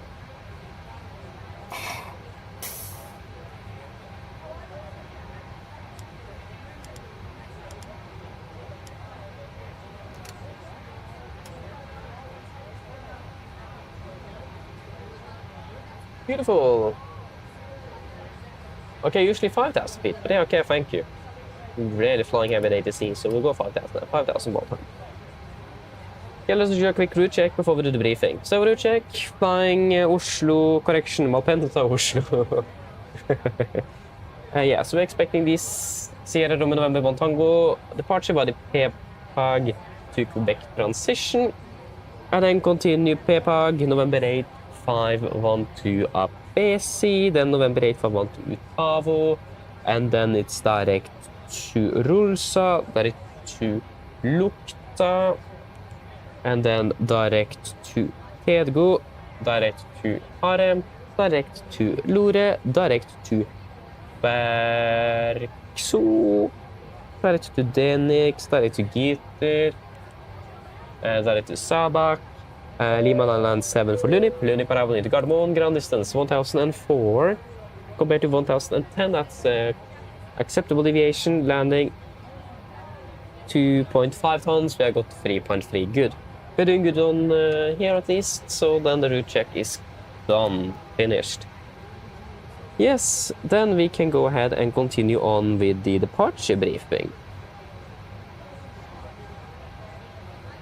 So departure briefing, start off with the taxi, wait a moment then, hello. Hi, Captain. All passengers are now on board. That was quick, thank you. No problem. I'll bring it to you as soon as they send it up. Yeah, thanks. Yeah, departure briefing. Taxi, airport charge, 10-9, effective 30th of October 25. Parking at stand 602, expecting most likely a push facing to the east. So taxi out via Sierra, right on to Whiskey. Continue all, no, actually no. We actually would probably expect to taxi down via Kilo. Let me just get the parking stand charts in real quick. Where's the parking stand charts even? There they are. Okay, parking stand charts then. 10-9 Charlie, effective 3rd of October 25. Again, taxi via Sierra will take you down on Yankee. We'll continue down on Yankee and then... where is Yankee here? Yankee. This wasn't easy to read. There we go. And then we have 10-9 Echo, effective 3rd of October 25. Taxi down Yankee. And then we'll take yeah, then we'll then continue via hotel. Back to the airport charts, 10-9. Affirm. Then we'll taxi down hotel all the way up until Charlie, and then take a right turn to hold at Charlie Alpha for runway 35 right. We have then one applicable hotspot during our taxi. Actually, no, we don't have any hotspots during our taxi. Apologies. No hotspots, taxi restrictions, no time-wise, 35 right, correction 35 left, 17 right is closed. And the relevant taxiways here as well, so we will not be able to cross the runway. So that means we need to taxi a little bit further and around the runway. So it could be a little bit longer taxi than usual, but that's fine. Only that nothing else significant or anything to be aware of for the no times today. SID corrections, first of all. RCR is 2.6 dry, but the conditions also looking good. It's a bit windy, it's going to be some crosswind and some gusts as well, so be aware of that. So it can be a little bit tricky crosswind takeoff this one. For the SID, we are expecting this Sierra Romeo November 1 Tango departure. This will be on chart 10-3 X-ray 12, effective 12th of June 25. Departing outbound 356 it will be actually. So the heading will 346, but departure heading will 356. 356. Until we're passing 1500 feet, right turn to Mike Charlie 6. That was correction. That was the 6 year only. Yeah, we continue towards Mike Charlie 603, maximum 200 knots, above 4000, then a right turn towards the Sarono VOR, maximum 220, 6000 above. MSA 3000 in the south, 6000 in the north, within a 10 north mile radius, 10,300 in the northeast, correction west, 10,003, and in the northwest, 8,003. Continue over to the transition, the PPAG to Quebec, 10-3 Victor 1, effective 12th of June 25. We'll continue from Sorono VOR, continue outbound on the eastly heading to Ulpur, above flight level 125, towards the Bergamo VOR. Then we'll take a left turn towards Osvik above 140, and then to Pepag above 140, 150, depending on the Swedish QNH. We'll assume 150 then, just to be on the safe side. Other than that, nothing else special for the SID. Initial will go 5,000 feet from what the information I have in the pool on that. Yeah, we've currently set in the ILS for 35 right on active on both nav radios, the Malpensa VR on standby on nav radio number 1, and the Saronno VR on standby on nav radio number 2. So we have that ready for backup. Maximum 250 knots below flight of 100 as usual. Lots of terrain, so we need to be a little bit careful with that. So we will need to follow the SID accordingly, unless we see that it is going to be possible with a direct or ATC direct, just anywhere else. It's going to be quite complex, but it should be fairly fine. We should be able to do this without any problem. El Navina will be in use, so that will also be a great help in there. We will, in regards to the engine out SID, will be a little bit complicated as well.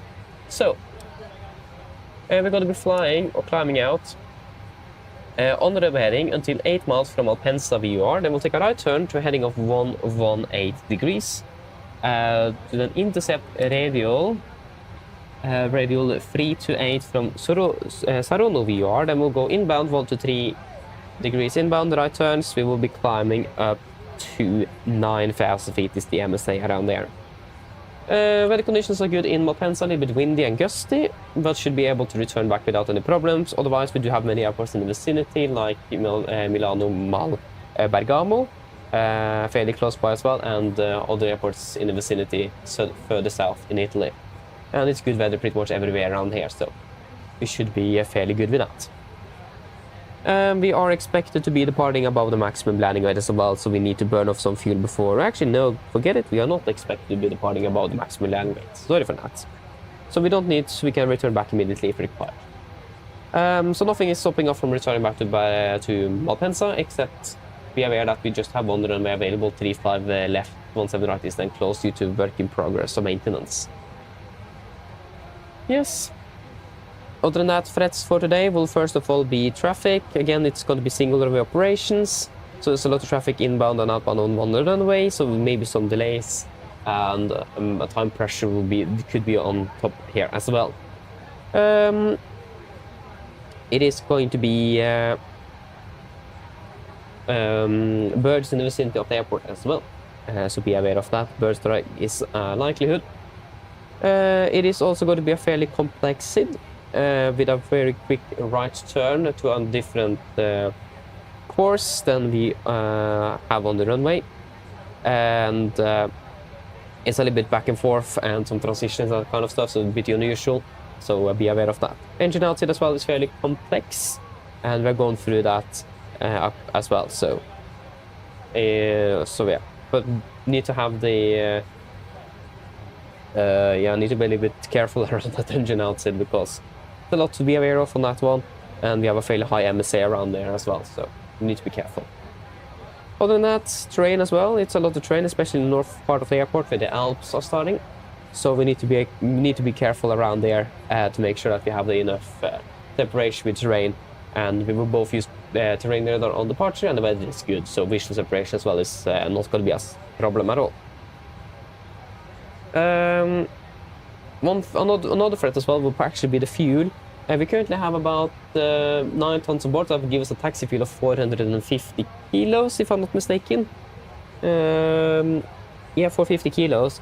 So since the taxi routing is quite a bit longer than we are used to, we need to be a little bit vigilant about the fuel, so we need to be monitoring that carefully so we are sure that we have enough fuel for departure. But we did take some extra fuel for the taxi out, so be aware of that. Other than that, nothing else specific, and everything should be good. So, are there any questions for the departure briefing?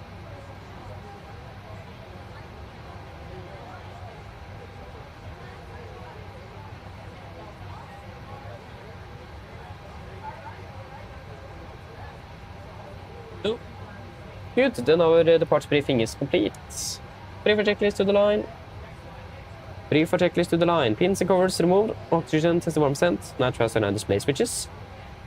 No run auto. Window heat. On presentation mode selector. Auto. Flight instruments. Tracking 1660 degrees QNH 101. 4 reading 725 feet. 730. So press 5 on the standby. Parking brake set. Inside levers cut off. Package takeoff briefing completed. Brief for checklist to the line is complete. Let us just request the latest weather and we should be good. So ATS. Gardermoen. That will probably not be that good. Even though outside of my window is pretty much clear skies. Not living too far away from Gardermoen and it's fog and all that kind of stuff over there. I mean, it's probably imagine no why though. Einar and welcome, opening well. Good to see you again. Long time no see. Good to see you back again. But yeah, I'm doing well. A little bit rest sick, but other than that, doing well. But yeah, it's going well. It is. It's a lot of work, I must say. So yeah, that's the downside. I have. How much is it? It is 2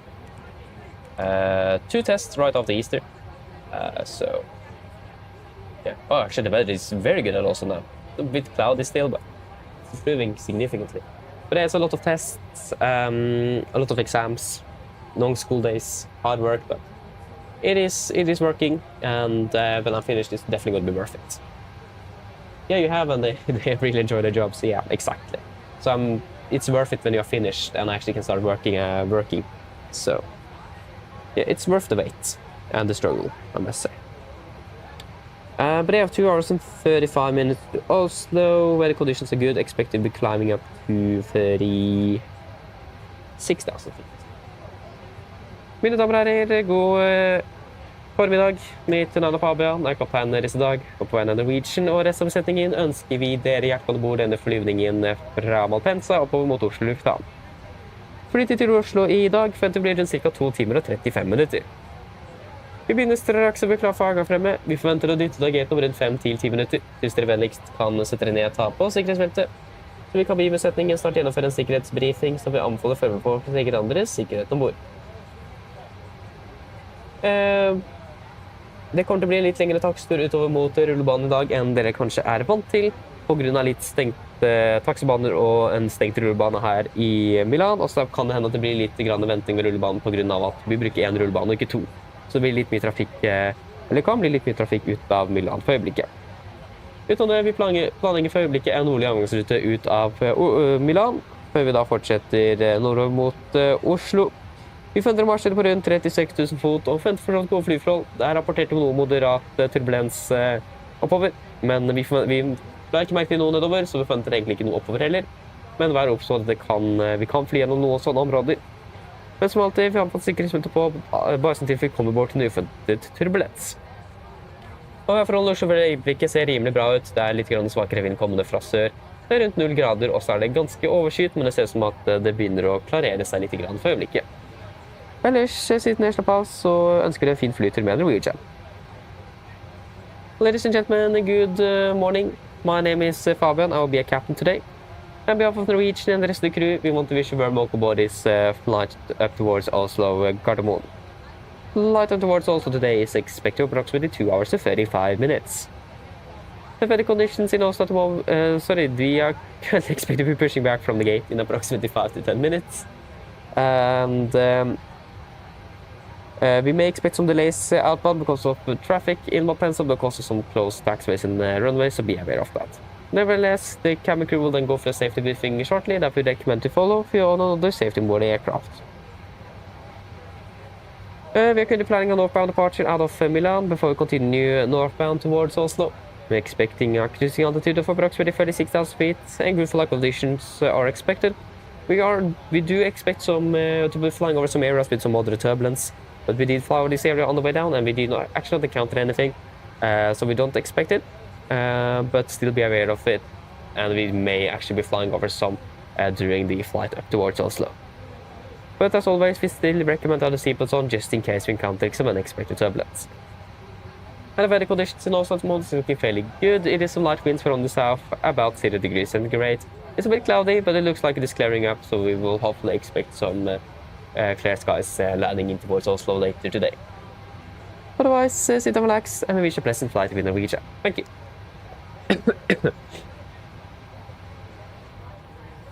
Yes, wonderful. And then we will do the performance. So that will be 35 right. That's a dry runway. Actually, we will probably get the load sheet first. There you go, 55.6. And we did expect 55.666. So that's good. 64.6 compared to 64.2. That is looking good. 9 tons is set to double. Yes, the performance correction weights are checked.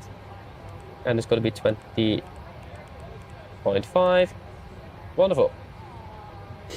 Yes, so takeoff weight will be 65,500. No, it's supposed to be 65,100. Yes, winds are currently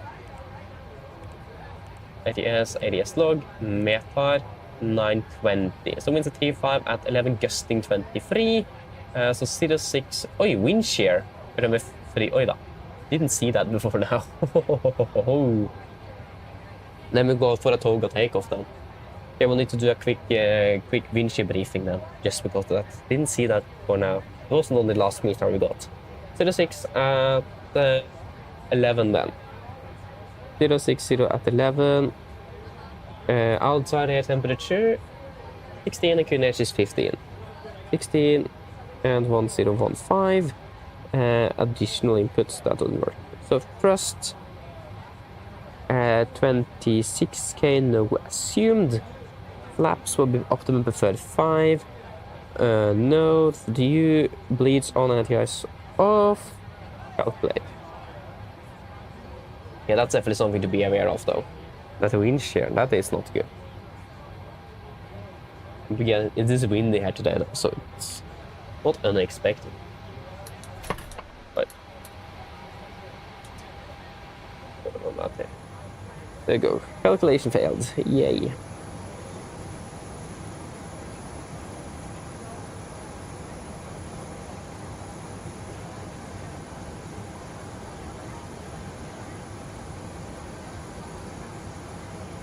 Just to report that.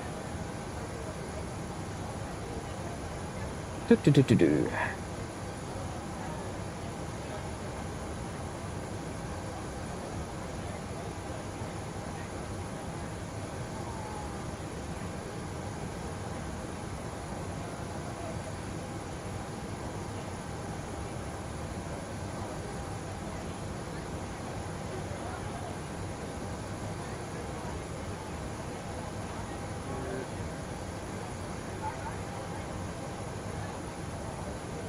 Let me just get that image in.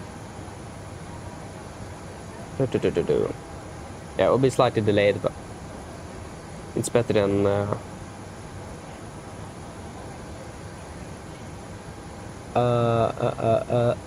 that will be you then. Yeah, that's you. Good.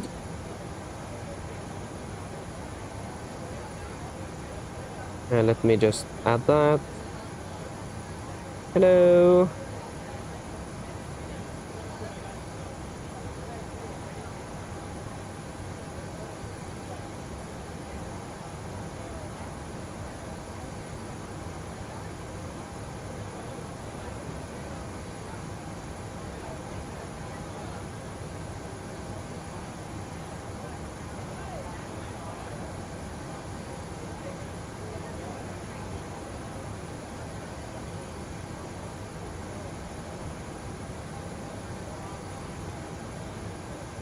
There we go. So now that is posted at least.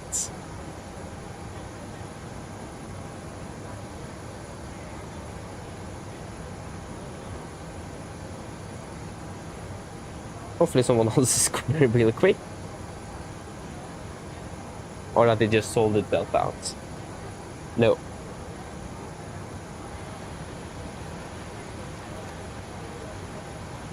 But yeah, while we're waiting for that then, we can do a quick recap here.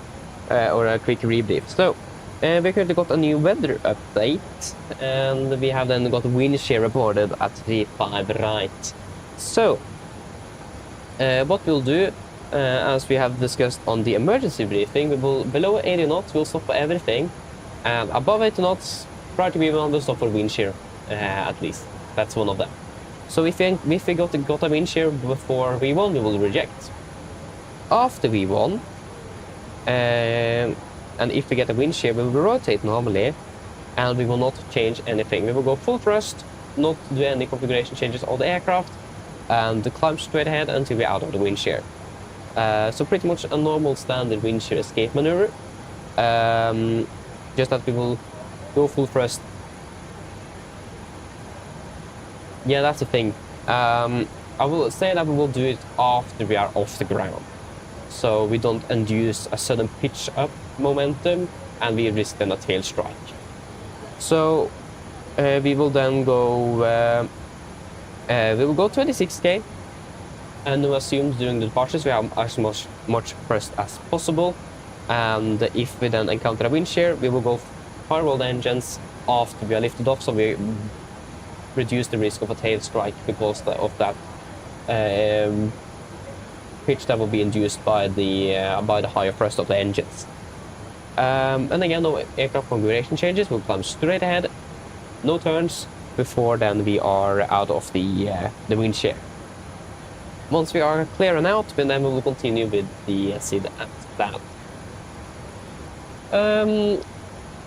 But yeah, there shouldn't really be anything else to note. Again, like I said, we will go with a full thrust takeoff of 26k.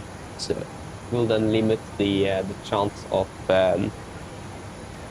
anything bad potentially happening if we have a wind shear, and thankfully also that pitch up momentum will be a little bit less since we already have fairly high thrust rating during the climb out.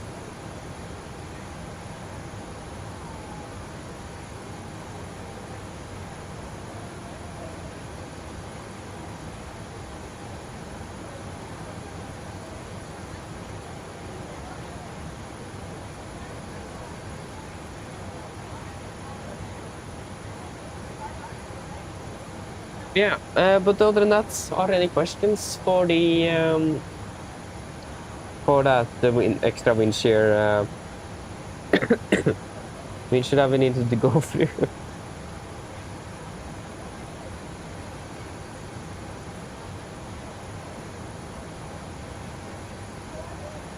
No?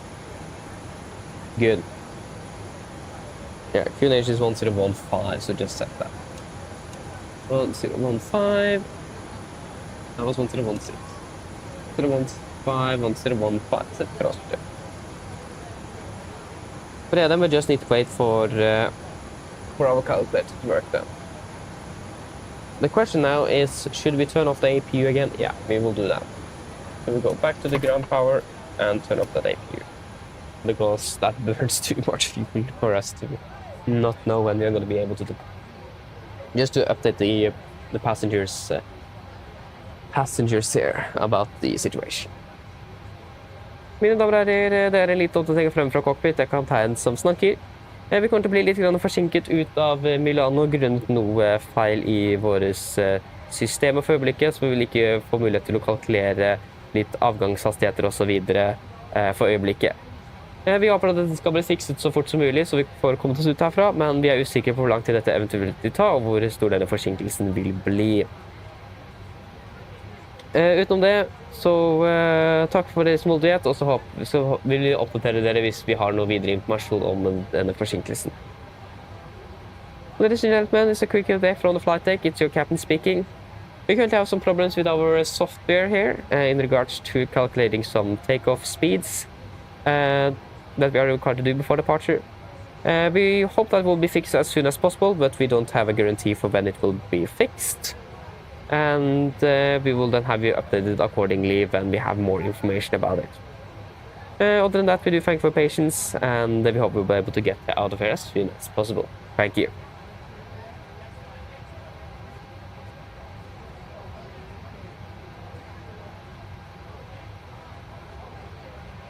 I wonder why it fails. I'm not sure why it does.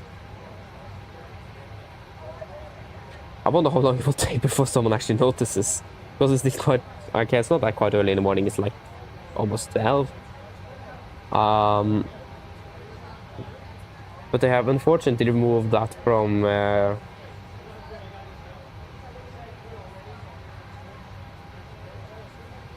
unfortunately removed the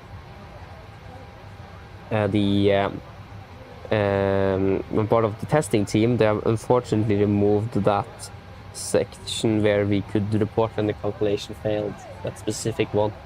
That's a bit unfortunate because it still happens. I mean, last time it happened, we actually were quite lucky with one of the developers actually being in here, him, so he fixed that fairly quickly. But now we don't have anyone here, so now we're a little bit stuck with some software issues. So yeah, I mean, that's part of it, so... Nothing we really can do with now. So we just need to wait for it to be fixed.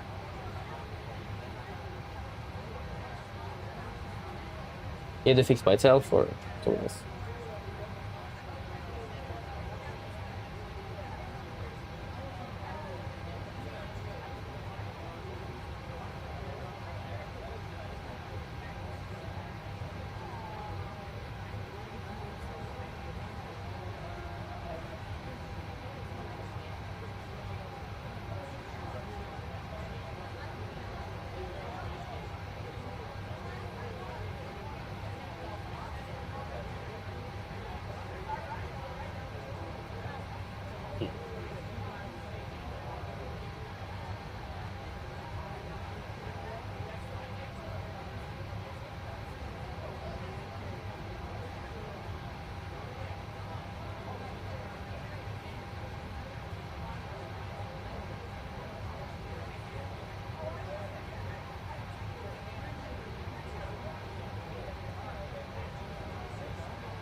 Yeah. Don't think it works. No, calculation failed. What can we do? If we go optimum instead of optimum preferred 5, maybe that could help. If we change some parameters, we could have something to do with that. No, okay, that did not help. Can we actually depart with flaps 25? Yeah, that's actually insane. Never seen that been used. Yeah. Calculation failed.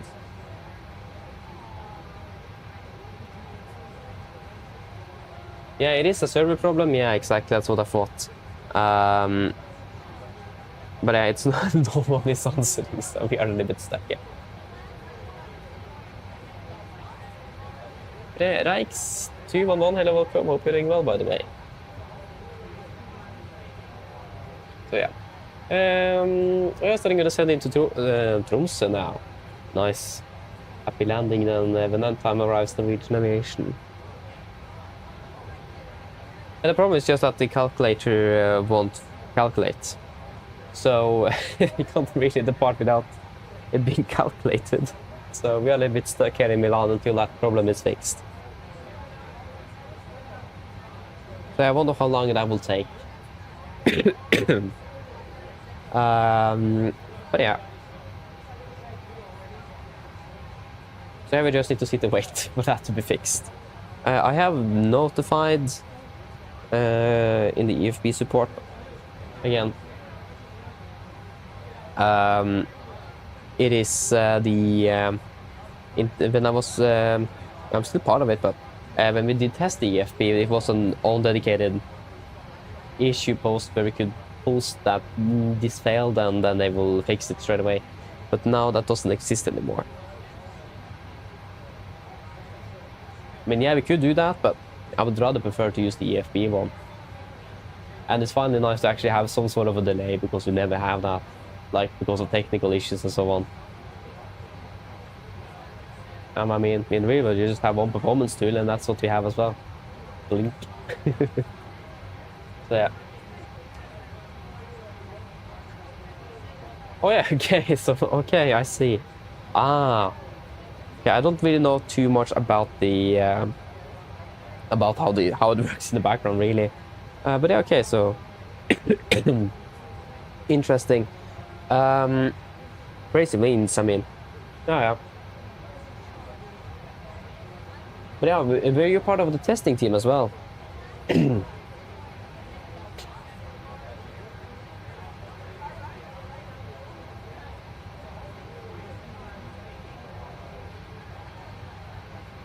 Yeah, nice though. Nice. Okay, I must say that is probably the most annoying thing, that they need to reset it manually. Because then if none of them is online, then yeah. I mean, maybe there could be a better way to notify when the server crashes like that. That's what we probably should suggest. A better way to do it, since, yeah, so that one staff member could easily reset the server when that is required. Because now we are stuck here in Milan without a calculator that works. So, yeah.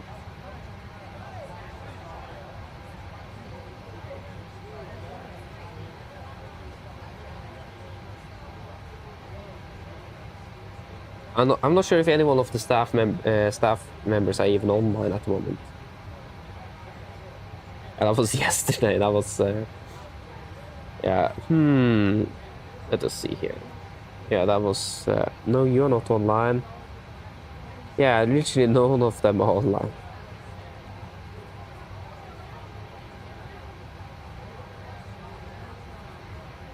I mean, I could probably ask there as well.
Let us see.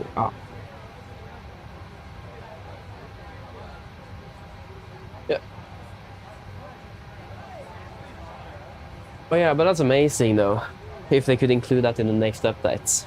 Oh, that would be really nice, actually. Yeah. I'd send a message to Henrik at least. If he answers me, though, that's another question. I could probably ask him as well.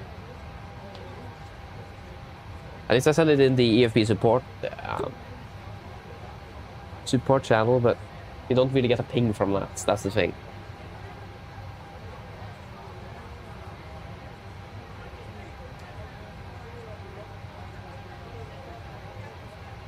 Hope we don't need to sit there for 2 hours then. That will be really bad. We need to update the passengers soon as well.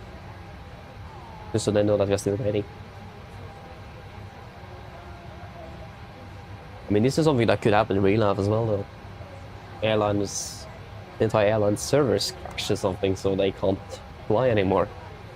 I mean, that have happened as well. So, I mean, even there was not too many years ago, Alaska Airlines grounded their entire fleet because there was something wrong with the performance calculator because 2 aircraft got a tail strike on the same day. So, yeah, this have happened in real life as well. So it's yeah, not unheard of at least. I mean, it's starting to be a while though since that happened though. I think it was in 24 or something, 23. I actually don't remember, but I do remember that they grounded the entire 737 fleet because of that. They need to fix that performance too.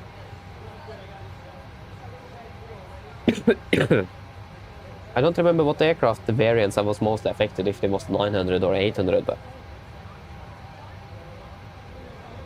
at least it was the 737 though.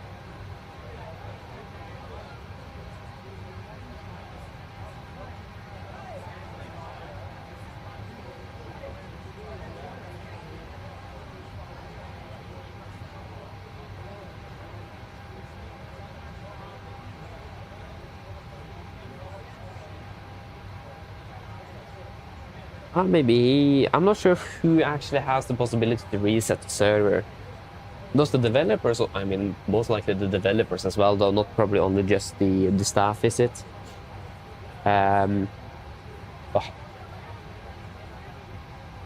Because maybe I can.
So then okay, so then there's at least 2 individuals that I hope can help. And I set it in the EFP support chat, so I hope that someone will answer. Again, it is a Saturday, still fairly early in the morning as well. So, I mean, we should have been in the air by now. Yeah. I'll do a quick update to the passengers that we're still waiting for a fix. Mine damer og herrer, kaptein som snakker igjen. Fortsatt en liten oppdatering her fremme. Vi sitter fortsatt og venter på at de skal rette feilen, og har egentlig ikke så veldig mye informasjon utenom det.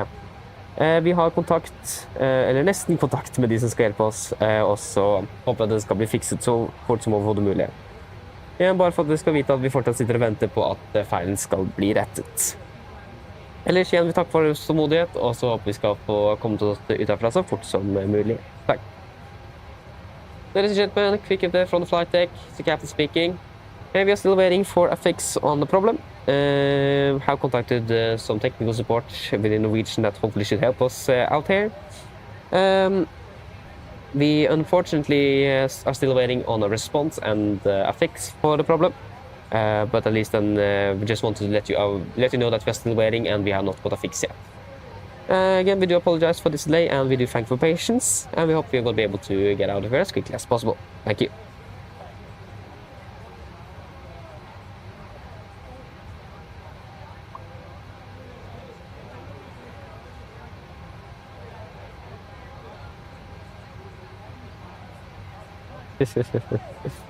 I mean, why couldn't it like it happen in the evening or something? Luckily though, it didn't happen on a Monday afternoon. Everyone is at work. Ooh, be quite bad.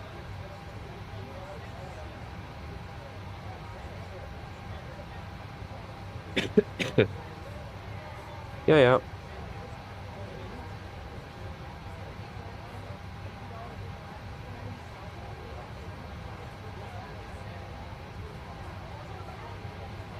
I think we will go custom X40 on this one, not gonna lie. 40 execute. Norwegian, yes, I do. The day before Easter was on Friday. So flying until Wednesday, and then I have the rest of the holiday off. I mean, theoretically, the holiday doesn't really start before Thursday, but yeah. I've had the traffic right now, 909 Golf Charlie, just start down by the right, I think stuff.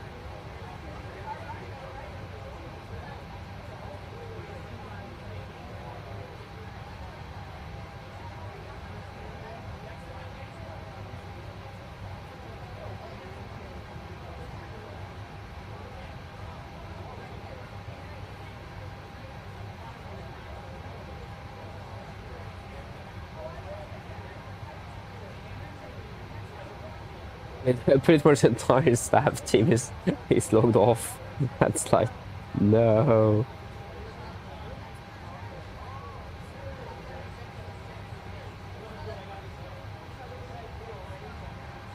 I like the developers as well. And this is like the worst timing it ever could happen.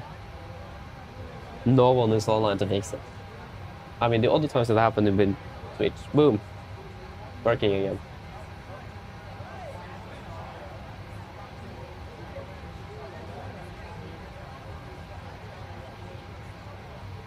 I wonder how long this delay will be.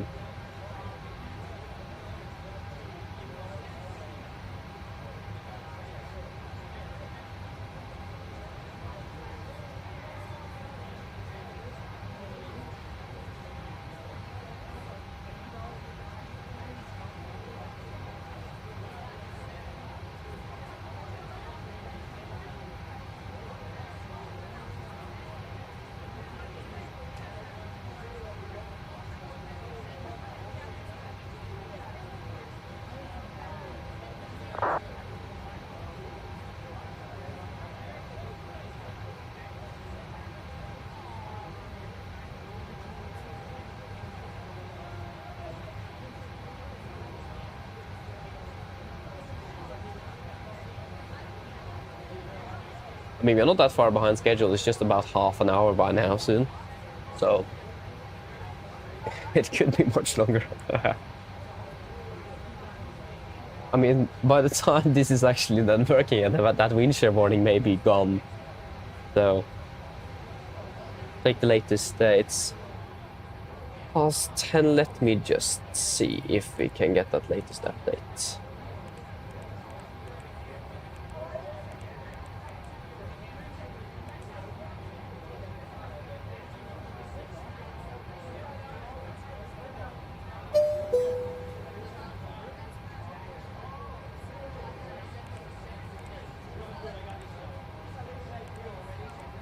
Yeah, I can still wind shear report. The QNH 1015. Yeah. Oh yeah, okay, you actually do have the main calculator? What? Yeah, that's lucky. Okay. I actually, if you want to, I have everything in the EFB support chat. I did send a screenshots. Used to that. They said that if it fails, then send us a screenshot. So I have a screenshot in the EFB chat. So if you just use that. Oh wait, I got an answer here. Oh no, I went right off. Dumb. Back here. Let me just see that it actually works first. We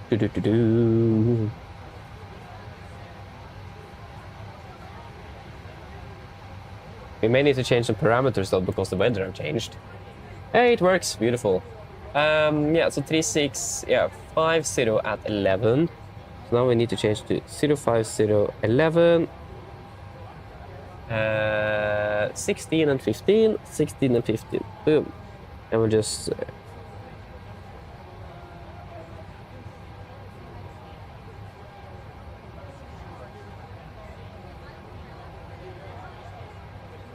and I just need to send a message in.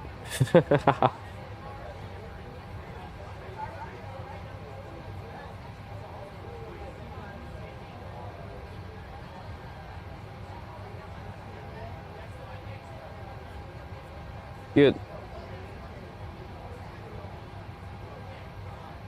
Yeah, nothing else changed. 65,100, yeah. Wonderful, that will be at 26. Can you assume? Give us 98.6. Yes. Oh, our acceleration of this is a bit higher here in Milan, but actually it's actually 1,500 feet. I mean, that's good to be aware of. Takeoff will be flaps 5.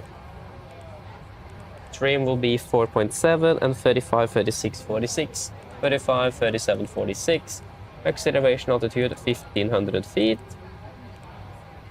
That will give us 390.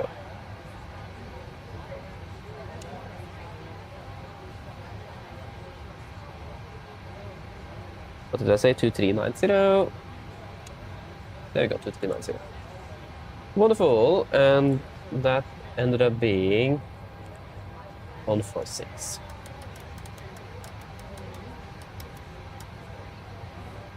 One for 6. Let's just fire up that APU again. Yes, let us do a cross check. So 26K, 26 I now assumed, and 98.6, 98.57, and plus 16 degrees confirmed. Flaps 5, 5, trim 4.7, 35, 36, 46, 35, 37, 46. Acceleration altitude is going to be 1,500 feet here in Malpensa, with 2,390 set on both PFDs. There we go, performance checked. We are good to go. Let us just do a quick PA to the passengers then. Mine damer og herrer, denne nye oppdateringen frem fra cockpit. Det er kapteinen som snakker. Vi har nå fått fikset problemet og har fått gjort det siste vi skal gjøre, så vi vil da forvente å dytte ut av gaten om bare noen få strakser. Jeg vil beklage for denne forsinkelsen dette har medbringet, og så takker vi veldig for deres tålmodighet. Ladies and gentlemen, this is Captain speaking. A quick update from the flight deck again. We have now got the problem solved, and we should be able to depart here shortly. We do apologize for the delay that that I have encountered, and we do thank you for your patience. Beautiful.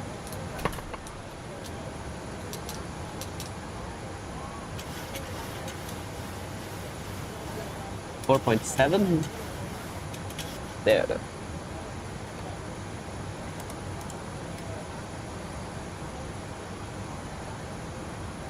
Pre-project list below the line. Project broad line fuel we had 9,000 kilos aboard. PEMS on. Pass the designs. Set. Auto brake. RTO. CDP cars completed. Takeoff speeds. We won 135. VR 137. V2 146. MCB V2 146. Heading 346. Altitude 5,000 feet. Pre-project list complete. Okay, we can finally go. Prepare for push and start. Hello, I click. There we go.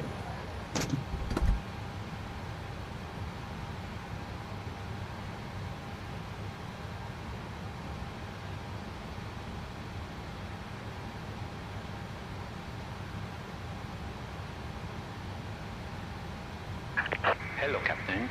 We are ready for pushback.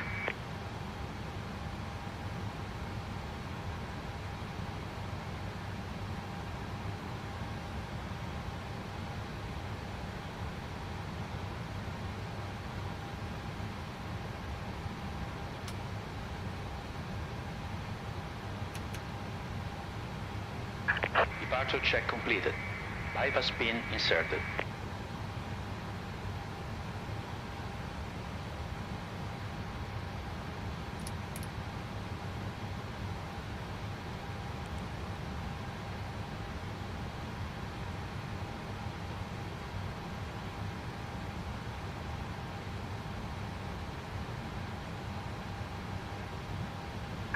Locking gear.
Release parking brakes.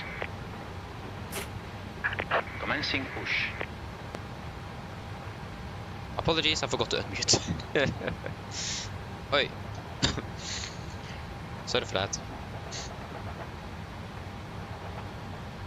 Oi, there was a bus back there. Okay, thank you for that. I'm just going to casually drive or push over a bus. Okay, I hope we didn't actually go through that bus. That would be fairly bad.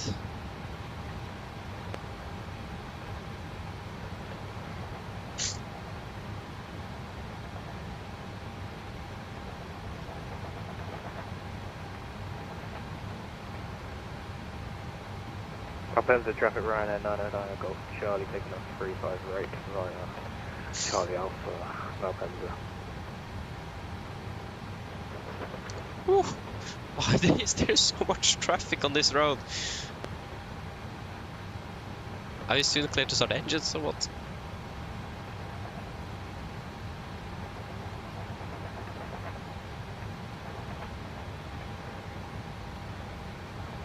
I can't remember he said that we are clear to start engines.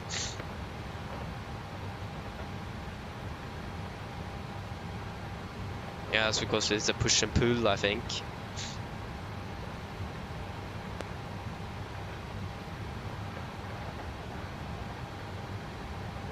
He did. I think you're okay.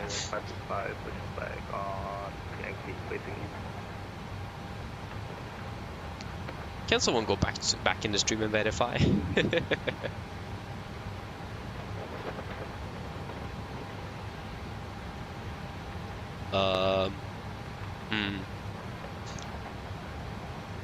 Because I think I remember he just said commencing push. That did not clear us to start our engines. Oh no! Why in the world did this guy start pushing as well? Ah, no. I have no clue where we're even pushing. Stop. Clear to start the engines. Okay, thank you then.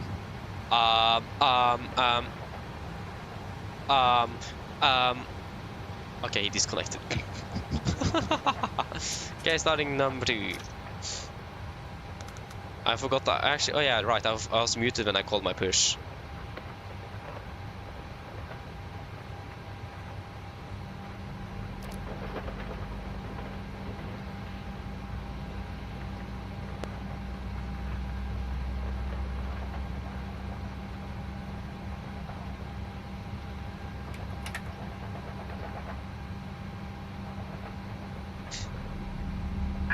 Set parking brakes.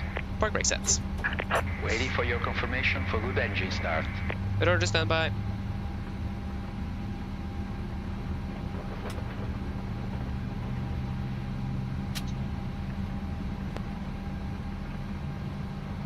Starting it out. Starting number 1.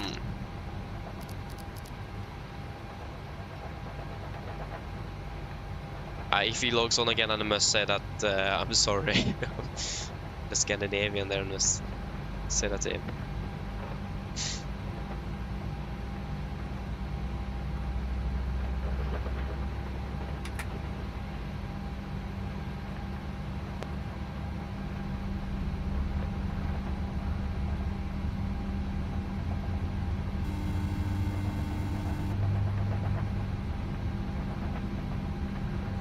Malpensa traffic, Postman 137 landing outside road 350. Starting it out. Cockpit ground with 2 good results, you can disconnect. Unlocking gear. Hello. Hi, Captain. The cabin is secured for takeoff. Thank you. No problem.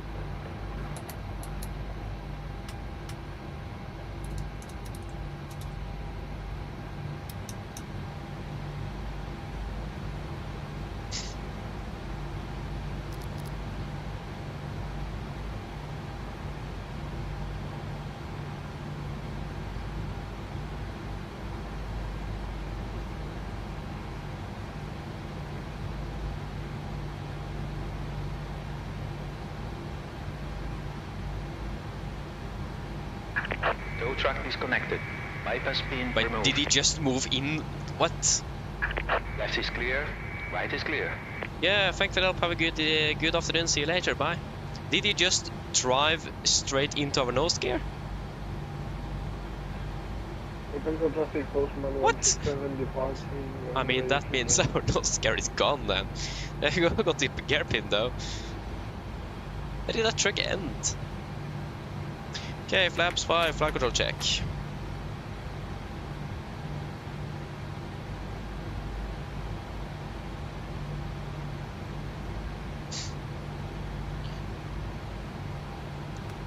Before taxi checklist. Before taxi checklist. Generators on, probeat on, anti-ice off, air compressed, packs auto, isolation valve auto, engine start switches continuous, recall checked, engine start, levers, IL10, flight controls checked, ground equipment clear, flaps, 5 land, 5 green, APU off before taxi checklist complete. Yeah, I'll taxi down via Yankee, Hotel, and yeah, apologies.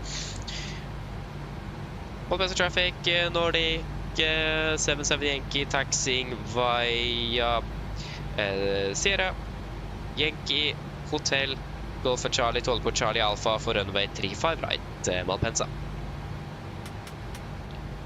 Right clear, left clear, brakes released.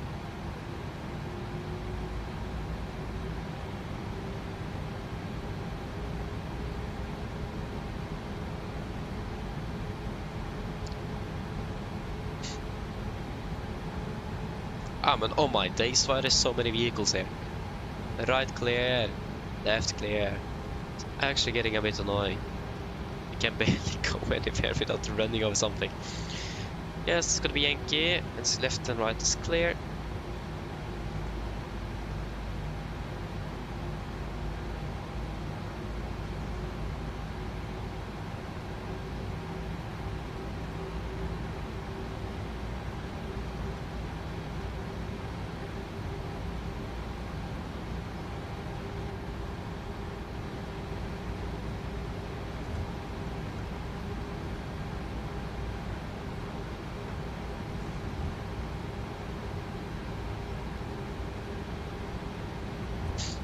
Okay. Off with you, on with you.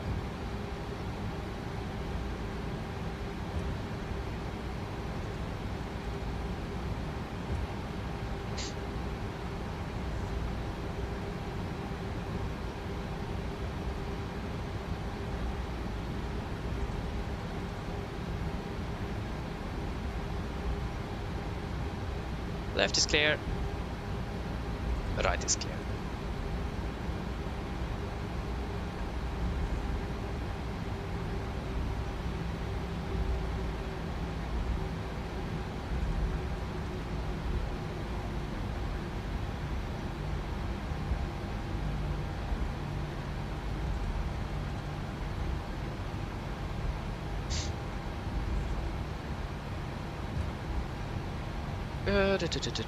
That'll tell, yeah. Yeah, that is clear.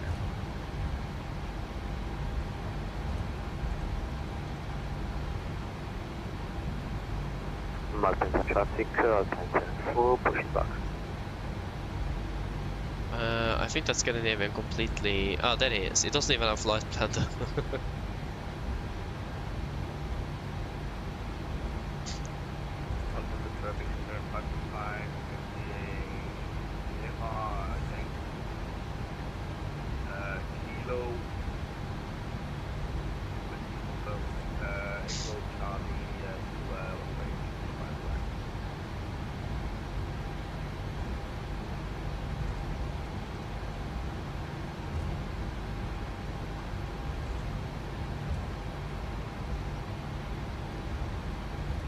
Left is clear.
Left is clear.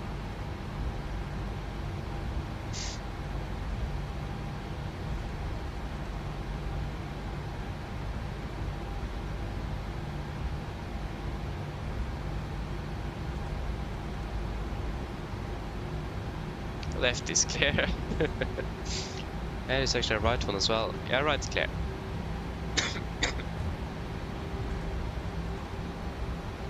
Now we are on tail, wonderful. Speed up a little bit.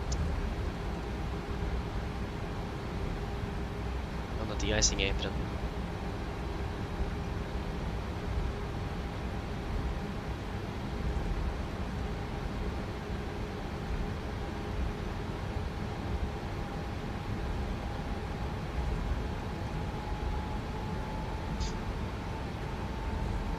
Straight down on the tail.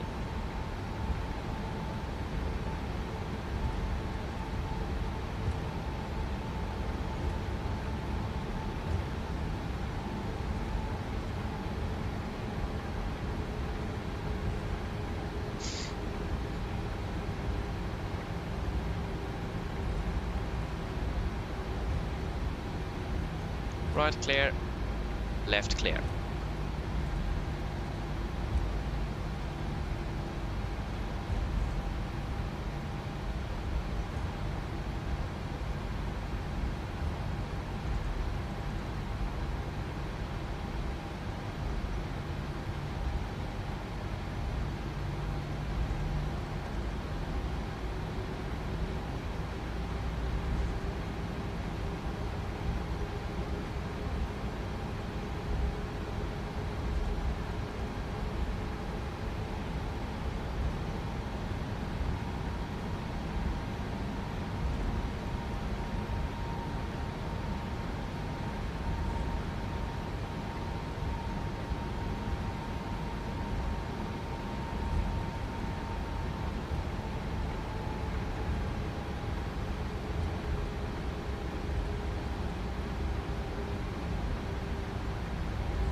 Oh no, is it some wrong terrain terraforming right there? I see.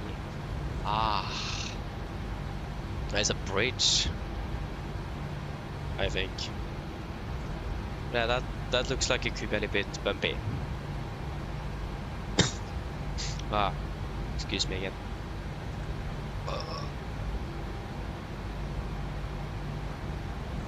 Okay, nothing happened. What?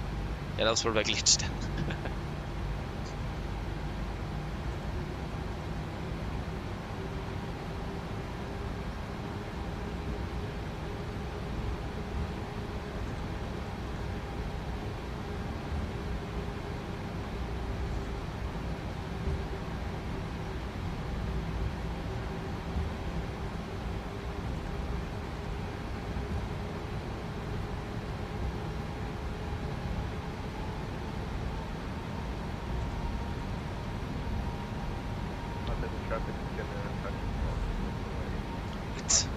Where did he go from?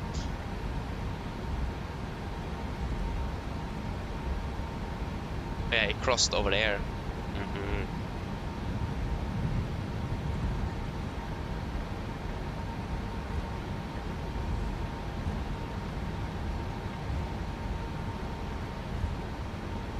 Left is clear.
Takeoff checklist, sit camera crew as well.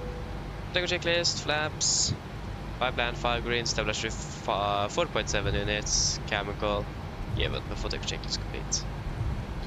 All passenger traffic, Nordic 77 Yankee, leading up 35 right, Malpensa. There's no traffic on final? No. And we looked terrain. Yeah, and we are good on fuel. Wonderful.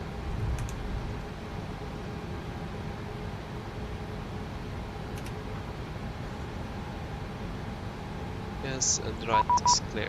Wait. Oh my days, why there's I think the scene is a little bit broken.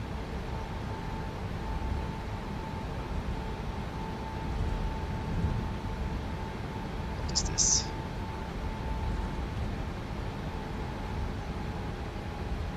Fast.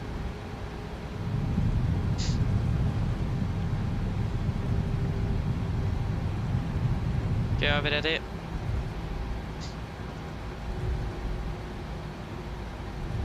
Opposite traffic, Nordic 778 departing runway 35 right, Malpensa. Okay, ready? Wrong clock. Takeoff.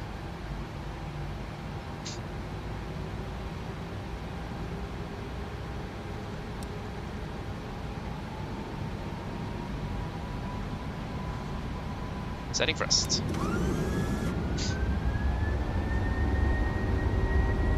Press set.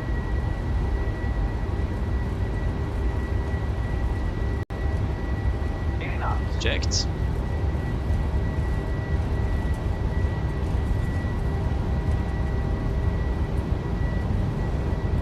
V1 rotate.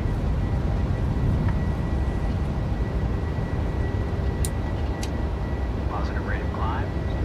Gear up.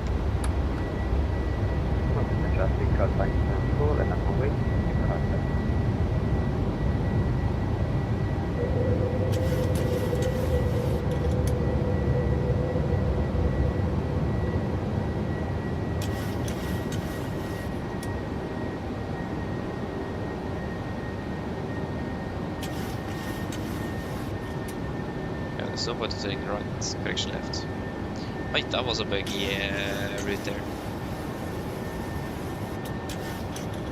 All passenger traffic, Nordic 770 airport passing 3,400 feet. Oh, it's 3,300 actually. Laps 1, speed checked. Wait.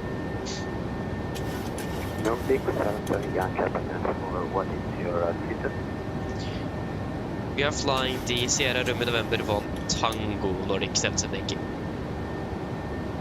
Thank you.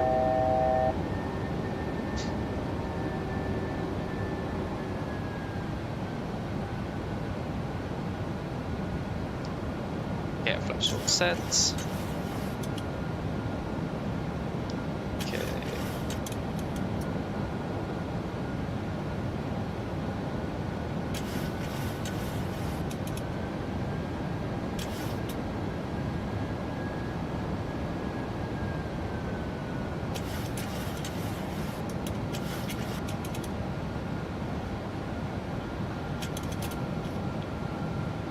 Pilot engage. Continue climbing up to flight level 200. 200 set altitude intervent.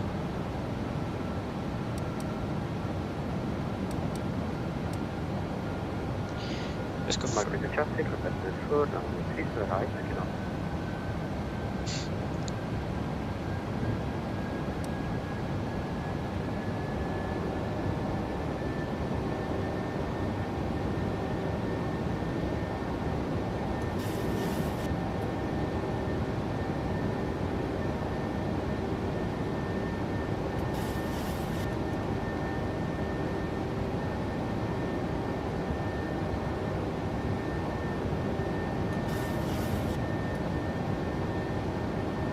Set standard. Standard set cross-checked.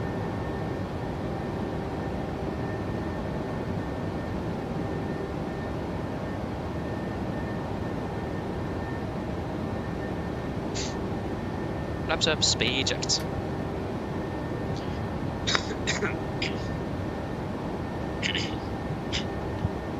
Wait.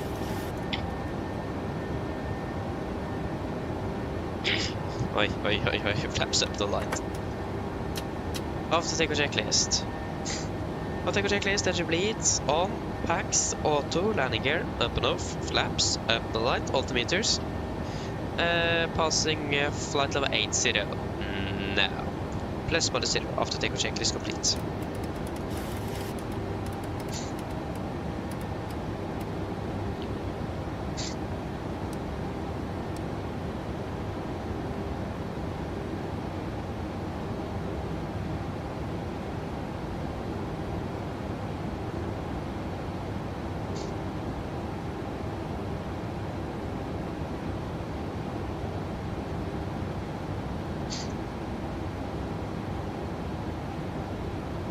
Flight level 100.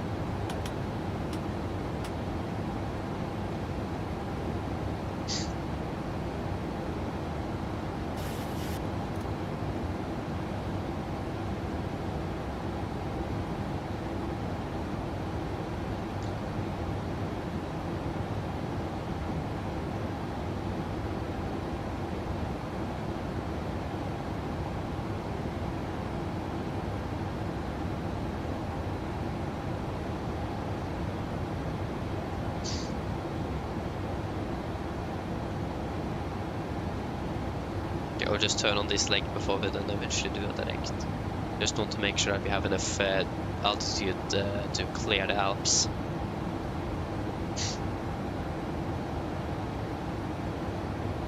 And the more we climb, the better it is.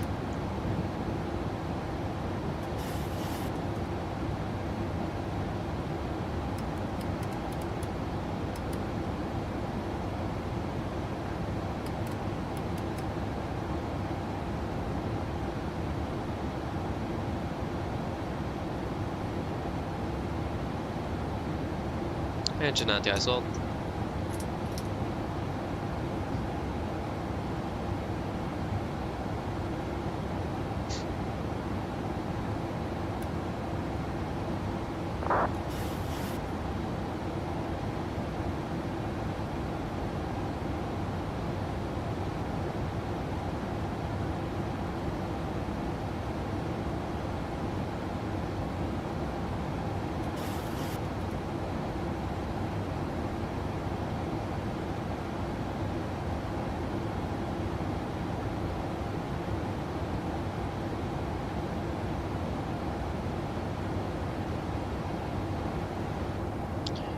Okay, we can fly that into P-Pag.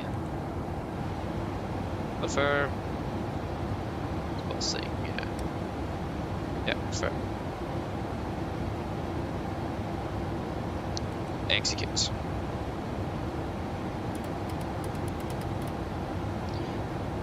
Also just do this turn before we then turn off the seatbelts. And continue with everything else. Just to be a little bit careful around here because of the Alps.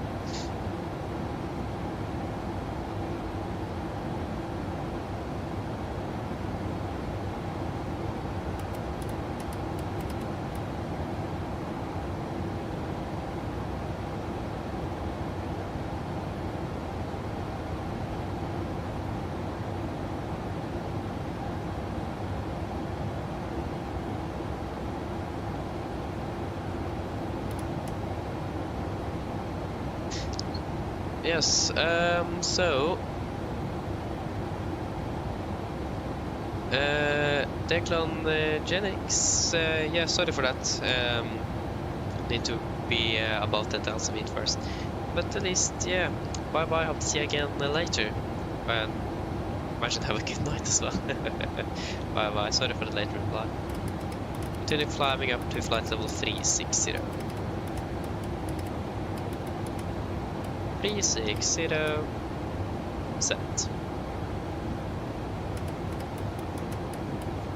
And master caution fuel.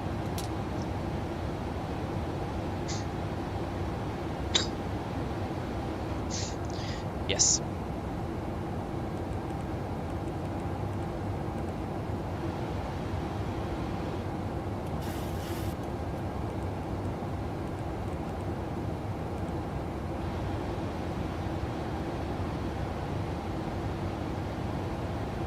Yeah, we can go with radar on my side.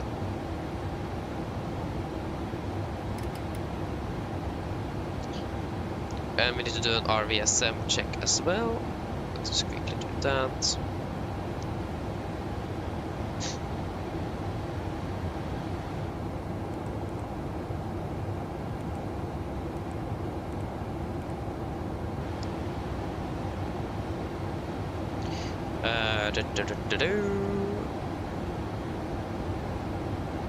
Yeah, we can turn off the seatbelts now. I just wait for a master question. Yeah,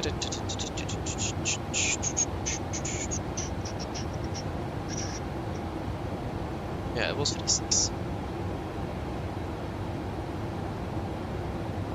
Yeah, that was what we got to do. We got to do an RVSM check.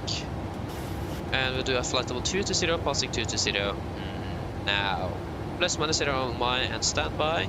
And you as well. Good. 220, and it was plus minus 0 on all three. Dream scenario. Really not achievable. Last course of fuel, there we go. Wonderful.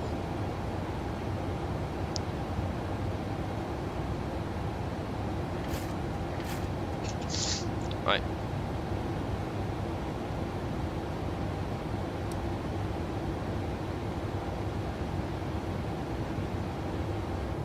Up in cruise we have a lot of reporting to do. That will be fun.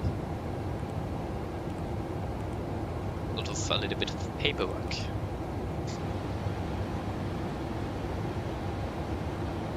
Yeah, when are we now expect to be landing?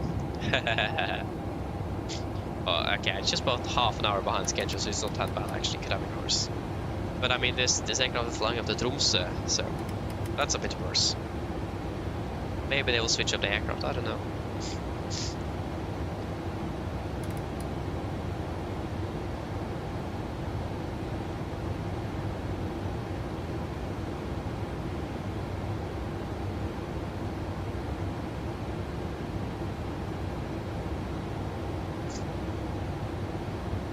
They took off at 12:02. We were still at the gate at 12:02. So they was the real aircraft was also delayed. But looks like they're able to catch up a little bit. Apologies. Or excuse me, it's more like it. Yeah, good. So we're crossing the Alps again, the same procedure. Before the radial there at Takeoff, we will turn back again and return to Milan. Past it, we'll just continue straight ahead. Most likely Nuremberg or Munich.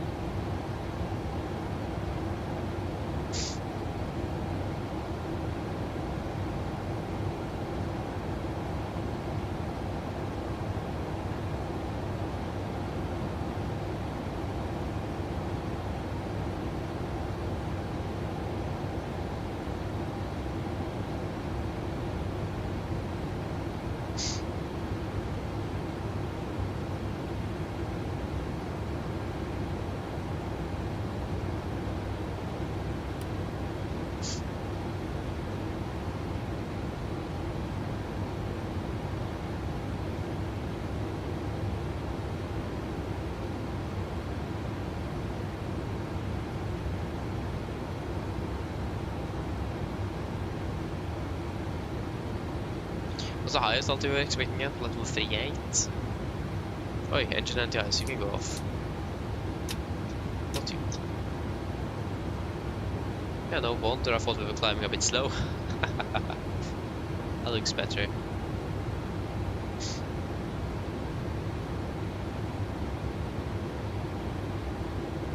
Yeah, it's starting to cloud up a little bit here as well, but it's pretty much clear skies outside.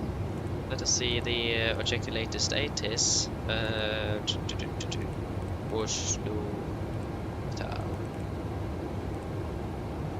Just to see what the weather would be like. At the moment we shall have the latest weather update as well. Thankfully we did not encounter any wind shear on takeoff, so that's good. There we go. METAR. Winds are good. VN9 few 400, 4 degrees, QNH 11. Yeah, that's actually very good. It looks like it's clearing up quite a bit. To be honest, I think it will be a little bit better than it says on the TAF. Is that an aircraft? No, that was a scratch on the advisor.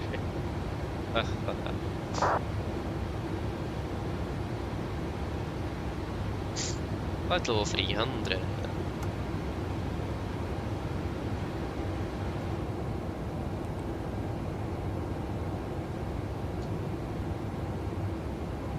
What? Why is the optimum flight level 387, but the maximum is 383? There's something that is not correct here. The optimum flight level cannot be higher than the maximum. If you just go flight level 380, because hopefully then it will update itself. There we go. Maybe wrong, it may be like 3. No. Huh. Interesting. Climb.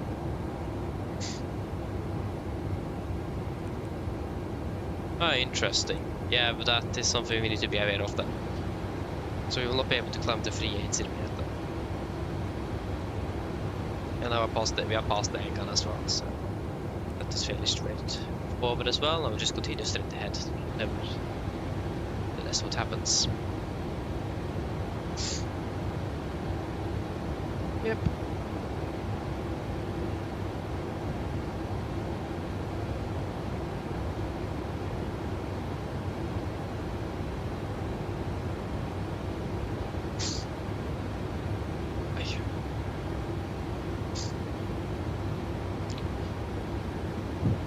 Yes.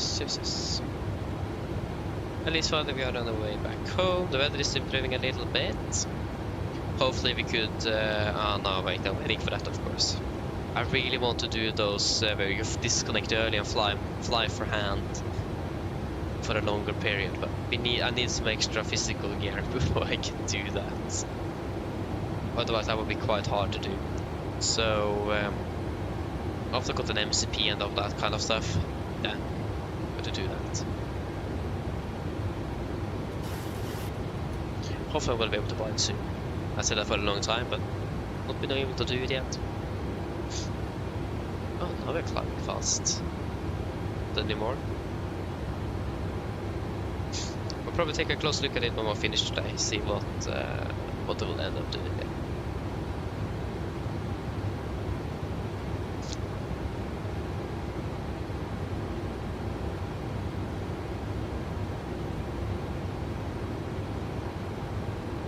The unfortunate thing is though that we don't really have a fans FMC available from them.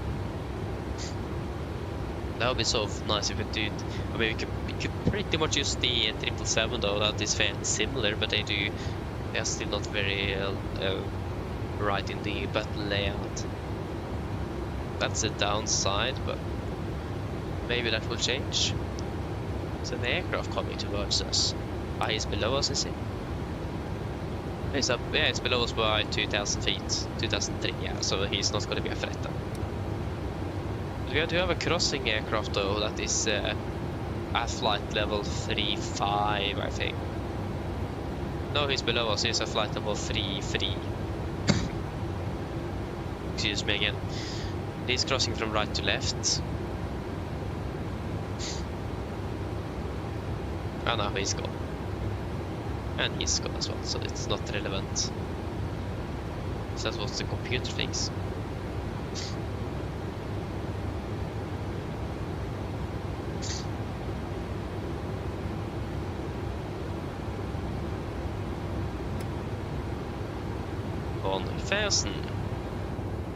Let's just see here. Ah, there we go. Now it updated itself. We can go flight level 380 immediately. How much would we save?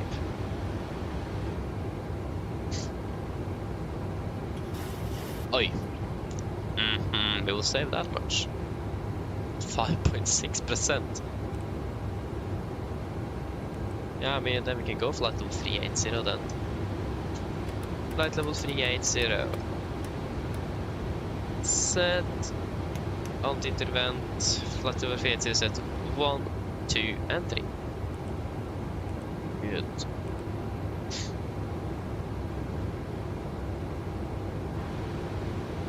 Actually, maybe we can do an AR approach into Gardermoen as well if the weather is good enough. That would be nice, save some time there as well. If we are landing half an hour behind. So, that would be nice. And we are running 40. Yeah, it looks like we have to. Yeah, we are.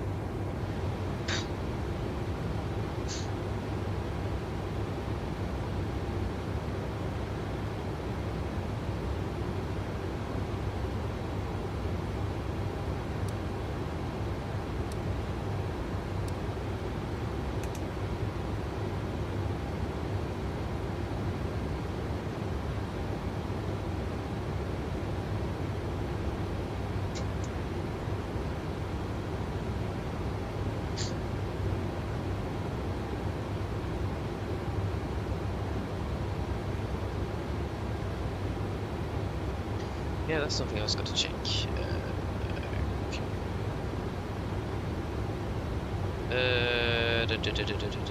If we go there,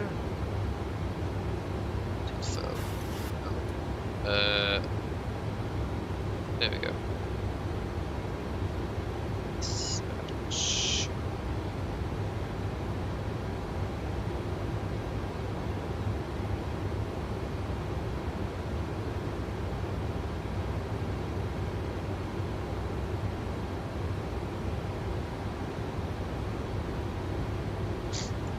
I mean, we expect to be landing behind schedule nevertheless, actually.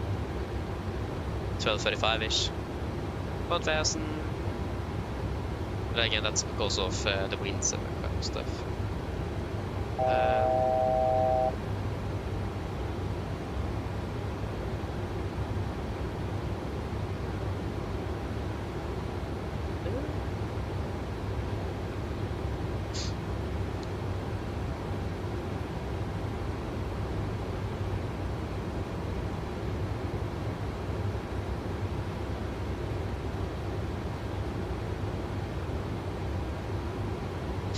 Yeah, there we go.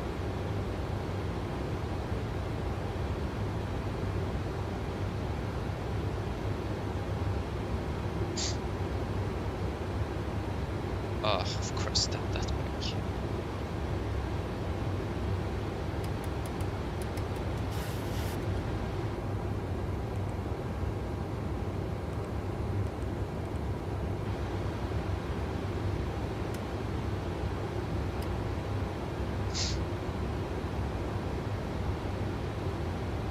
There you go, we're leveling off. Wonderful.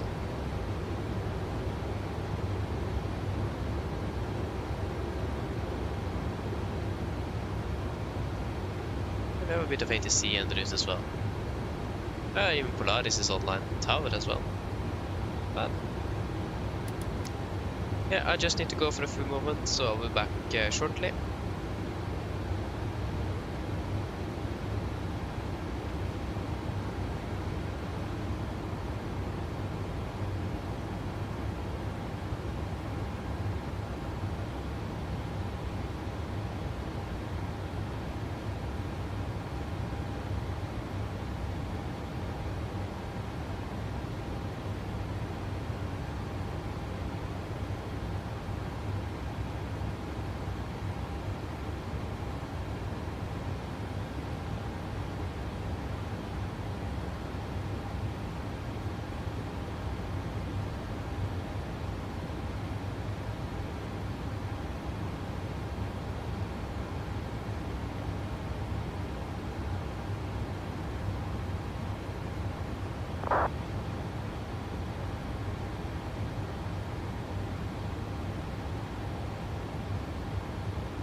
Yes, I'm back again. Back to work. It is. Yeah, so we have been flying for... Oh yeah, I forgot to answer this. The Scandinavian guy sent me a private message about the pushback. I forgot to answer.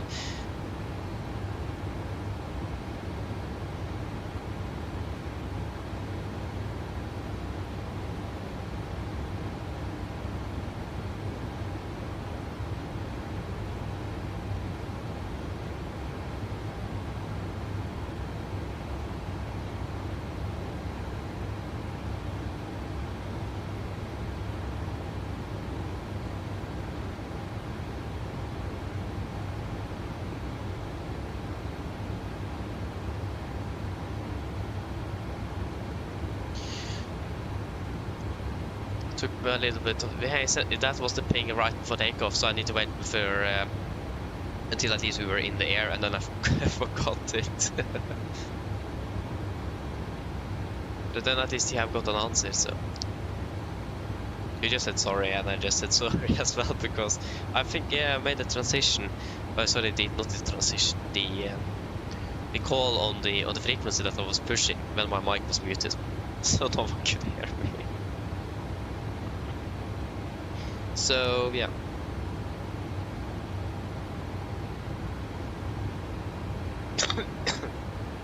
Apologies. Yeah. 12:55. Could have done better. Could have done worse as well. Yeah, then it's just straight on to with the paperwork then, pretty much.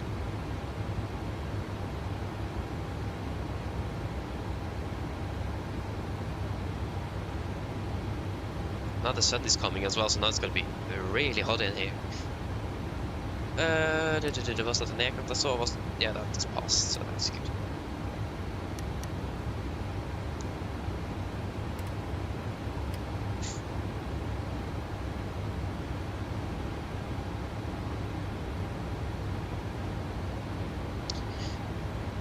Yep. So.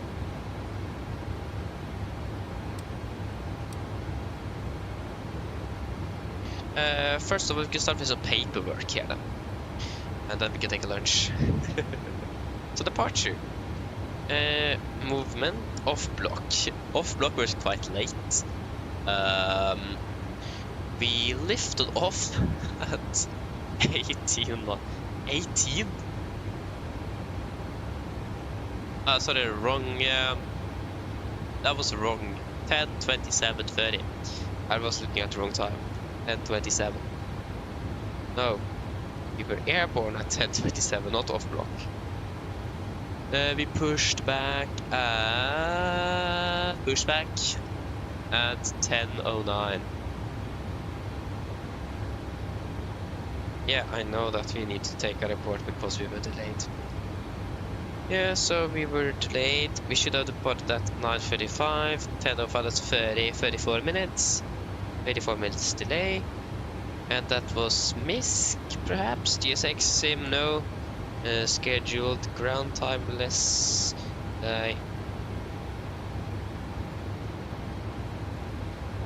Industrial action outside of industrial action.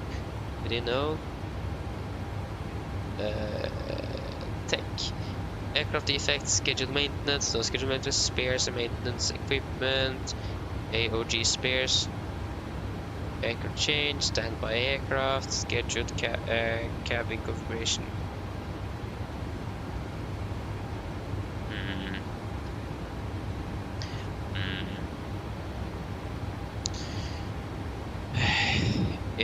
Not with handling, operation perhaps. Flight plan, operational requirements, late crew, flight deck short. Crew charger, or late cabin captain request safety check. No. But then it's just other than. Other reason. Delay comment. Yeah. Delayed due to Performance.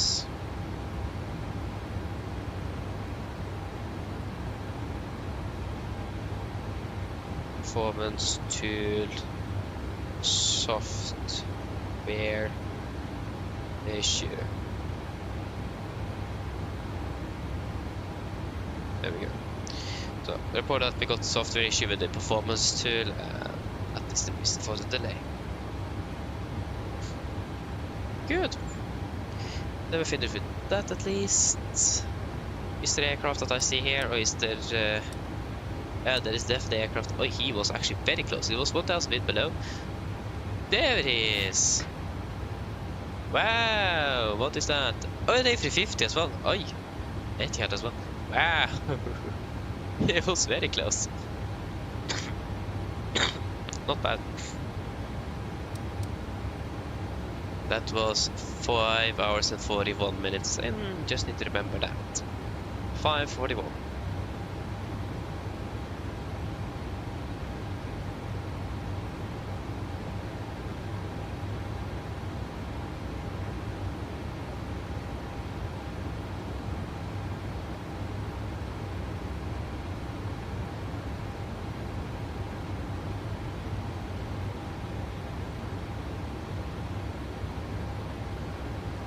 Yeah.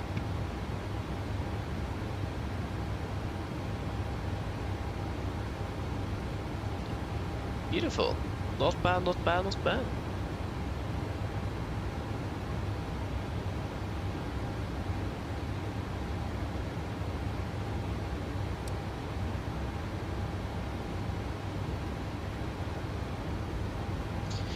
Let's see here then. Some lunch is nice, isn't it?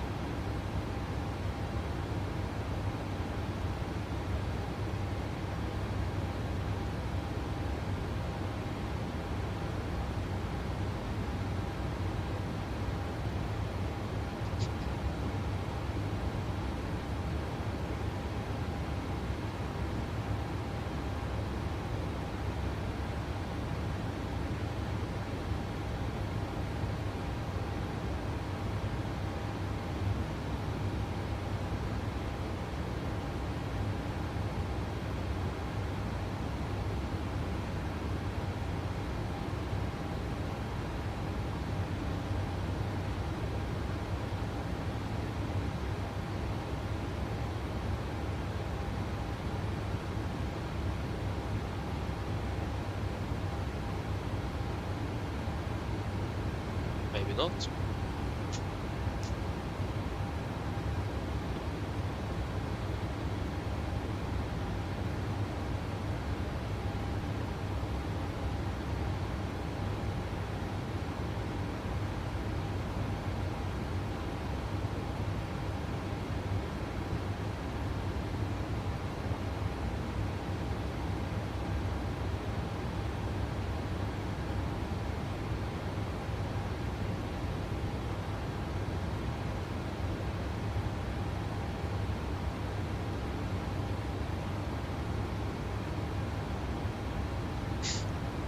Yeah,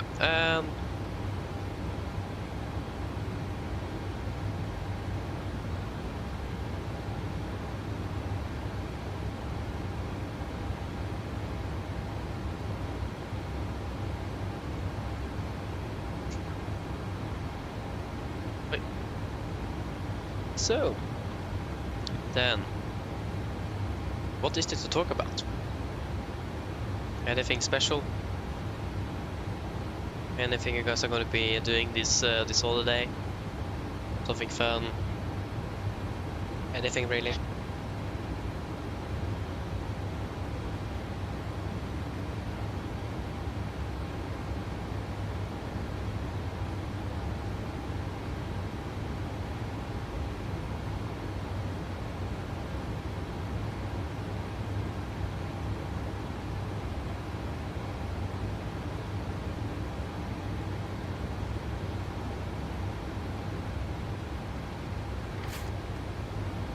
No? Yeah, I mean, I don't really have any significant plans neither. So, I'm going to the cabin really, but that's not before Thursday evening as well, pretty much. So yeah.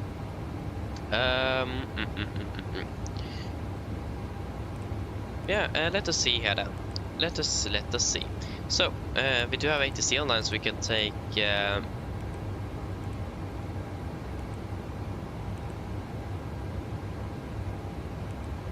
the 8 is for the guard ones if you have ATC online. Almost at the PMDG server to do that. That would have been a mistake. And we need to find out when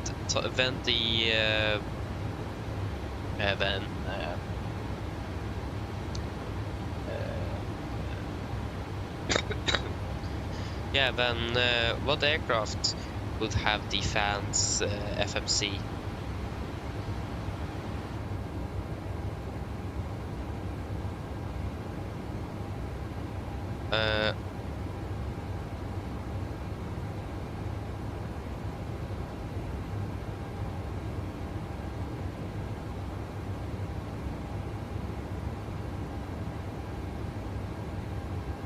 Fancy CDU is probably what it is, since it is just it is pretty much the control display unit. Yes, arrival information X-ray 1020, expect ILS Yankee or RMP approach runways 100 Volanta position 85. Winds was variable, visibility 10 kilometers or more, clouds view at 400. Yeah, it's actually quite good. Not bad, not bad.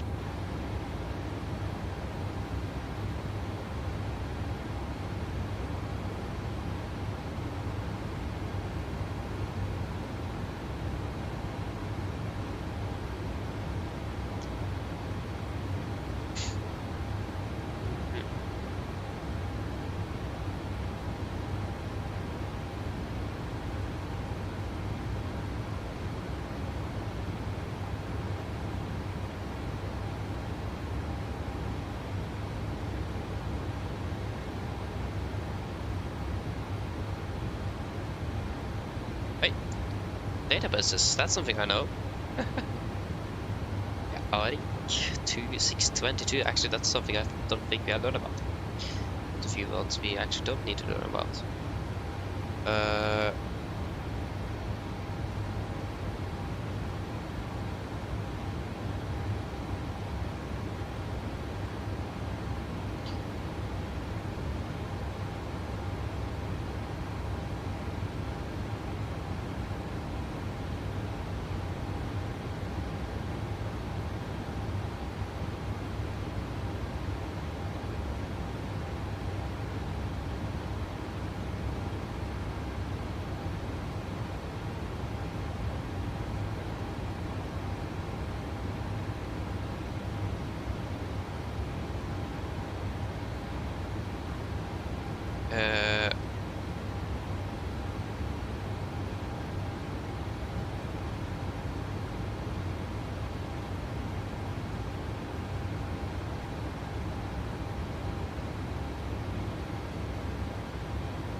Okay.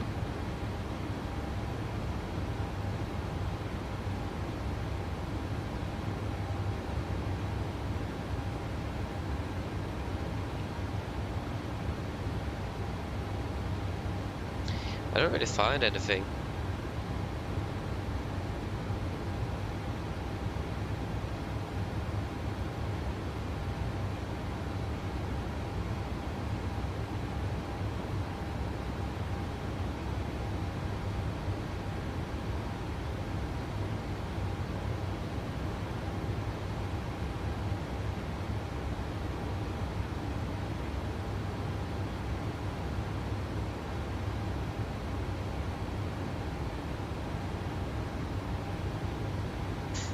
I don't know.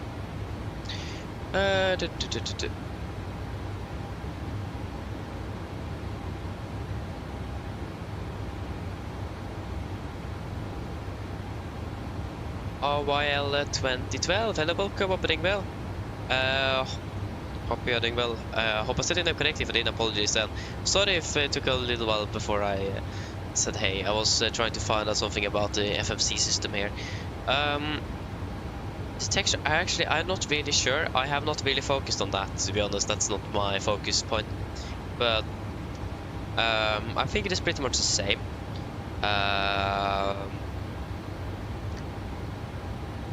But yeah, nevertheless, it is the outside model is still not perfect. There is coming an update shortly that will fix a lot of the problems around there. I think the Wi-Fi crashed as well, so that's nice.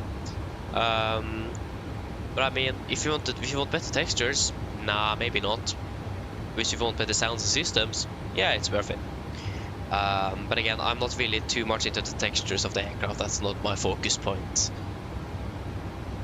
I think it is pretty similar to what we had in 2020 as well. Not a huge difference. At least from what I've noticed. So it's yeah, I actually don't have a good answer on it really.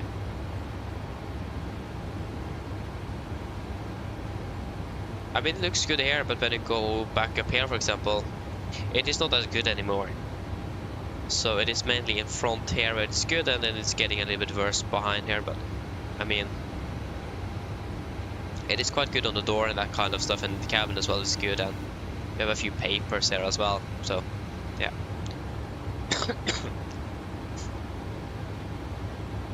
Hello. Hi, Captain. Would you like some food?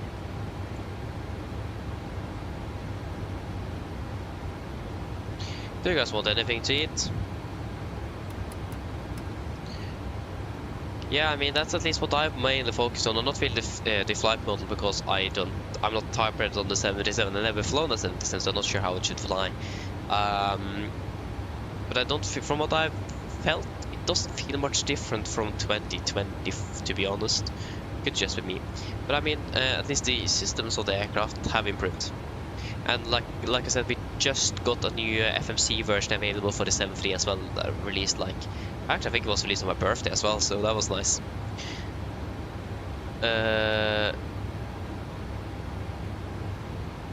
So yeah. But I'm not sure what the Norwegian aircraft actually utilizes it.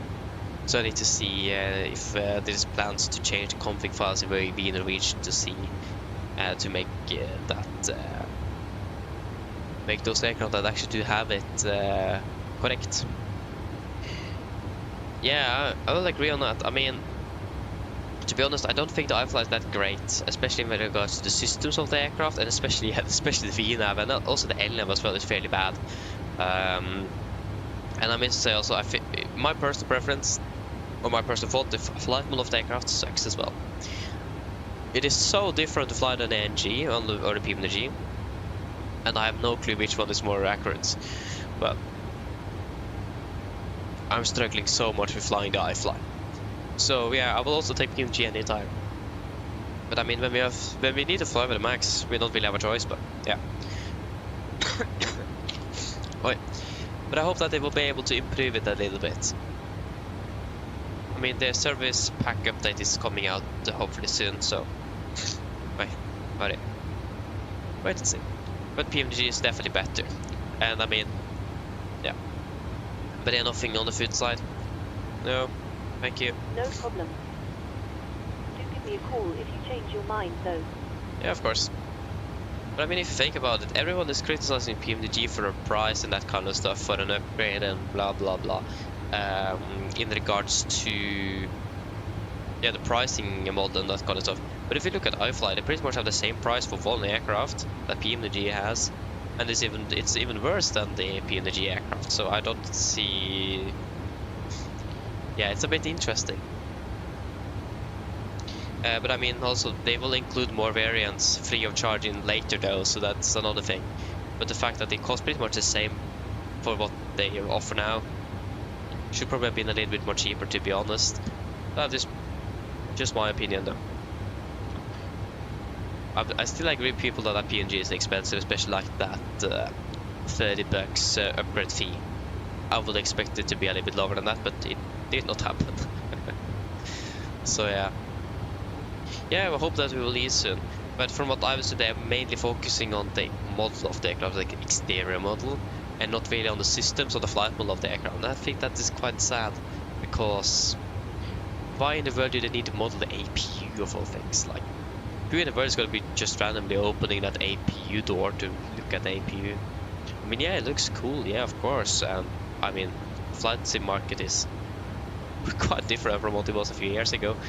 So yeah, I mean, I understand that if that's where they make the profits from, yeah, of course do it.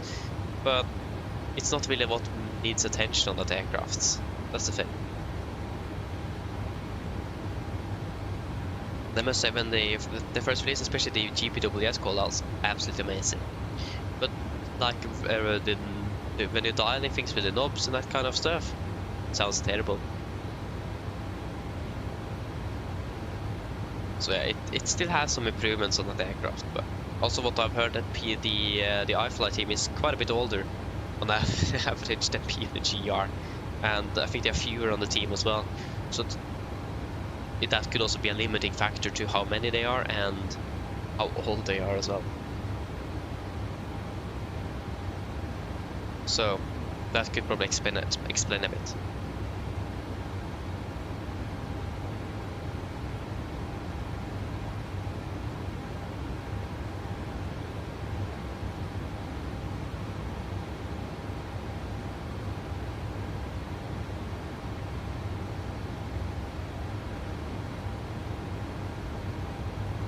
Yeah, exactly. That's also what I think as well. The pricing, not the best, especially that upgrade fee. That was a bit expensive. I mean, I expected maybe $20, maybe less. Not above 20. I think it gave us 30. I mean, I was happy to pay. I just fly this aircraft. I don't fly anything else, so I don't really care too much. It's definitely worth my money. But yeah, it was a bit more expensive than everyone thought, and that I thought as well, and I got a bit disappointed. So yeah, but I mean, the product are great. They are very good, but it's just annoying with that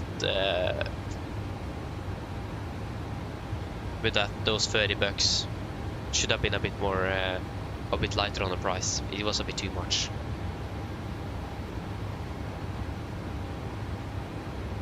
But I mean, the team are quite huge now, and they worked for that update for more than a year, so. And they're still working on it, they're not finished. So I do understand that as well. When you have a large team that's working on it for a long time and making good, I understand you need to compensate a little bit for the time as well. Because then when they worked on that update, they couldn't have as much resources on new products. That's the thing. And when the other developers have been able to push out the aircraft quite a bit faster, or have a smaller team that will take a bit longer, but it's not that expensive. So, I mean, I understand that as well. Okay, we'll do a fuel check at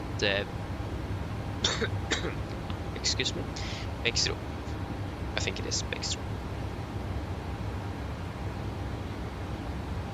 Yeah, I agree with that. 30 was too much. That was like, I think many people also, and I mean, there was still problems with the aircraft, like for example the exterior model.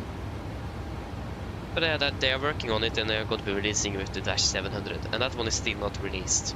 Maybe soon in April. Yeah. So yeah.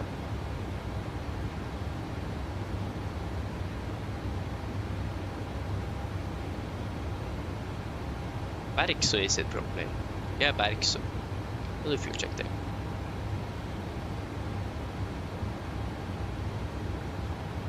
Yeah, that's the thing. That's what they say, but it doesn't look like it was. I think that is the most conflicting thing currently in this community.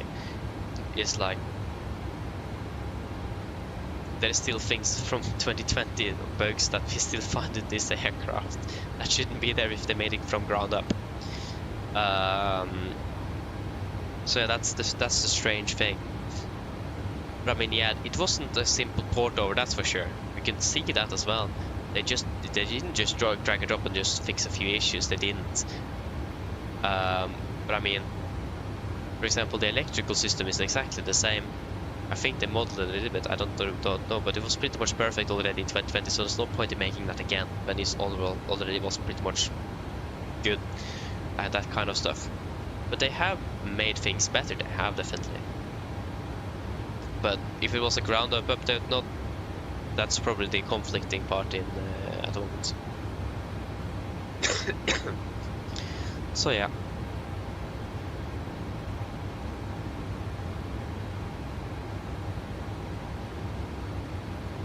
Yeah, happy that you joined in though, and have a wonderful holiday as well though. Hope to see you again later, and have a good day. Bye bye.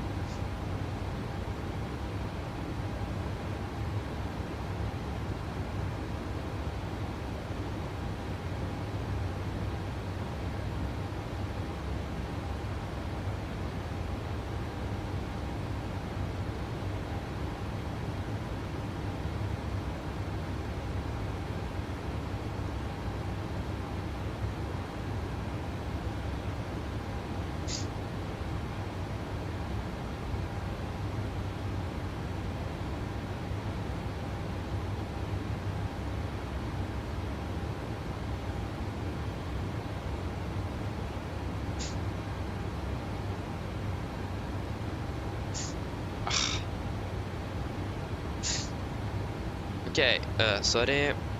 Fuel on board 5,900.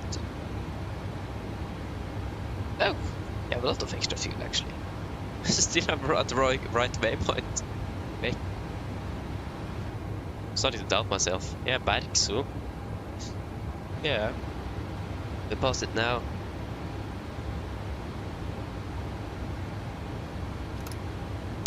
And we burned to 3.76.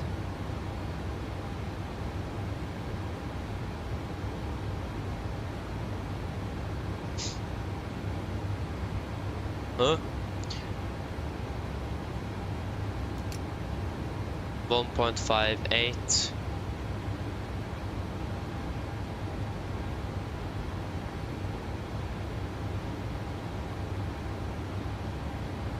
$3,160. Where did I get? Where did I get 3,700 from? Started to doubt my math skills here.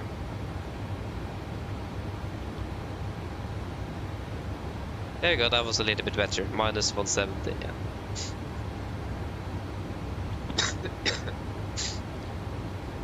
Yeah. Ooh, hope I'm a little bit better tomorrow. That would be nice. I mean, I'm looking forward for tomorrow though, I must say. Yeah, Amsterdam and Copenhagen. Should be fun. I really like we can do more flights than less. Yeah, actually, when do we depart tomorrow?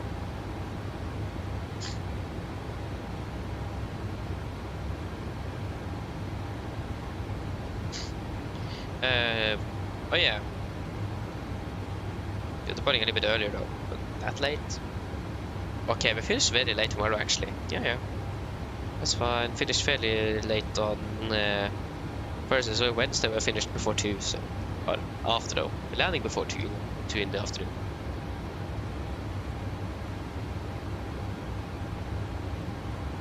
Yes.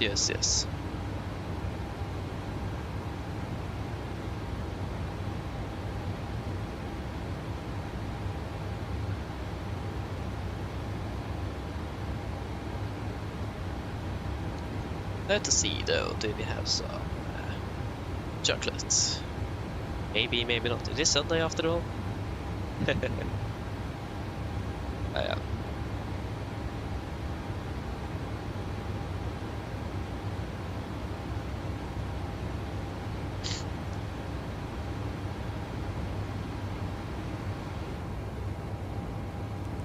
$12.58. We're landing later and later. I mean, we have a headwind of 33 knots. I mean, can we go flight above 400? Almost. almost. Flight level 400.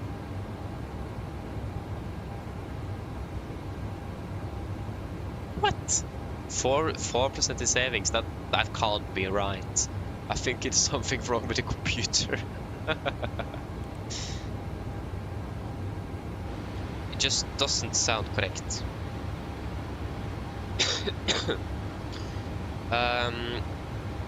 Let us see here. Do we have the winds anywhere in here?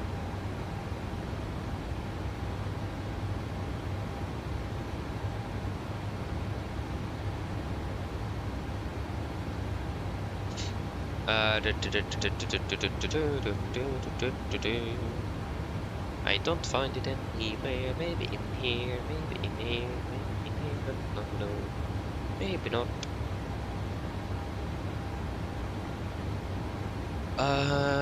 Yeah, that's the flight info. No, I want generally the winds at different flight levels during the flight, but that does not exist in here.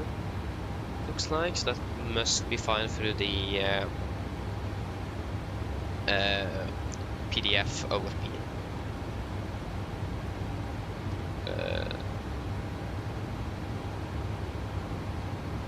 Yeah, that is ITC airport weather info. Yeah, wind information, there it is. Okay, so we are currently inbound It's gonna be yeah, 308. It's gonna be less headwind actually. It's gonna be at 308 degrees instead of 320. Okay, actually it could be beneficial to climb to flight level 400 actually. It's gonna be about but then at Sabak though we need to change to a new flight level. We've got to change to odd level and we need to climb it up to flight level 41 or 39. I mean 39 could work as well though. Could start descending fairly close to Sabak nevertheless. But when are we at Sabak? Because yeah, first of all we'll do a quick check here on the systems of the aircraft.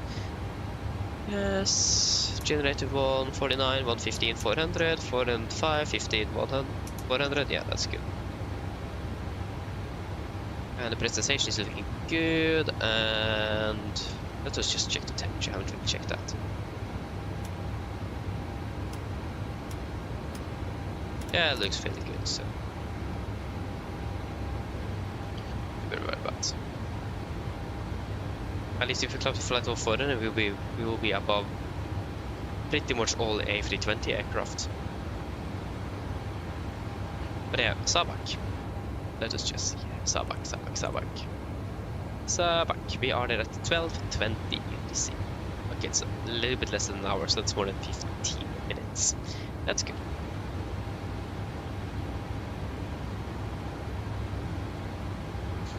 Ah, wait, should we actually be at the odd level by now? It almost looks like it. Let me just check my flight plan. I actually don't remember. If not, oi. Excuse me again. Flight plan. Next skater. Yeah, we should actually be at an odd level now. What? I think it should be even. It's so confusing because it's normally a standard, but many countries deviate from it. They're just all a mess.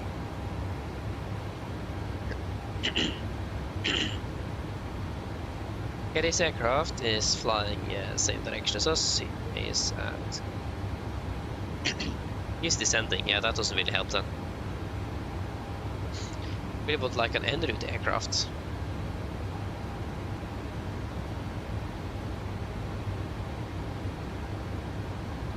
Yeah, he's at an even level.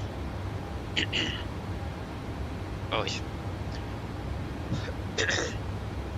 Sorry. So forget about him. Need one that's flying that direction. There we go, that's much better. Yeah, he's at 37 speed. Okay, we can go with can go up to 39 then. That should be good. Of that little 390, 390. Alt vent, flygene er 071, 2 and 3. Wonderful, and 1000.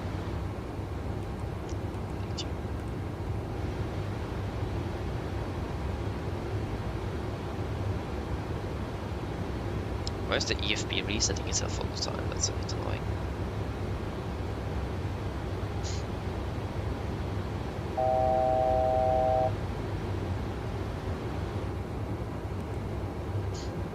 Yeah.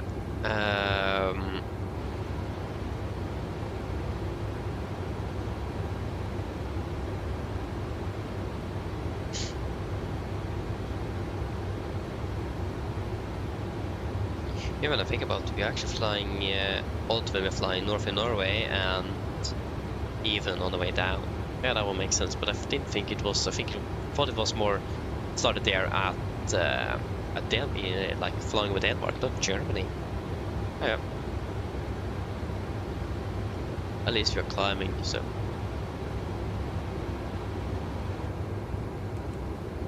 $12.57.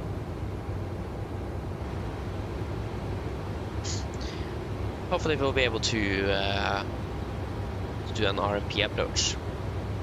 So remember to request that from the controller when we are in contact, if he is online. Because there's still a little while until we are descending. We've just been flying for a little bit over an hour, and it's about 2 hours and 40 minutes almost because of a headwind. Yes, we're leveling off. Thank you. Good day.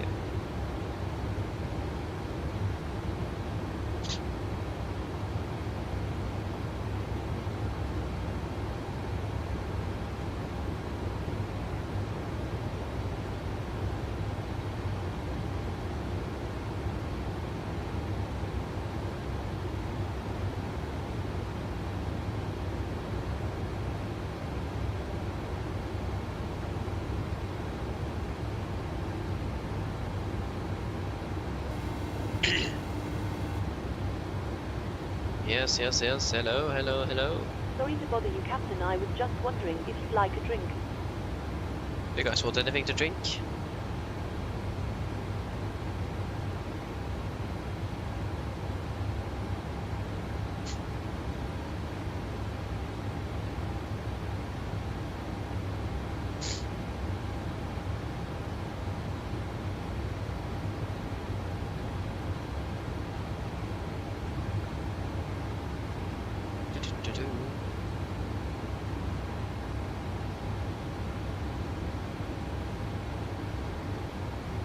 No, nothing. Okay, no thank you. No problem. If you change your mind, just give me a call. Of course. Yeah, we're descending at 12:20, so it's less than an hour. And 5 minutes after we should have landed. Yeah. No 80s.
Yeah, Sweden online as well. Yay!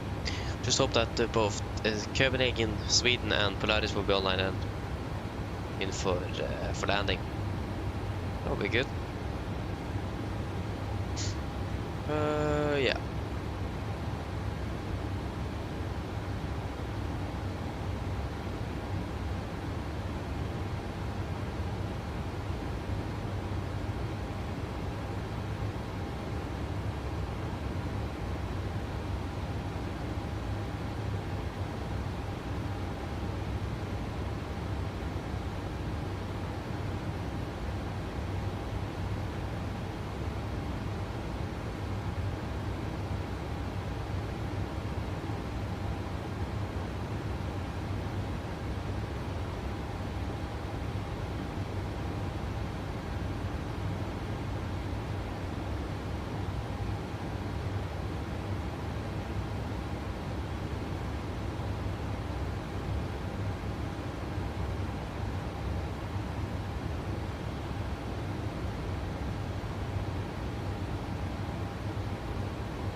Yeah.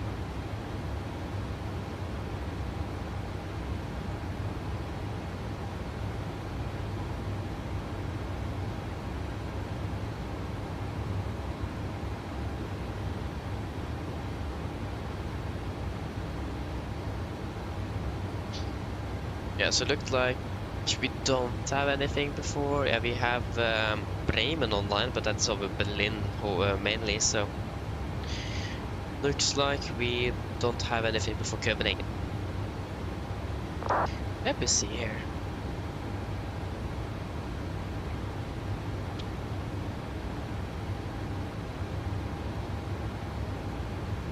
It says we're flying. Yeah, that's approach controllers. Didn't really differentiate between approach controllers that well, because this is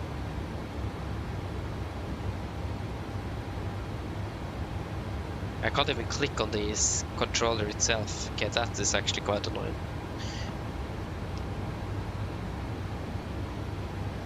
I can't even see any approach controllers online on the network here.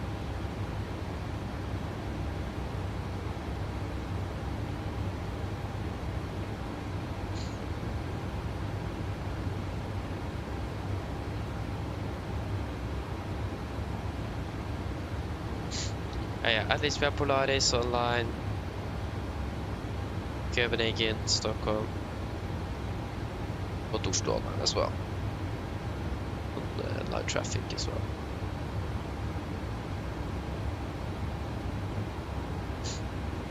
Oh, I got a heavy jet as well. So then a triple, so the F50. Yeah, it's Scandinavian. So we have a little bit of traffic as well around us.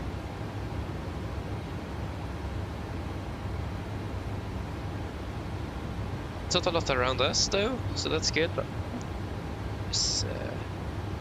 it is traffic.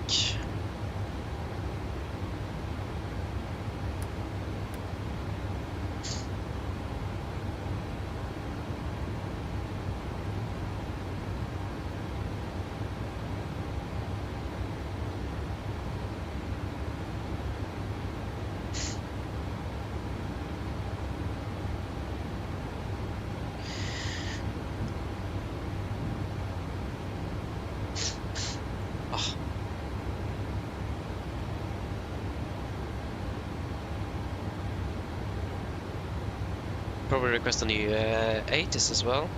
Yeah, I should have the latest. 80s should probably be the same. Yeah, we can wait a little bit. Because that 80s is normally a little bit delayed. And yeah.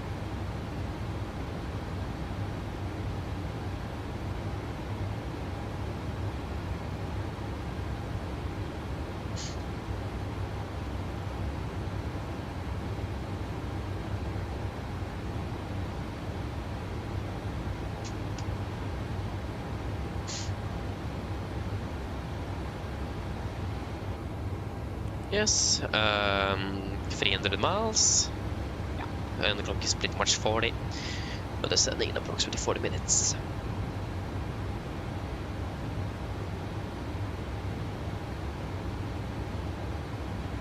Yeah, that's good.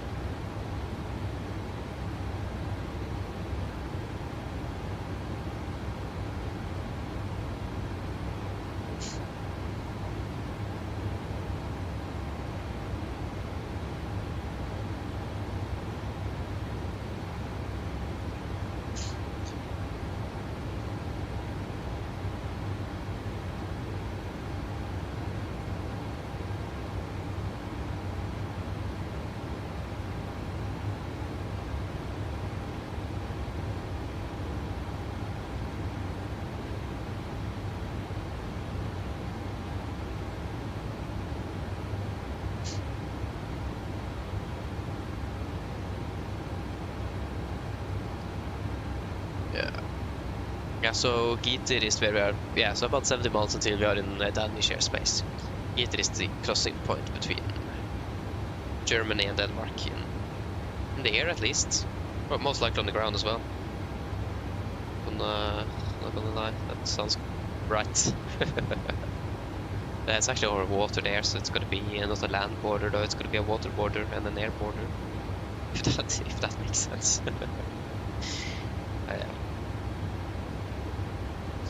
But yeah, again, if it's possible, that would be amazing with an AR approach into Oslo, so I think we will plan for that. Do we have an expected parking stand as well coming in?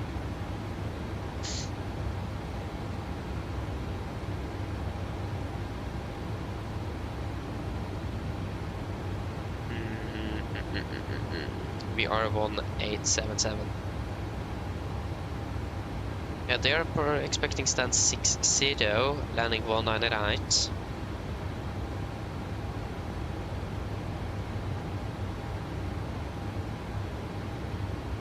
So we could potentially then expect an RMP echo of 198, but we may also be sent over to 190 left. And but we need at least a domestic gate since we are disabled flying domestically for the next trip. So we'll request stand 60 and an RMP arrival to Oslo.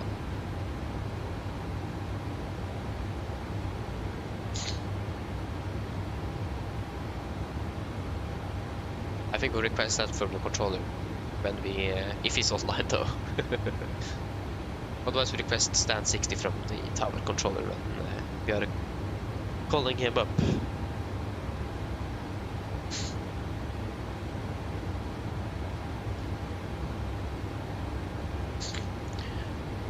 Yeah.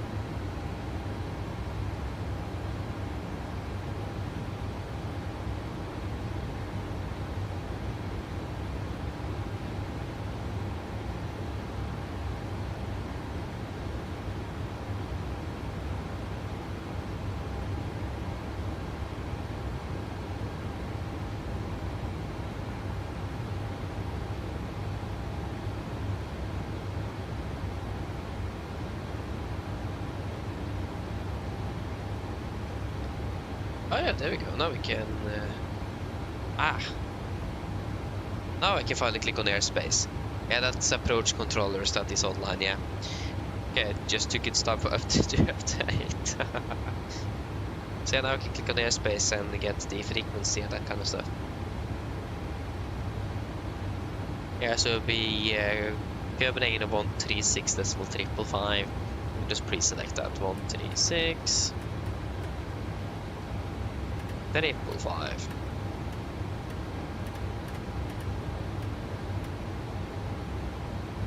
We're ready to contact him.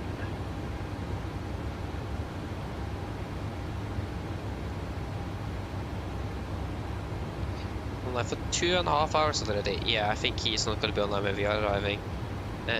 2 hours 45 minutes of Copenhagen. He's probably done disconnect in about 15 minutes. Imagine maybe leaving after 3 hours or something. I mean, we are then approaching Geeter now, 50. Yeah, we are there in 5 minutes. So we may just about be able to talk to him for 10 minutes before we potentially could leave. Yeah, something like that is what we could expect then. So a lot of aircraft, a lot of ATC in Copenhagen as well. And of course it just passes over there, so I can't see gates. This is what gates are free and that kind of stuff. Cool though. All free, there is no traffic or what? ATC departures, arrivals. I probably need to turn on live traffic, then it could probably work. Yeah, now it works. Then not all gates were free. Yeah. You can turn it off again. Crashes my computer. Not my computer, my iPad.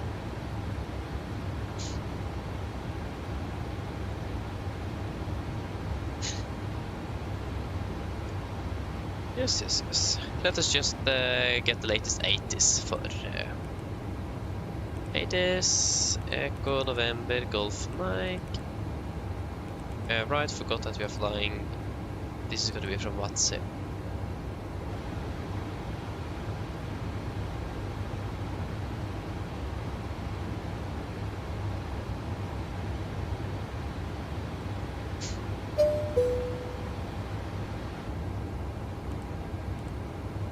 Information still 11:20. Yeah, still the same transition of 8.5. Remember that. Cover K. Win. It's cover K. Hey, the weather is so much better now. Not bad. Yay. Then it got much better then. Wonderful. Okay, let us just fix up the descent page. Flight level 8.5. And let us just get in the winds as well. So the winds will be flight level 300, 180, 100. 300, 18, 100. And it will be 306, 41, 306, 41. And 307, 24. And 260, 20.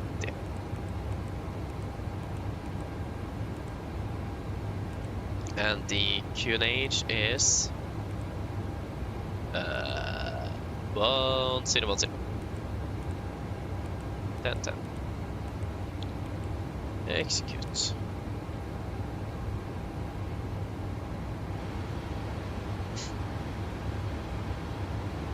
Okay, currently approaching Copenhagen.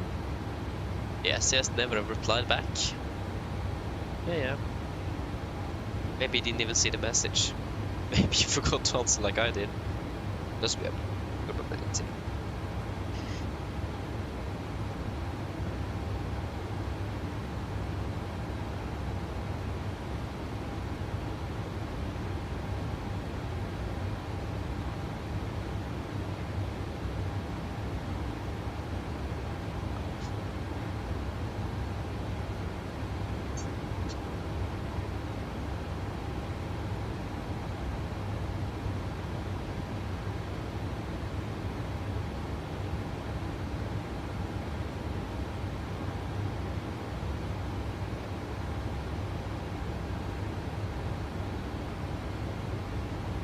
Yeah, we're passing into Copenhagen now, so we should hopefully get contact me soon.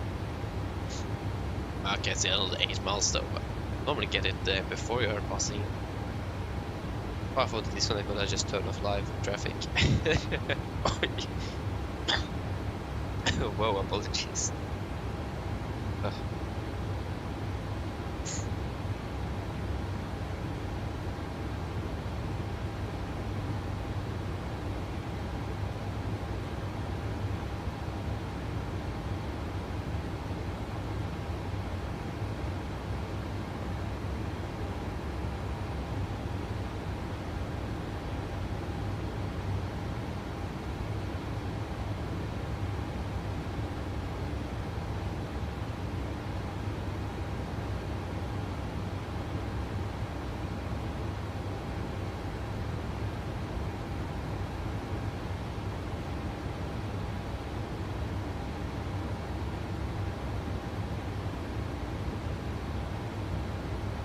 Yes, now we're passing into Danish airspace. You can just go active on the frequency and wait for a contact me or contact him if you don't receive anything. Unless he disconnects, that's a possibility. 1360.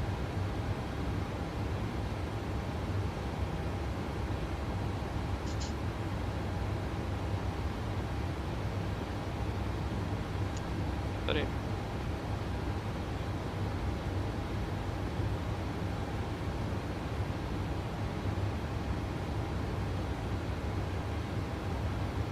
with 88 Foxtrot Bravo, proceed directly Loxa. Direct to Loxa with 88 Foxtrot Bravo. Yeah.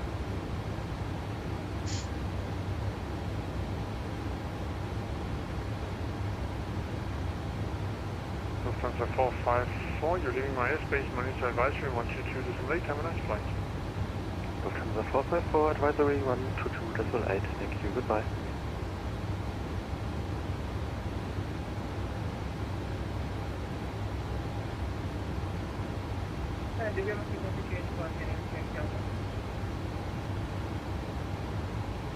Scandinavian 2 Yankee Alpha, please contact prime radar on 120.540, bye-bye.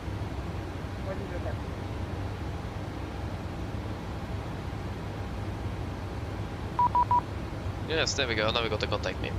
Just waited for that. Company control, god ettermiddag, Nordic 77 Yankee, flight level 390.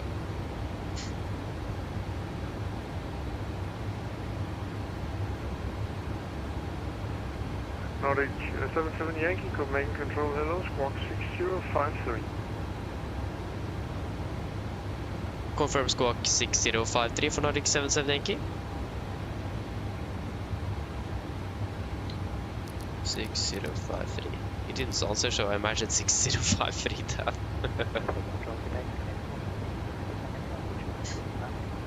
We'll try. Cinnamon 1766, Copenhagen control, hello, identified, cleared in bound Copenhagen, Monarch 5 Charlie, arriving for runway 22 left, descent flight level 90. 653 is something I heard, but I'm not sure if it's 6053 or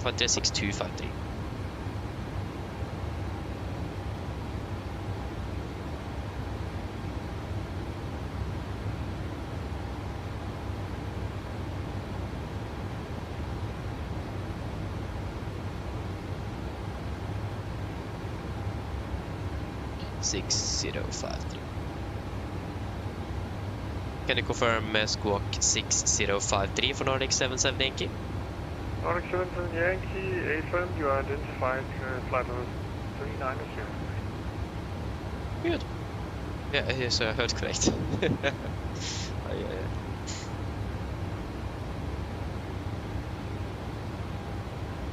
Yeah, 6053. Good.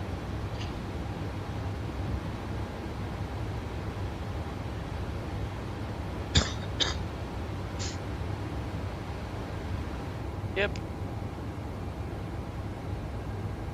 12:20.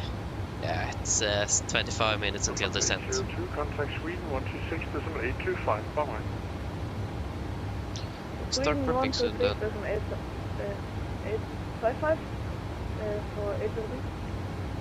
802, 126.825. 126.825, please have a 802, bye-bye.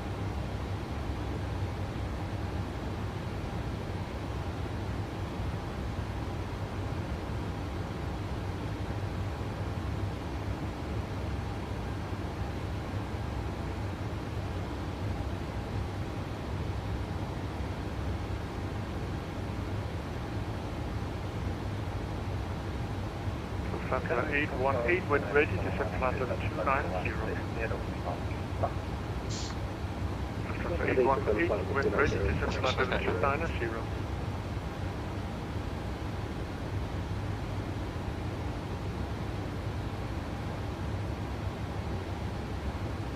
Lufthansa 818, when ready, descent flight level 290.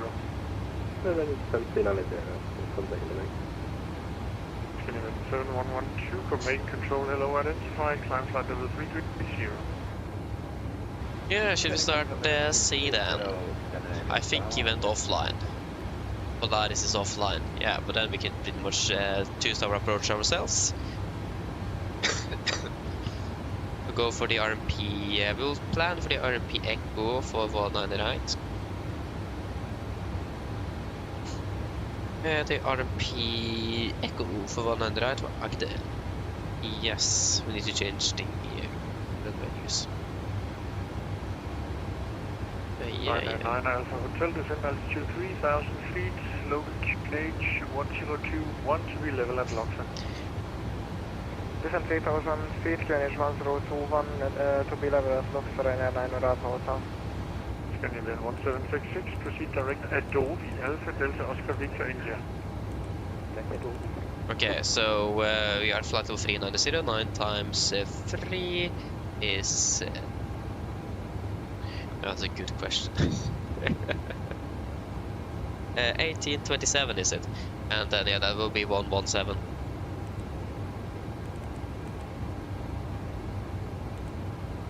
Good. Yeah. Beautiful. Fairly straightforward approach as well.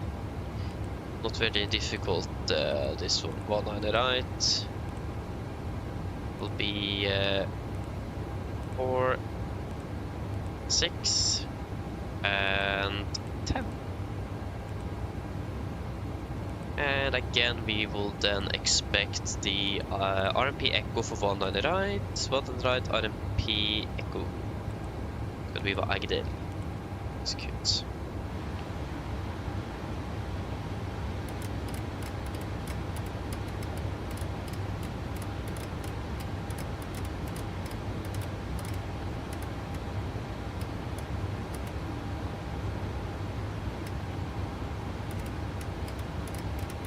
Calculating show parking somewhere.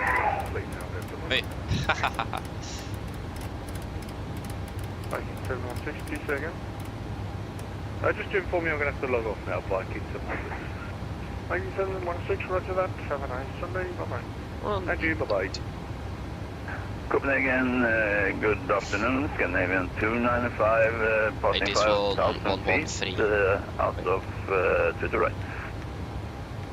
Scandinavian 295, Copenhagen Control, hello, identified, climb flight level 280.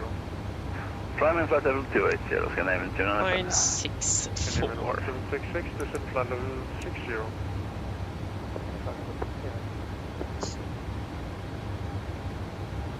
What did I say? 964? Yeah.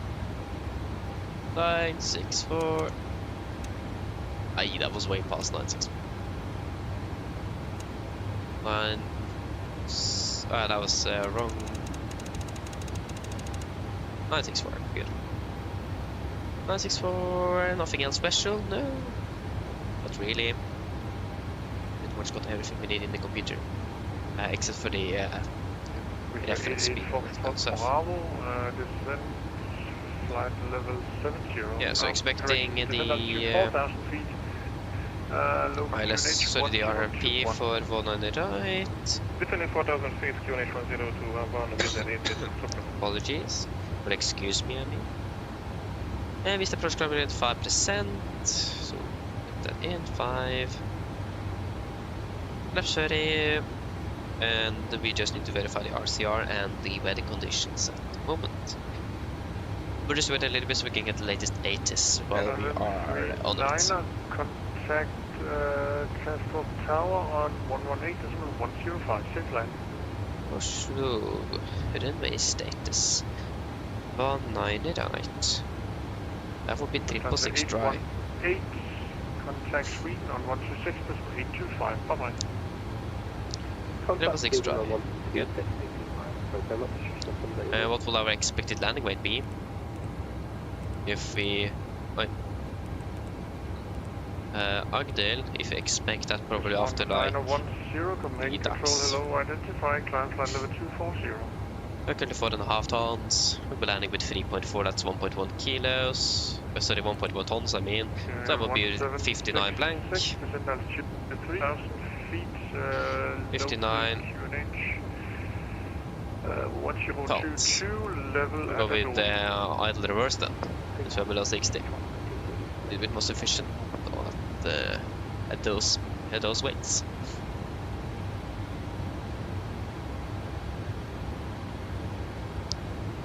Yes, and yeah, we just need to verify the weather conditions. I think we are good.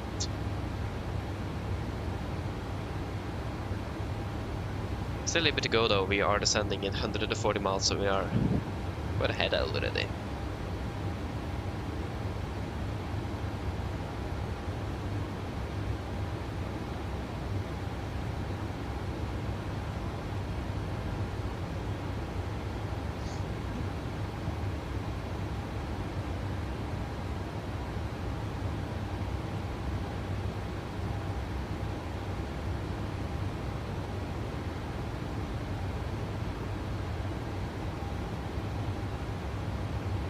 Airline 453, you're leaving my airspace, monitor advisory 122.8. Have a nice flight. Roger, 122, just take your flight for the 222, that's 142.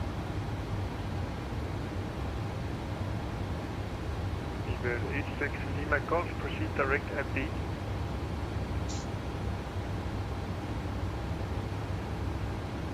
Direct at B, please, speed release to Golf. Leave 86 Lima Golf, descend flight level 60. Descend for 080, speed release 60 Golf. Leave 86 Lima Golf, flight level 60. 60, apologies, 80 Golf. Yeah.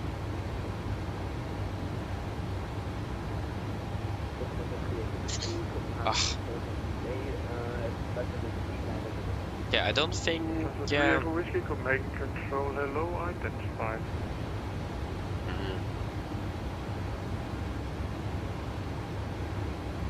Ryanair 9 Alpha Hotel, unpleasant heading cleared, ILS approach runway 27, report established. Say again, Ryanair 9 Alpha Hotel.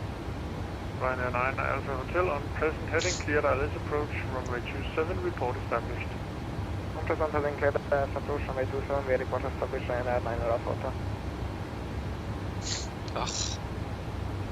Okay, let us see if we can get that 80s. I don't think so, maybe we should just request a TWIP.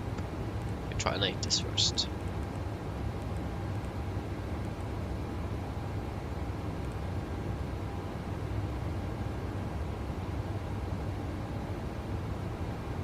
Did it even request? Yeah, I did. Okay, good.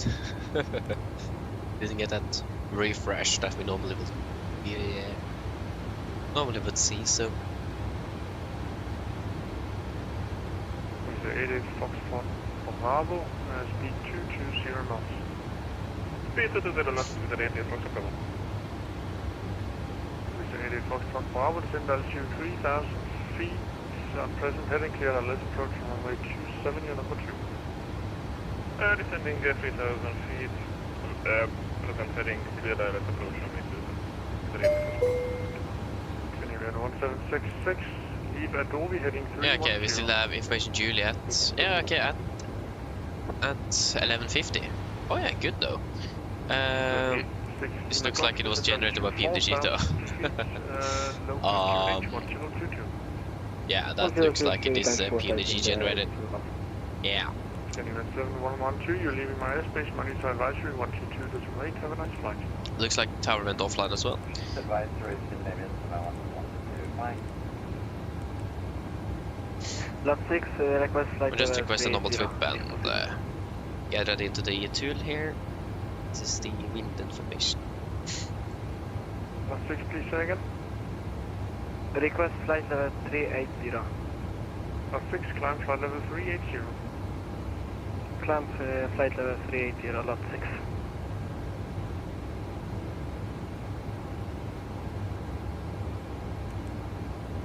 Come on. Yeah, it takes its time.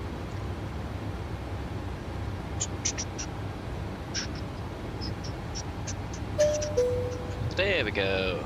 Got the message. Meter. So winds are 210 at 13.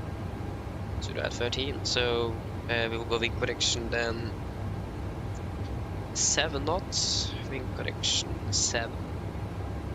It is 210. Yeah, it's just 20 degrees off. Yeah. With a temperature of 8 degrees, the QNH is 1010. 1010 and 8 degrees. Good. Calculate. Okay, control, hello, lot 5,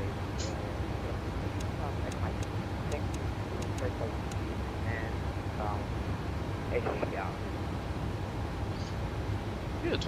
Michael, main control, hello, identified, clear inbound Copenhagen, Kilo 3. Yes, that will be for 139 of VDF with flaps 30, laps 30, 139, and it's going to be a wing correction of 7 knots. And 1766, turn left heading 250, clear ILS approach runway 22 left, report established.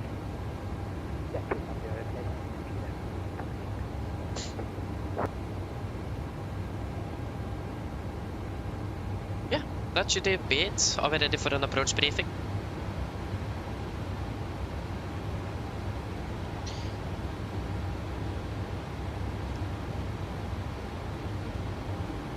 Yeah, so approach briefing. We can start off with the star. We are expecting the Lunip for micro arrival, chart 10-2 Juliet, effective 20th of March 25.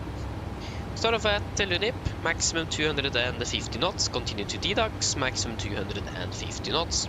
Continue to Golf Mike 447, maximum 250 knots, below flight level 120. Continue to Golf Mike 426, maximum 250 at 90. Golf Mike 422.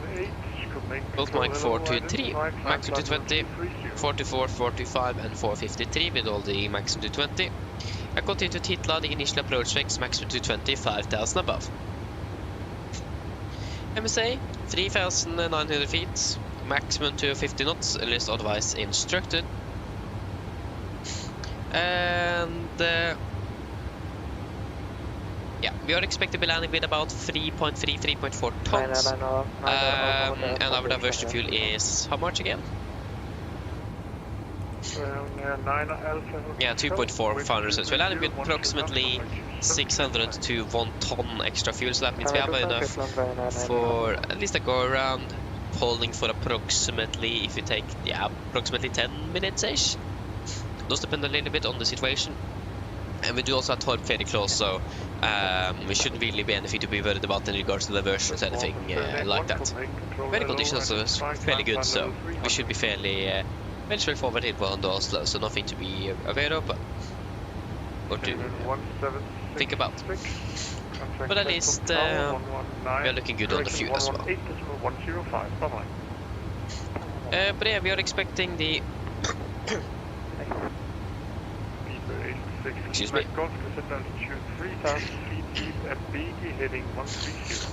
Yeah, apologies. But yeah, we are expecting actually the RMP Echo for one on the right, the AR approach.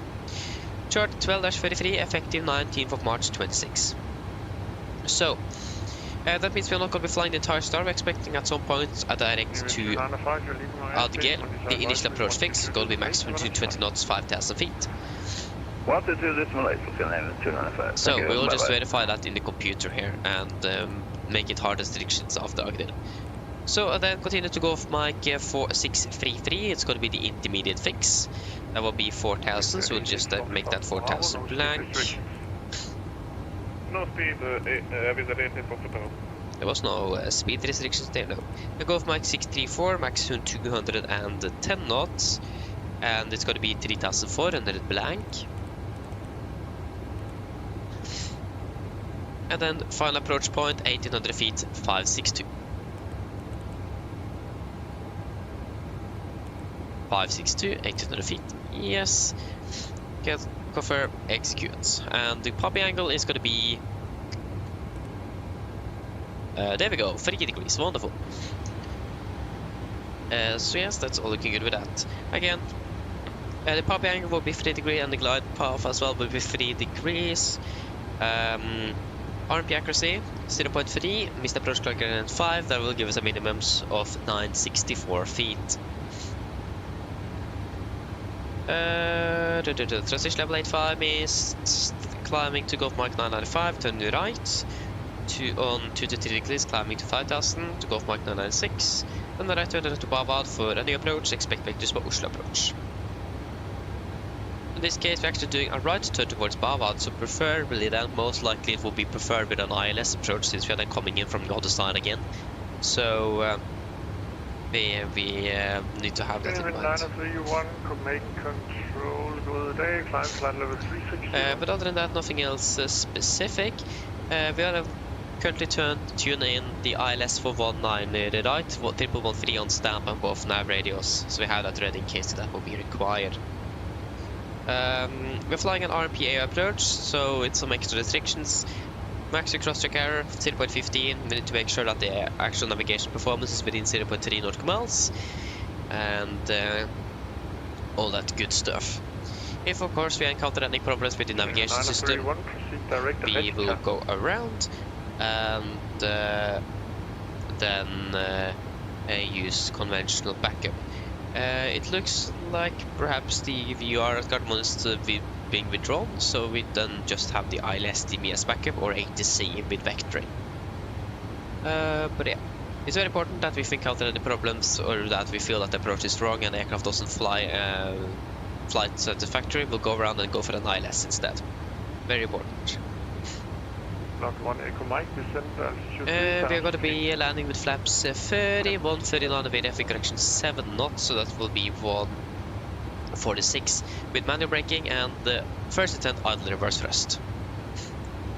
Taxi, airport charge, TH9 affected 19th March 26. Landing 1 on the right, vacating Alpha 5 perhaps, or hopefully preferred. Hotel, Delta, stand 60. If not Alpha 4, that will be Kilo November Golf, or Hotel, Delta, stand 60. No hotspots, tax restrictions, and no notable applicable no temps.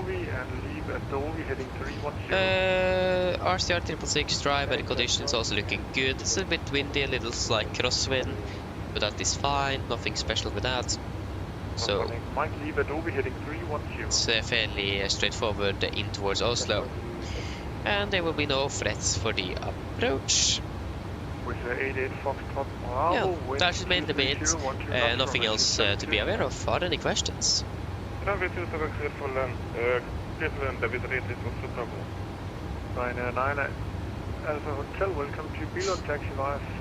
No? Then our briefing is complete. Descent checklist.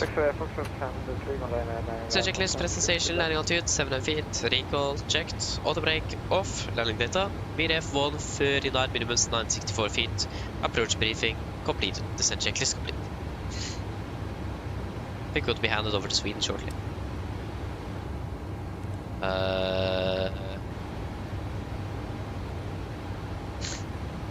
Yeah. Just wait and see here.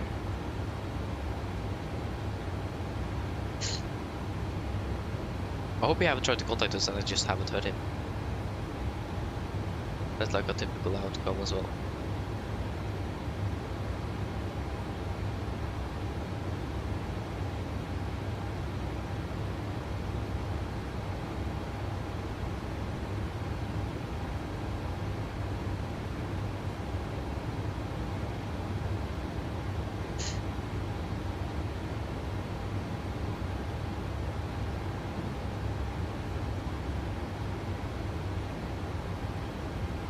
Lot 676 Nikon. 86 Lima, correction. Lot 1 Echo Mike, you're not clear for the turn. Immediately turn right heading 040. Sure, Ma. Maldonado. And Beaver 86 Lima Golf, turn right heading 250. Right 250, that's a great 82 Golf.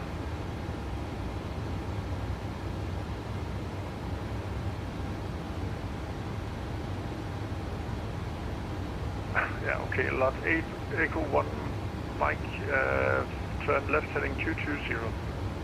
And Speedbird 86 Lima Golf, due to conflicting traffic, I need you on heading 130. Heading 130, 86 Lima Golf.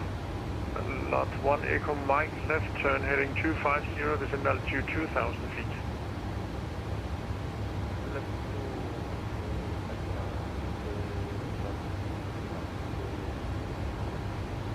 And lot 1 Echo Mike is stated in the ACS you are not allowed to do the final turn without approval from HC. But for now cleared, let's approach runway 22 left, report established.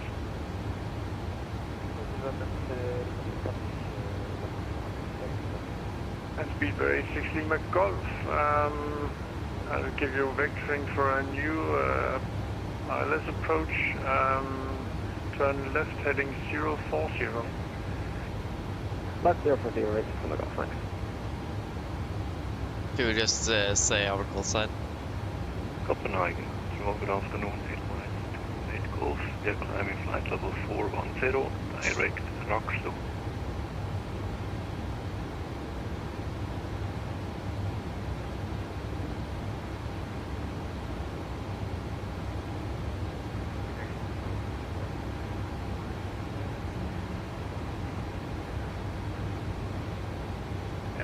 Illinois 28 Golf, first main control, hello, identified climb flight level 410. Climbing flight level 410, Illinois 28 Golf.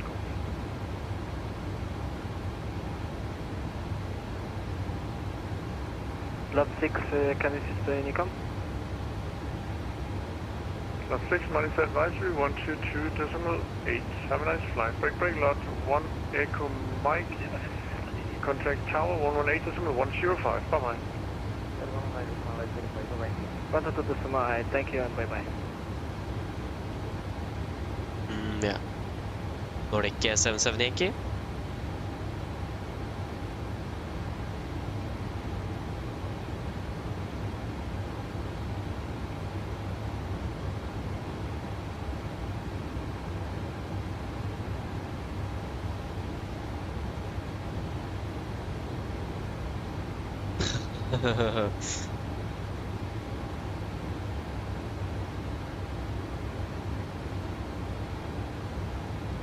Speedbird 16 Golf, contact approach 119.805. Bye-bye.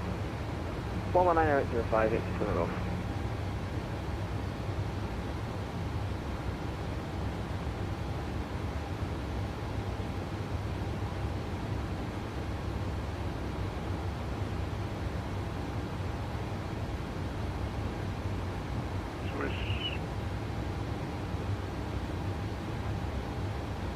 Approach, good afternoon, Future 82 Golf with you. Street business lead. Nordic 77 Yankee, first contact Sweden 126.825. Bye-bye. Sweden 126.825, Nordic 77 Yankee. Bye-bye.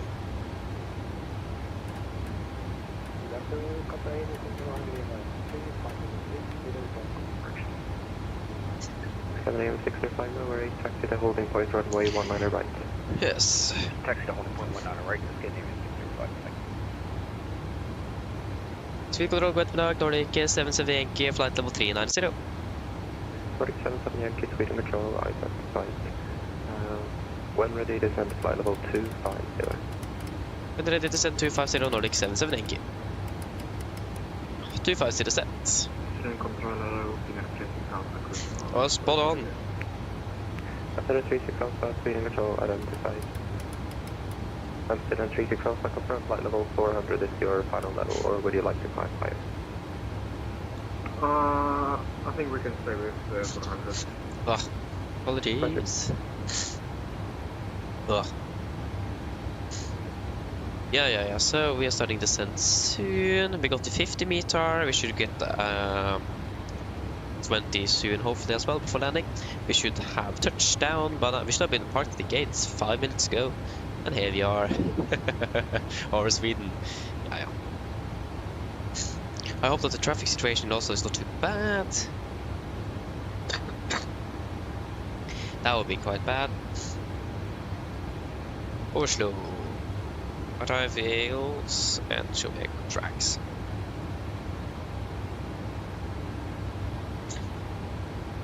There we go. Yeah, it's actually not that bad. Looks like we are... yeah, we should be able to do this without any conflicting with any other arrivaling traffic and that kind of stuff. So that's good to see. There we go, we are starting our descent. Wonderful. Nordic 22 Lima, monitor 122.8. Oh. Övertidväg till Nordic Lima, ha en fin eftermiddag, kommer troligtvis tillbaka snart. På tillbakavägen. Ja, tack.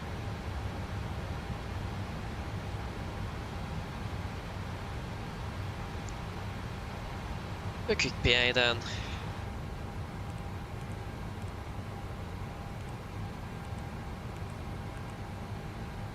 Rhino 3 Mike Lima, when ready, continue descent to flight level 110. Now we're going to be, 45 then. Yeah, we should be landing in about 25 minutes. Rhino 3 Mike Lima, descent Damer og flight herrer, level dette er 110. kaptein snakker. En liten oppdatering fremme fra cockpit. Så dere kanskje lagt merke til, så har vi begynt nedstigende mot Oslo lufthavn, og vi er for øyeblikket ventet å lande på rundt ca. 25-30 minutter. Oslo offline motor 122.9. Vårt advisory Nordic 77 Yankee, ha det bra.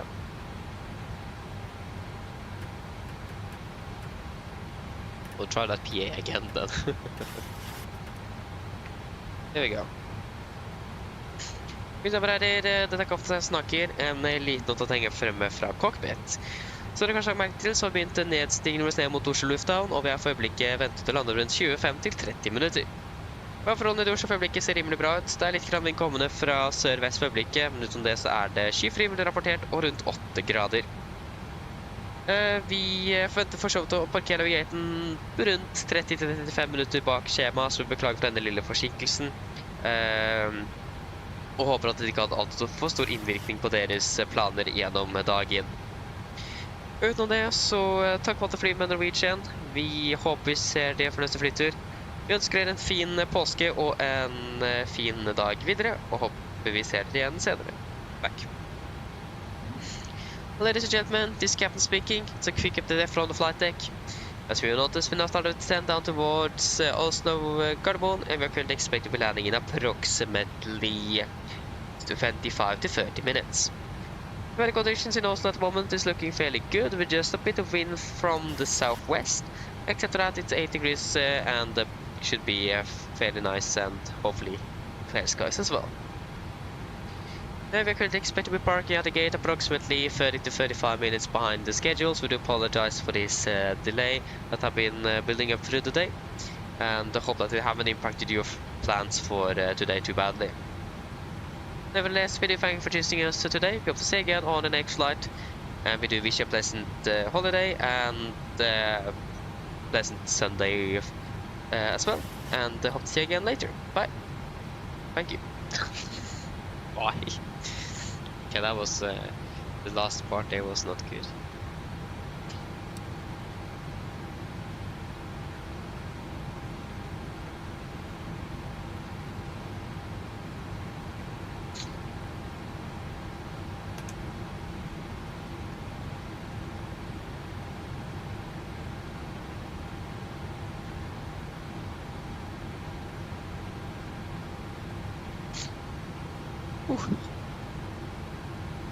Yes. Soon finished for today then. That is nice. Flight till 300, there we go. Good.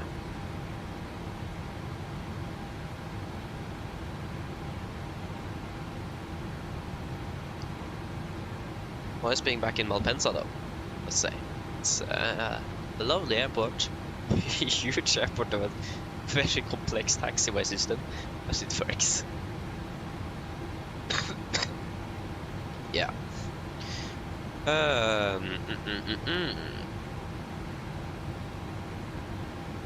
Yeah, we can because you're not flying to Oslo, are you? No, you're flying to somewhere completely different from Vines.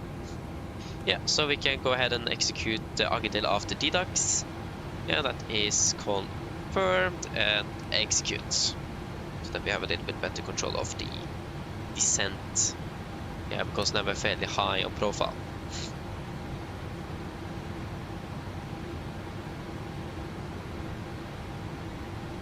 Actually, we can fly directly to Agedel straight away because then we don't need that speed restriction. Agedel confirm, execute. Yeah, then we're pretty much on profile. Continue descending down to flight level 120. 120 set.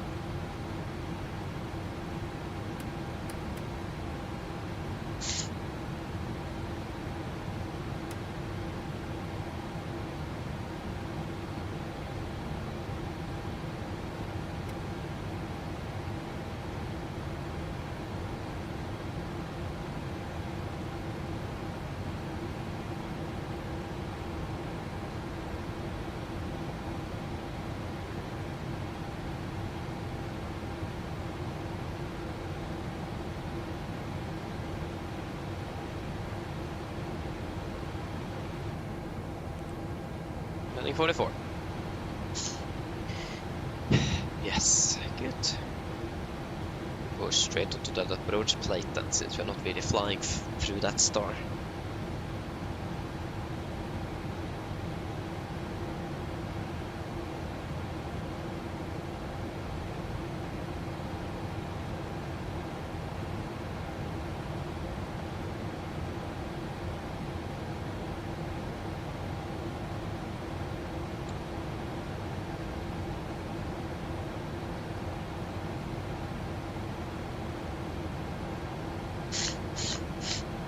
Oj.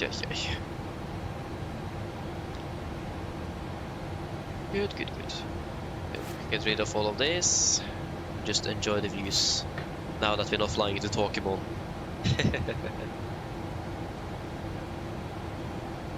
I should also have a new weather update available shortly, so we'll request that soon as well.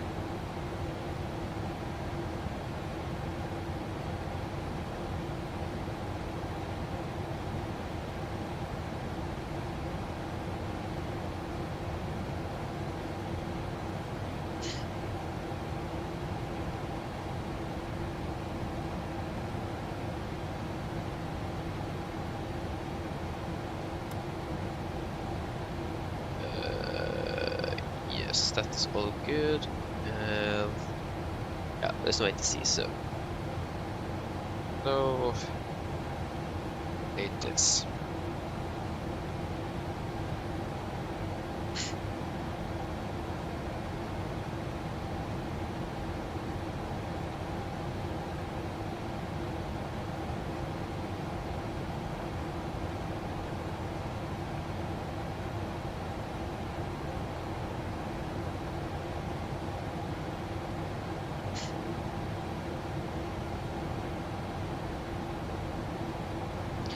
Yeah, so past 2 hours as well.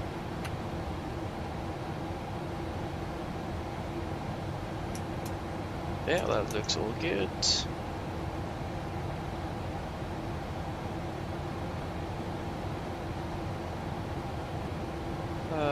Yeah.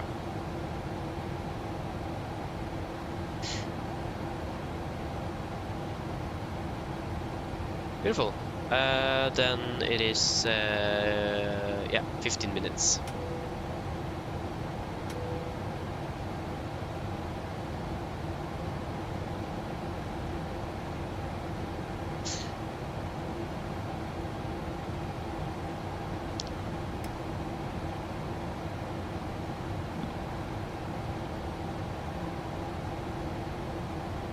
And there was another thing that I forgot. Yeah, that is you can go straight up to ground power.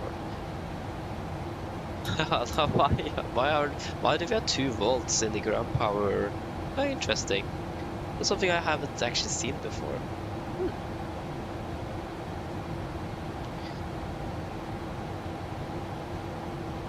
Give me some leftover voltage, perhaps.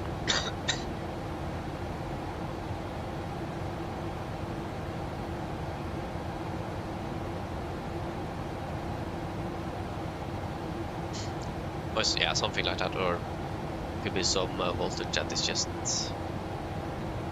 could be some induced voltage as well because of magnetic fields and that kind of stuff. I'm not sure where the wires for the ground power units connector is in regards to the generators and that kind of stuff, but it could be some induced voltage as well.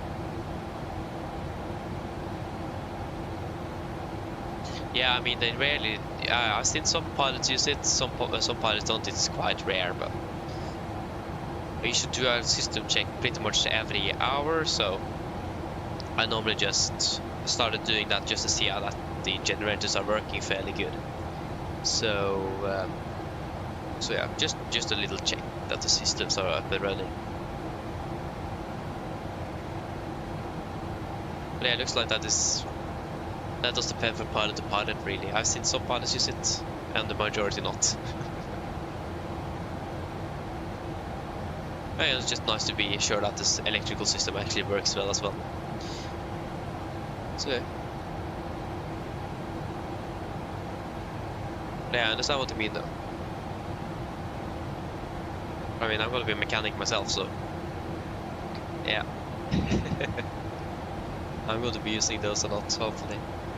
Well, not hopefully, but I mean, it does depend how we look at it. Hopefully because I get a job there, or hopefully because there's a lot of problems with it. Yeah, you have a point, Boris. You have a point. You do.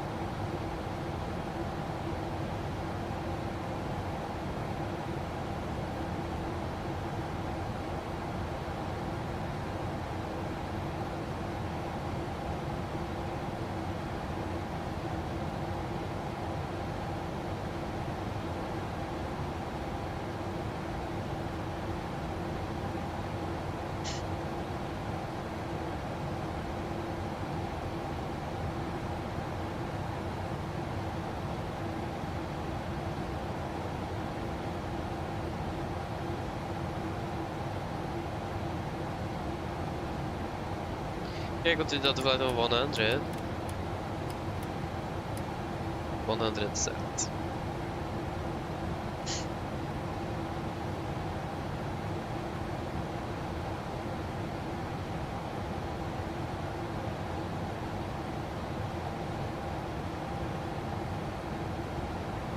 Yeah, I see what you mean though, I do.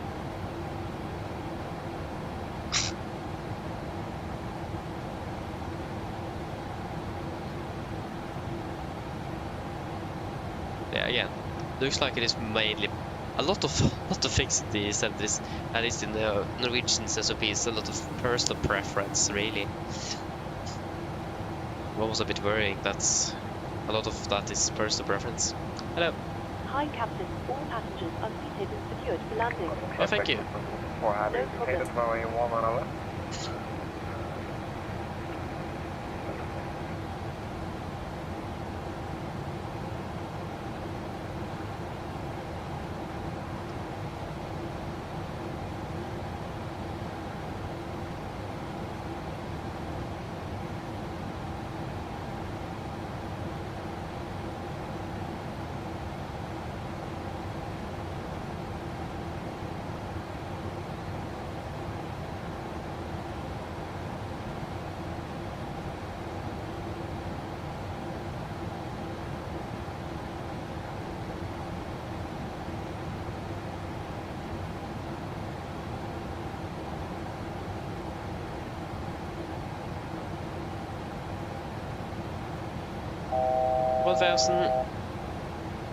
Continue descending down to 5,000 feet. 5,000 set. And QNH is 1010. Set QNH 1010 approach checklist. 10. What? 1010 set cross checked approach checklist. Altimeters. Passing flight level 103 now. That's plus 10 on the standby. Approach checklist complete.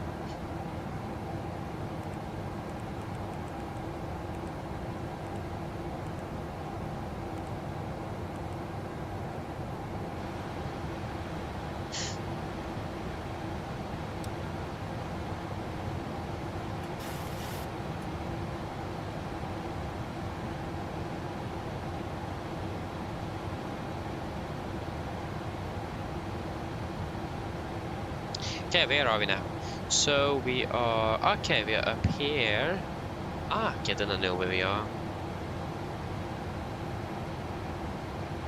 Flight level 100.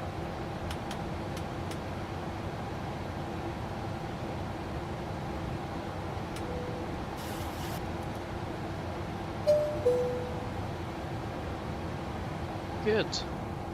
And let us see here. Meet our winds are now 22 at 12. I will go wind correction 6 then instead. 8 and QNH is 1009. Set QNH 1009. 1009 set cross check. And we go wind correction 12. Correction 6.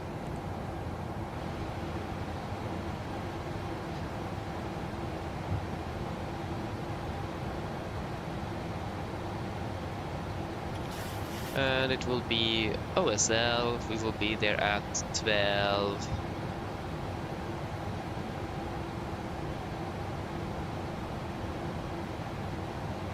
Something, yeah, 40, and stand 60. No. I hate that you need to cancel it for it to reset, that's so annoying.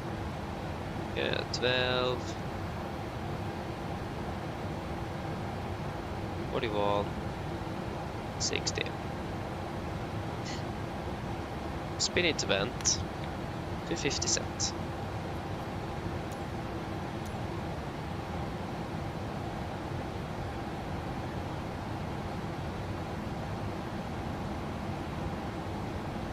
$60 fences.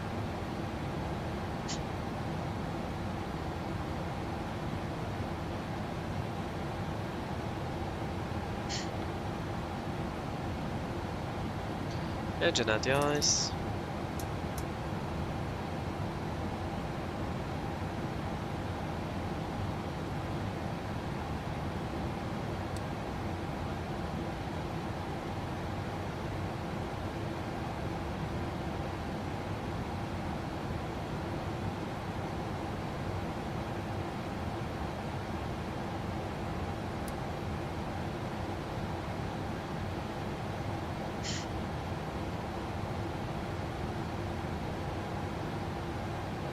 Engine anti is off.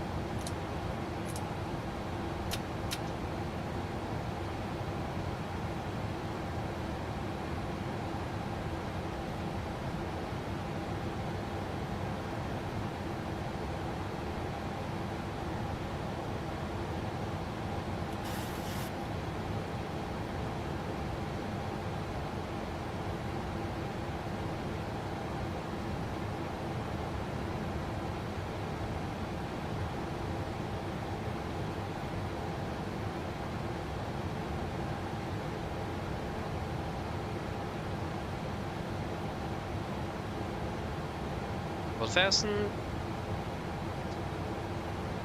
Continue to set up to 1000 feet. Hold fast, set.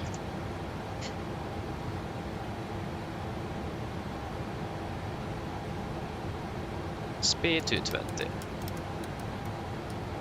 220 set.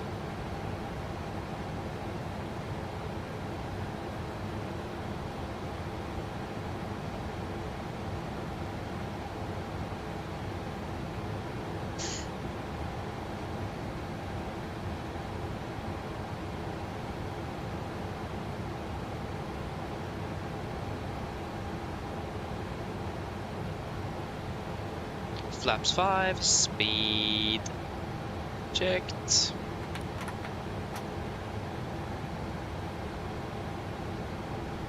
Speed 200. 200 set.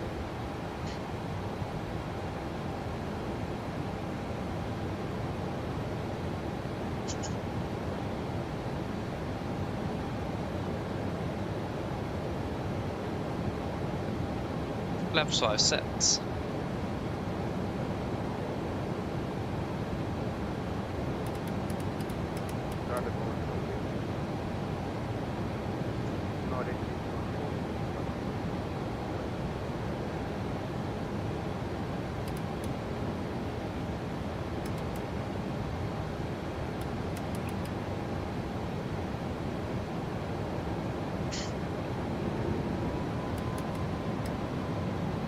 Speed 180.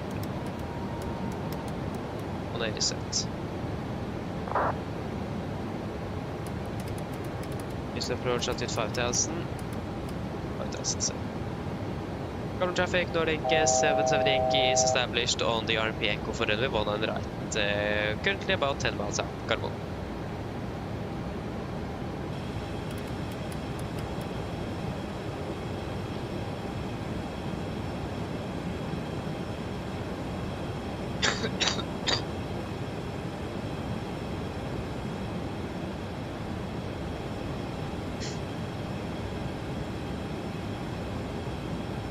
Remember, first attempt out the reverse thrust.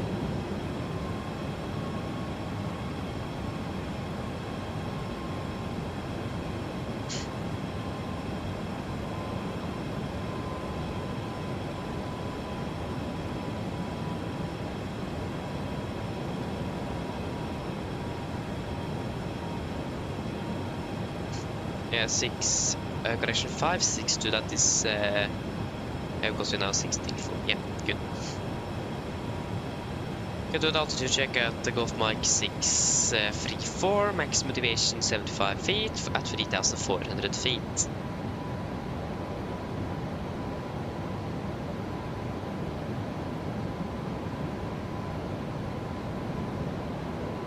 Passing Gulf Mike 634. 2,500. Now, and that was 3,400 black. Good. And RA Live QNH 1009. Check.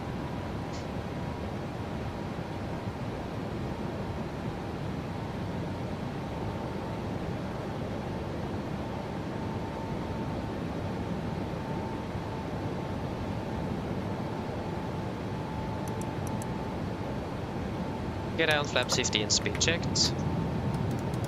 160 landing checklist to flaps.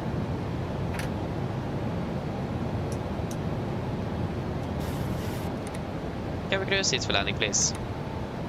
Engine to wraps, cap goal given, engine start with just continuous speed. Brakes armed, landing it down, holding at flaps. Thank you.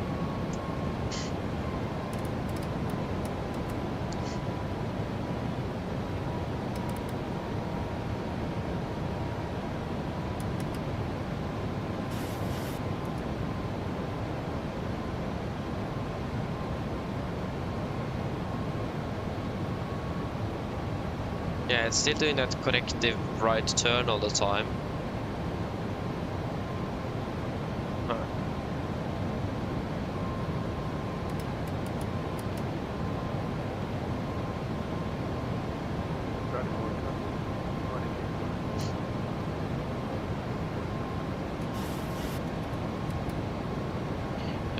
Volanta.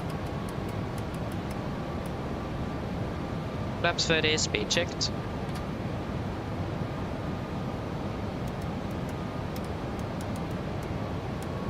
Complete landing checklist. Flaps 30 planned, 30 green light. Landing checklist complete. Card from traffic, Nordic 778 short final 1 and right, Gardermoen.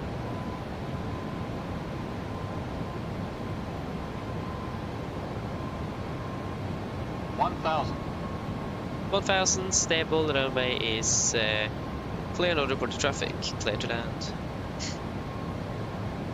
Disengaging auto throttle and autopilot.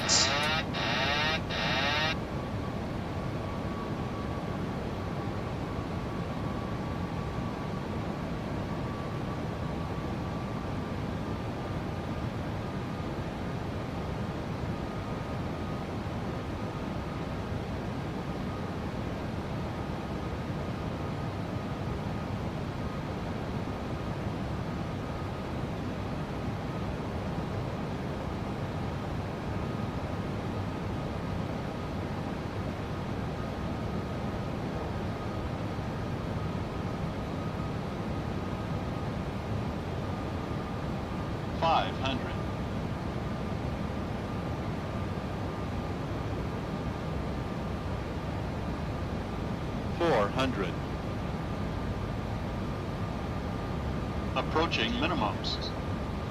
Contact. 300. Minimums.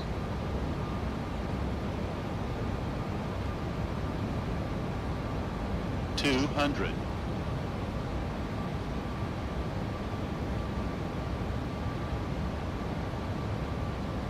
$100.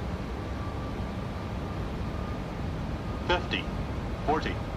30. 20. 10.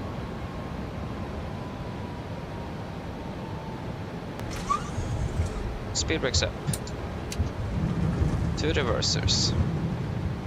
Idle. 100 knots. 80 knots. 60 knots. There you go, welcome to Oslo, 2 hours 18 minutes. Yeah, we're all off for the next exit.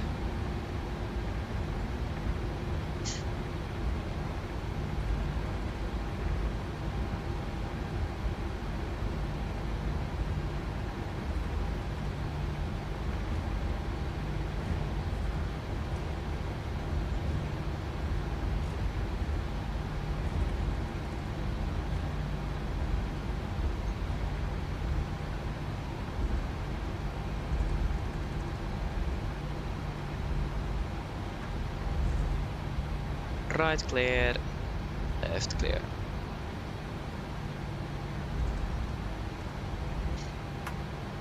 Gardermoen traffic, Nordic 778 over 1 and right vacated, Gardermoen.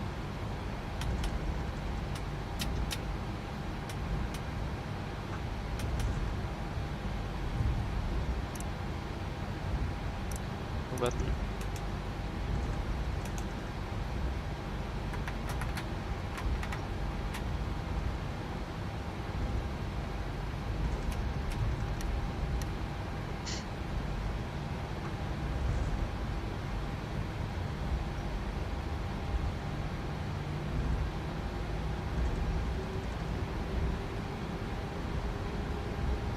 Right clear.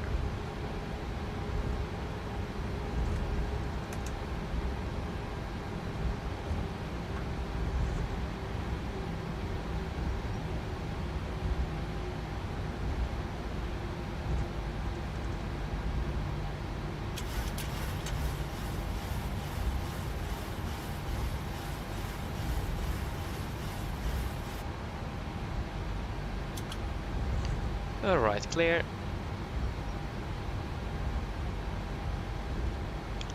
Left clear.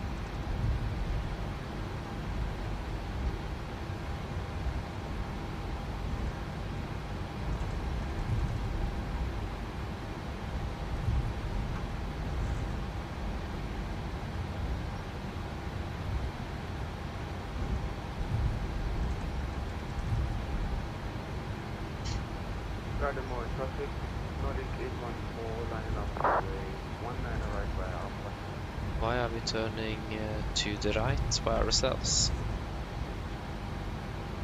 Right turn.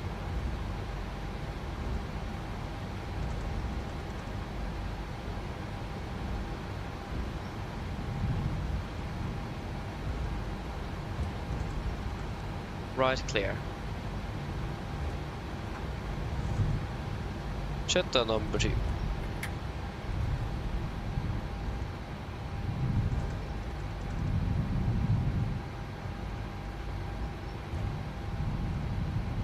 And master course electric.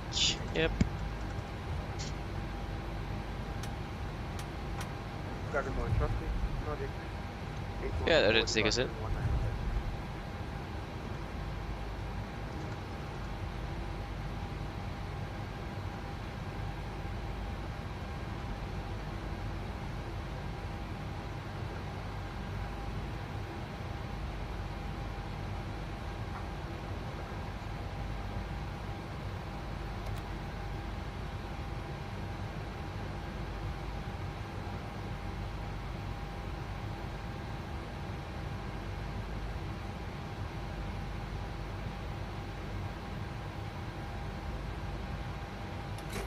Park brake set.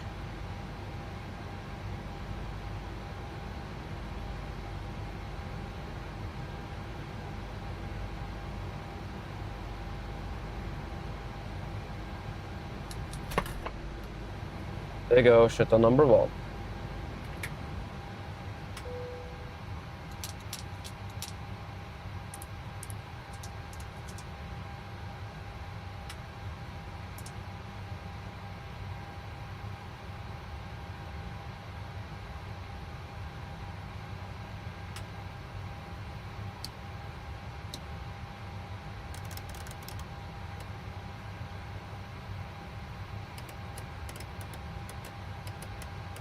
Garden more traffic, Nordic 814 Batista expressing departed 19 right, last call.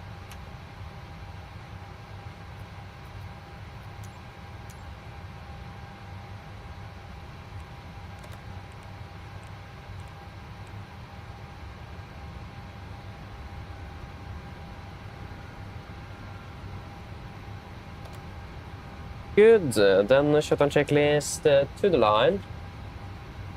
Shutdown checklist to the line, fuel pumps off, throttle beat off, auto pilot set, flaps up, no light, parking brake set, engine start levers cut off, weather radar off. Shutdown checklist to the line, please.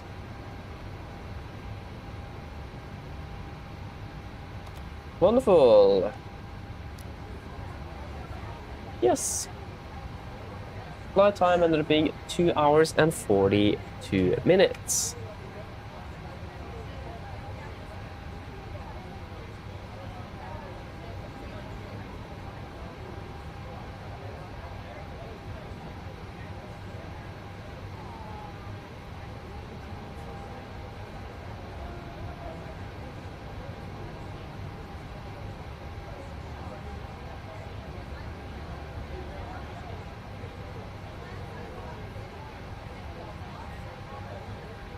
We touchdown at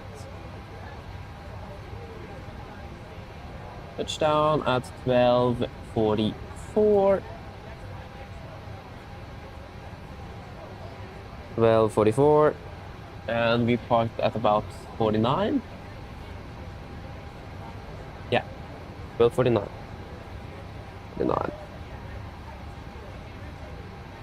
And we did an RMP approach. It was satisfactory performance. It was echo. Enable record nav performance or excessive lateral or vertical deviation. No, no, no, no.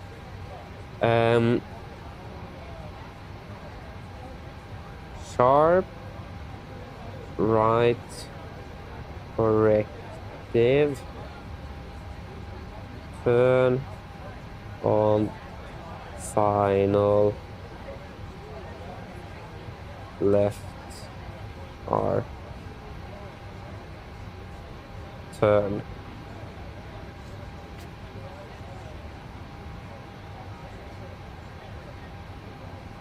Fuel remaining 3003. Fuel used.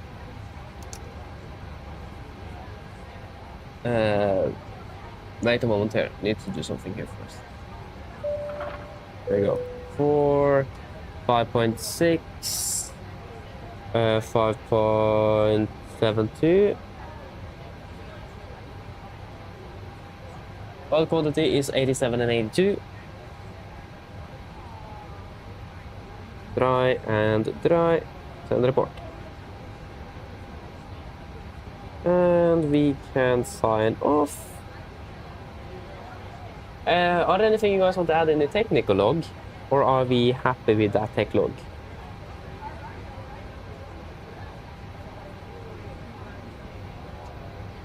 What do you think?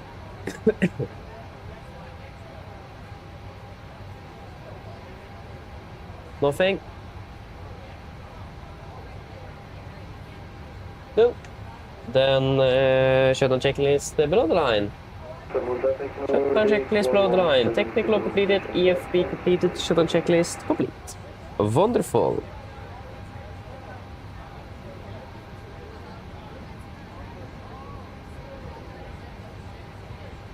Fantastic. Then that is all good. We can reset you.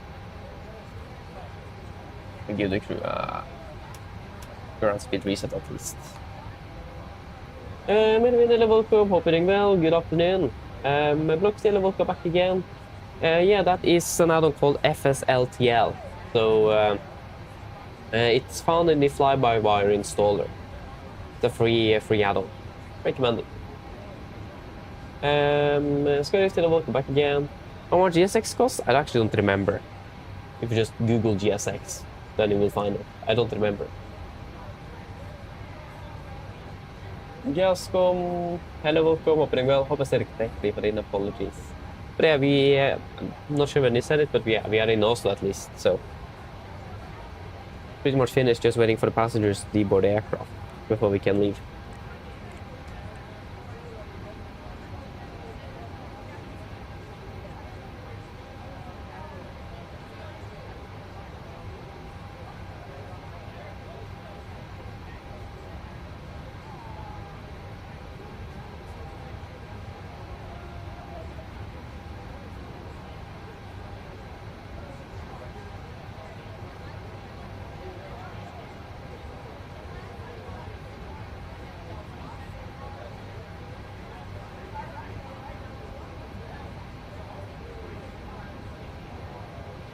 What do you mean, Bloxy?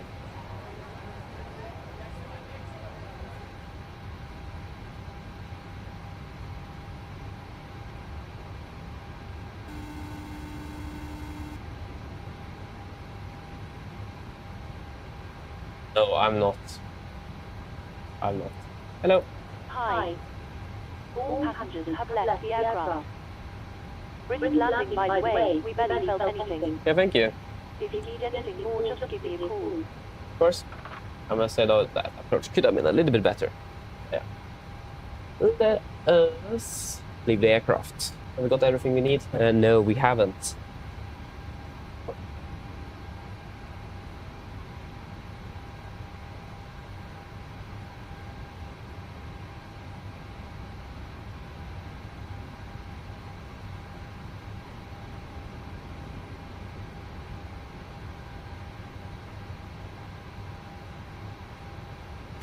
Oj då.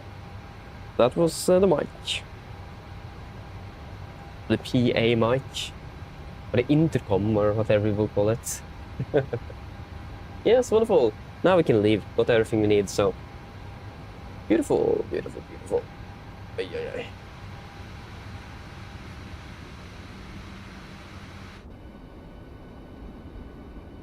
Yes, bye-bye, Economy member uniform. Have been enjoyable flying with you today down to Milan.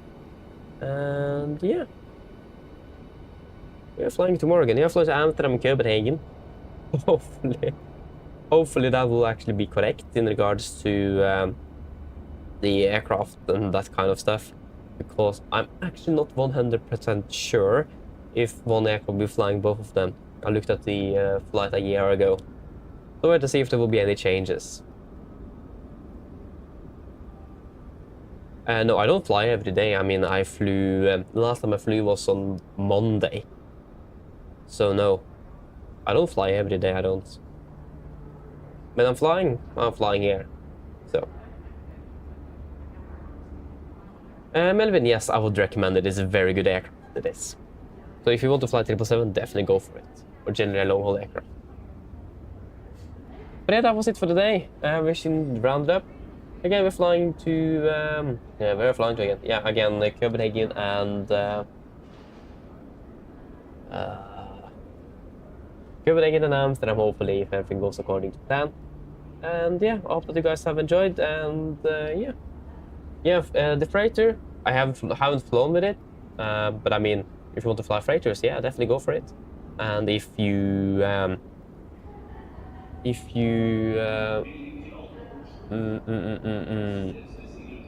don't know. And yeah, I mean, it's probably one of the cheaper ones, except for the LR, I think is the cheapest. But it does depend on what you want to fly yourself. I only have the Dash 300DR, so that's the only one I own. Yeah, the 300DR, yeah, exactly. But yeah, yeah, we need to round it up, so I hope that you guys have enjoyed, and hope to see you all again tomorrow. So have a beautiful evening, or afternoon, or the rest of the day, and see you later. Bye.